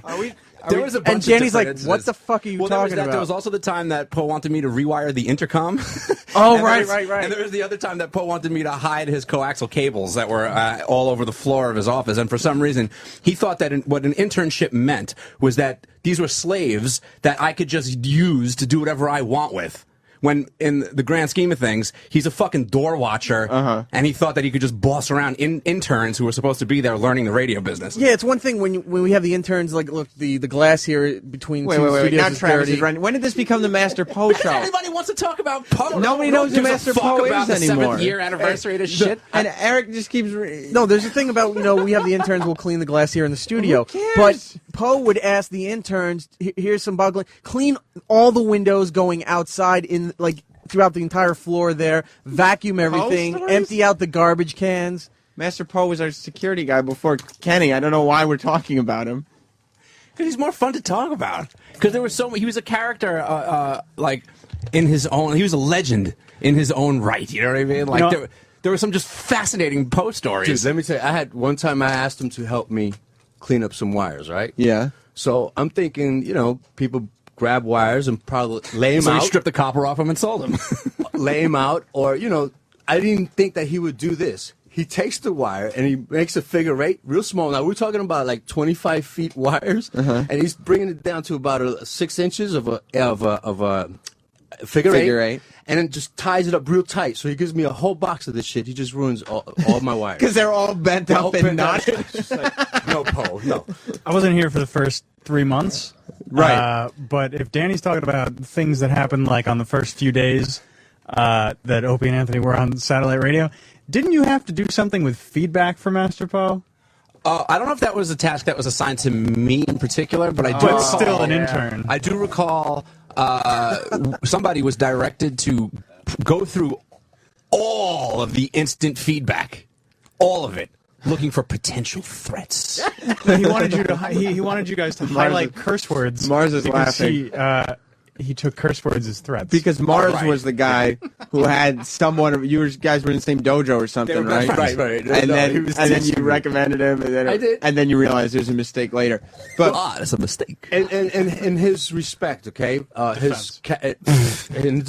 you. In his defense, his character, needed a lot of help. Okay. Yeah, his character, the way he is, his person. more of a Yeah, fiber, I got you. know what His I'm saying? human character, not his radio character. But as a person to tackle enemy or whatever, that motherfucker's bad. He was like having a giant dog. Yeah. Like he was an animal. Like until they died. Do you remember the Halloween party in Hard Rock? Yeah. When a group of people stole supposedly someone's purse? No, I didn't know that. You guys really? No, you. I wasn't here for it. It was the first Halloween party. Okay. I wasn't here. Halloween party. So here's an incident where someone loses their purse.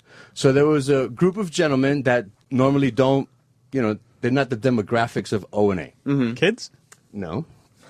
Is it black people? Bunch of Canadians. You just say black people. So then, if they're black people, you call them black people. I think Mars is talking about black people. So the assumption was he's being racist by avoiding it so much. I know. He's calling them Canadians. Yeah. What does that even? What are we? 8? They're black. Okay. So the assumption was that they were the culprits, right? So Because of their skin color. I don't know, a female pointed him out. Okay. Whatever happened. Sure. So now this incident moves outside. Now you got a group of young blacks on one side of the street, and some O&A guys that were rough and tough and having a few drinks on the other side of the street. Now, this individual... Rough and tough. Big ass. There was a couple of them. I might call him roly-poly. I don't know. No. You'd be surprised. I don't know them. I don't know them as well as Master Poe does. He was friends with Master Poe was best friends with a lot of pests. Keep going. So, now the street is kind of divided, right? Yeah. One side is looking at the other side, like, what are you going to do? Sharks and the Jets. And this motherfucker Poe. Okay? Yeah. This fucking guy. And this is the animalistic part of it. He sees a conflict, and he's got to throw himself in the middle of it because he may be able to hurt somebody. He's got to save the world. Yeah. He's got to save O&A. Oh, right? yeah. So even though there's no threat. So he gets in the middle of it all, and he starts talking to the black guys nicely, respectfully. Sure. And he calms them down. So everything's over. It's all good and said and done. So I go, Poe, what are you doing? What about one of those individuals had a gun? And this fucking guy's answer to me was, I'll do this. Remember he had the long black coat? Yeah, like Neo in the Matrix. That son of a bitch pulled out a whip. I swear to God, bro. A whip that he had laying across his arm, across his back, and to the other side, to the other arm. And he yanked it out and he starts whipping. What is he talking? And Indiana he said he Jones would have took them on. with a whip. Yeah. He'll bring a. He I've told heard. me. I've heard somebody bringing a knife to a gunfight. Poe wants to bring a whip to a gunfight. He said they would have been saying, yes, sir. Oh, my. Poe. What type of talk is that? But that's but he was for real. Tell me this. First day at the XM studios. Why was he for real, though? Just because he had a whip? Like, I've known a bunch of douchebags who carry around weapons. That doesn't mean that they're for real. No, that didn't make him for real. Other incidents, he was really down to... So then how come every video I've ever seen of him, he's just, like, flailing his limbs about and smacking himself? Well, I seen one where he was down to fight. I never saw He was down to fight. The only damage I ever seen that motherfucker do was popping some fucking balloons on his steps of his shitty dojo. Danny, look, I don't defend them a lot, but I must defend them here. In this respect, one time I'm walking down the street on 57th Street, right, with him, you know, we walk in at 4 o'clock in the morning, shit like that. Sure, right? to walk to work. Yeah, Stand back. So there was... let's have breakfast and get paid. So we walk in up 57th Street from west side to the east side, and there was like on between 6th and 7th, there's like a little hill. So you're looking down at who's coming up. And there's this brother, huge brother, just you could tell, fucking crazy. He's doing mannerisms. Like the type of guy that somebody like me would go, oh, I'm going to walk on the other side of the street. That's what I did. Right, okay. You I just fucking move over to the other because side. even you could handle a problem possibly, but I don't want that. avoid it. Yeah. Because it's not going to turn... No. Even if you have to handle the problem, there was still a problem. Absolutely. Plus, the individual's huge, and he's so who knows? Angry. Yeah, and possibly loco. crazy. Yeah, exactly. Yeah. So here comes Poe. The dude does not move. Poe doesn't. Neither does the other guy. I'm like, holy shit. So I'm already walking on the street. You left him. Hey, I'm on the street. No, Yeah. I'm watching him. Oh, but you walked I'm on the around. street. Right. And these two guys, these two alpha males are fucking going at each other. Two And- lunatic alpha males. And let me tell you, lunatic number one, black dude, he moved. He had to move because Poe was not having it. And then after we were done with that, I was like, yo, what are you doing? He said, fuck that. I ain't moving for no fucking motherfucker. Yeah. I mean, that was Poe. He was ready. He was not He didn't joking. he didn't have common sense, but he also, I mean, he didn't have the common sense to not come at you full force. So that's a positive in a way. Full force all the time. He did good things. He carried people from lobbies to across the street when they were, laid out naked. Okay, so and things he can carry people. Oh, I don't know what you're talking about. Go on, Roland. He's real because a black guy stepped out of his way and then he carried a drunk bitch across 57th Street. Go on, Roland. It's like the old Sully guy, Will Chapman. We Yeah, get yeah. wasted, and we call Poe. We need help. Oh, And yeah. we send him all over town. I'm in my He'll car. always be there for you, though. He goes, I'm in my car. Where are you? We go, help downtown. Tell me, though, Mars. Yes. It's your first day on 57th Street. Yes. And it's the first Opie and Anthony show. What was your impression of the show? Were you just an XM engineer, or did they hire you for that show? They hired me specifically for the O&A show. And what did you do before? Like, where did you... Hubcap salesman. I was a engineer at a commercial insertion company. Okay. I don't know what that is, but I don't care. It's when they impregnate horses, I think. Oh, I got Absolutely. Commercial insertion. Would you see the commercials being played on TV? That's another company inserting them, making profit out of that, making it simpler for the cable companies. That's Okay, whatever it is. I got it. So, what did you think of the show? Of the show itself? In the beginning, not now, not like, oh, I'm trying to get you to say something stupid. In the beginning. In the beginning, I had my problems because you didn't get it.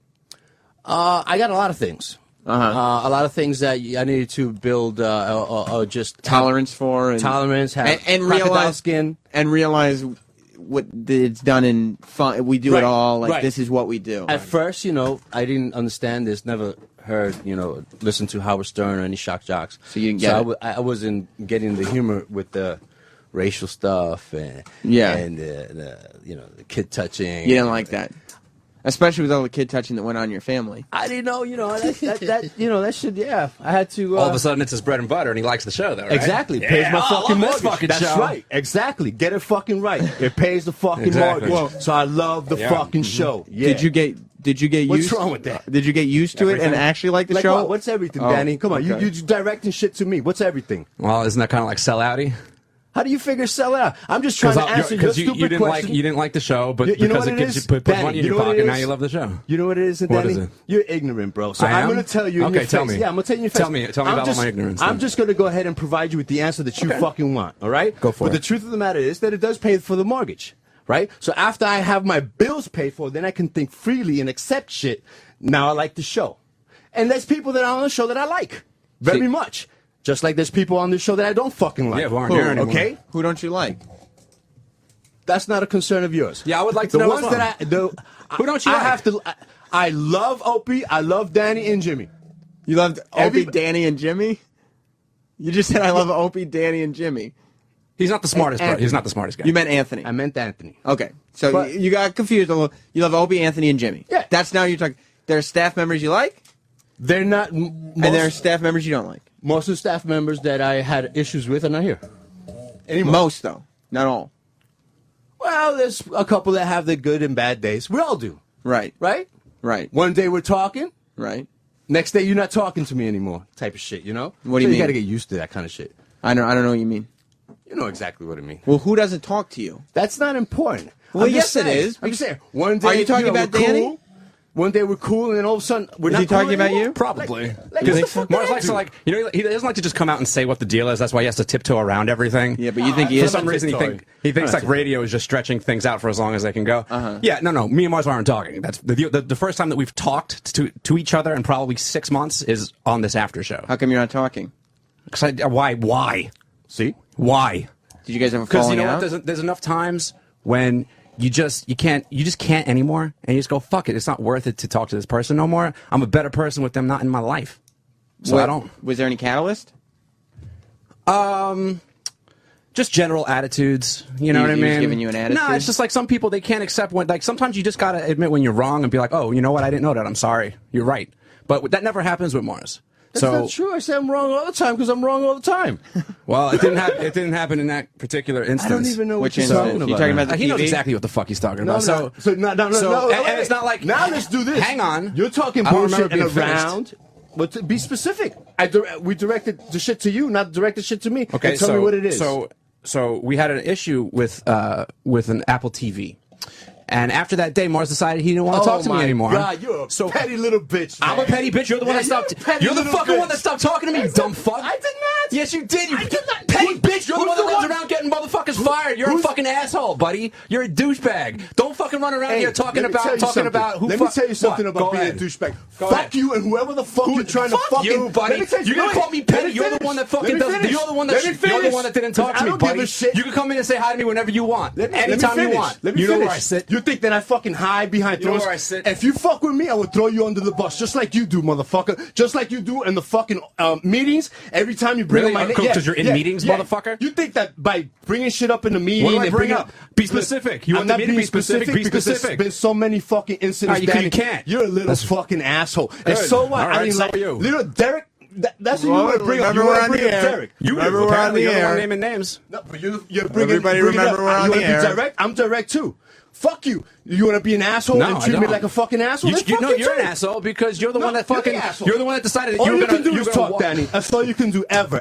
Talk. It's the radio. What else are we supposed to do? No, but what we're talking about is off air. It has nothing to do with the off fucking. the air. You stopped talking to me, motherfucker. You decided that you didn't want to talk to me, so I didn't talk to you. Danny, you must. And be then crazy. You call me petty on the air. Fuck that. I ain't having Danny, it. you must be crazy. Cause bro, you look at me in my fucking face in the mornings and you don't say shit to me. Why should I fucking talk to you? You're the one that walked out in a huff when we had an argument, acting like a bitch. You acted like a bitch and you took your ball and left. Why the fuck would I want to talk to someone like that? Because you're a fucking idiot. Because I'm trying to tell you what the issue was, and you totally ignored what I was saying. In the middle of talking to you, you talking about the TV? You fucking turn your face on me. So what the fuck am I supposed to do? Stand there and beg for your attention? You're a piece of shit. fuck you. You can fucking drop dead right now. I don't give a fuck. You're a piece of shit. You can call me a piece of shit all you want. I can call you a piece of shit. I don't care. It's never going to affect me that Mars called me a piece of shit, And folks. the other thing about this, too, so the boss is here, it doesn't affect our fucking job. He still talks to me in reference to work, and I still talk to him in reference to work. So it has nothing to do with the show. But personally, you can suck balls and die, motherfucker. And I wouldn't shed any tears. Okay. And I will say, let me just that fight just now was brought to you by Trojan Bearskin Condoms, Trojan America's #1 most trusted condom brand. Yeah, right. Everybody fucking loves you, Danny. Think about that shit, right? What the fuck are you talking about? We all love you in this fucking company, right? Everybody hates me. Yeah, and they hate you too. You think so? Probably. Yeah, you fucking want to make it that way. That ain't true. Whatever. You're just making shit up. Just like you do talk shit all the time. You make shit up. I don't work. Motherfucker, I work more than you, motherfucker. Really? Do you? What the fuck do you do? What are you doing what right do you now, fucking fuckface? do? What did I just do? Fucking show? What did I just do just now before I walked in here? What did here? you just do? Get paid for an hour Before I walked in here. doing what? What did you just do for the fucking company for the last hour besides just hang out doing nothing on this fucking show? On this show? What did I do for the past hour? You stupid fuck. I just changed the fade in Studio 7 that was giving them a fucking problem. You just asked me what the fuck I did. This is a fucking asshole. How come every time, just asked how me come what every I time did? the show needs you for something, you're never around? When did they need me, fucking I don't know, asshole? like every day? When did they Where's need me? Mars? I don't know. I called him 4 times. I don't know. I That's guess a butt. I guess he'll get to it when he gets Danny, to it. you're a fucking liar. That's not you're lying. Fucking liar. That's never a lie. Who called me? That's never lying. Who called me? I never called you. I never said it was today, fuckface. So when was the last time someone called me and I wasn't there for them? I don't know. Probably like last week or 2 weeks ago. I don't know. Name the incident. Mars, and you know it's happened before. Danny, you're full of shit, Danny. You just want to say that I Whatever, don't man. work. I'm not going to let it bother me. You know, yeah, exactly. It doesn't bother me either. You come on the air, you throw jabs all the time. Who I don't sounds give more a fuck. bothered? I will say this. Danny, you know what it is? Because out in the open now. I don't fucking like you. Because you're care, a fucking Mars. little prick. And then, let me tell you, man. As a man, you ain't shit, bro. You're a fucking little piece of... You're nothing, man. Cool. You don't even act like a man. I'm telling you right now. Because we spend so much time we don't together. have to fight. And we don't have to fight to prove to each other that we're men. We can fucking deal with one another intellectually, civilly, okay? And not... Fucking, you're not a fucking man. You're a little fucking worm. I don't know what that means. You squirm. You fucking How do I squirm? go behind people's Really? back. You throw names. Go behind people's back. Yeah. Holy shit, Mars. No, I don't go. I'm direct. Holy shit, Mars. Go, ask me any question. Go ahead. I'm not trying to cut anybody off. Go ahead. And Danny, I'm not. Direct. You know, I'm not trying to cut you Yeah, I or know. Mars off because Yeah, I I would know. let this go on forever. I know. But we do have. It's time to. I never had a run beg to fast. keep a job here, and I never got anyone fired. Bye-bye. Beg. SecretShowTheFuture.com, baby. Nobody beg. See? Okay. You just look at you. Making I'm right shit here, up. fuckface. I'm not. Making shit up. Just because I Right tell here. I'm right here. Yeah, nobody begged. Nobody. What are you talking about? Nobody begged. Now you know. No, All right, no, you're full of shit. You just say shit up in the air like that, and it's not true. You have no substance behind what you just said. All right, we'll continue. Go engineer something. We'll continue this when we can. Mars, we got to cut it off. Okay. Ron and Fez are coming up next. Happy 7th anniversary, Isn't Opie it and great? Anthony. Isn't it great It's around here? Love it. See you later. Opie and Anthony show is now over. For real this time. Check out the O&A show on Facebook at facebook.com/Opie and Anthony. And catch Opie and Anthony live Monday through Friday from 6 to 10 a.m. Eastern. Ron and Fez are next. On The Virus.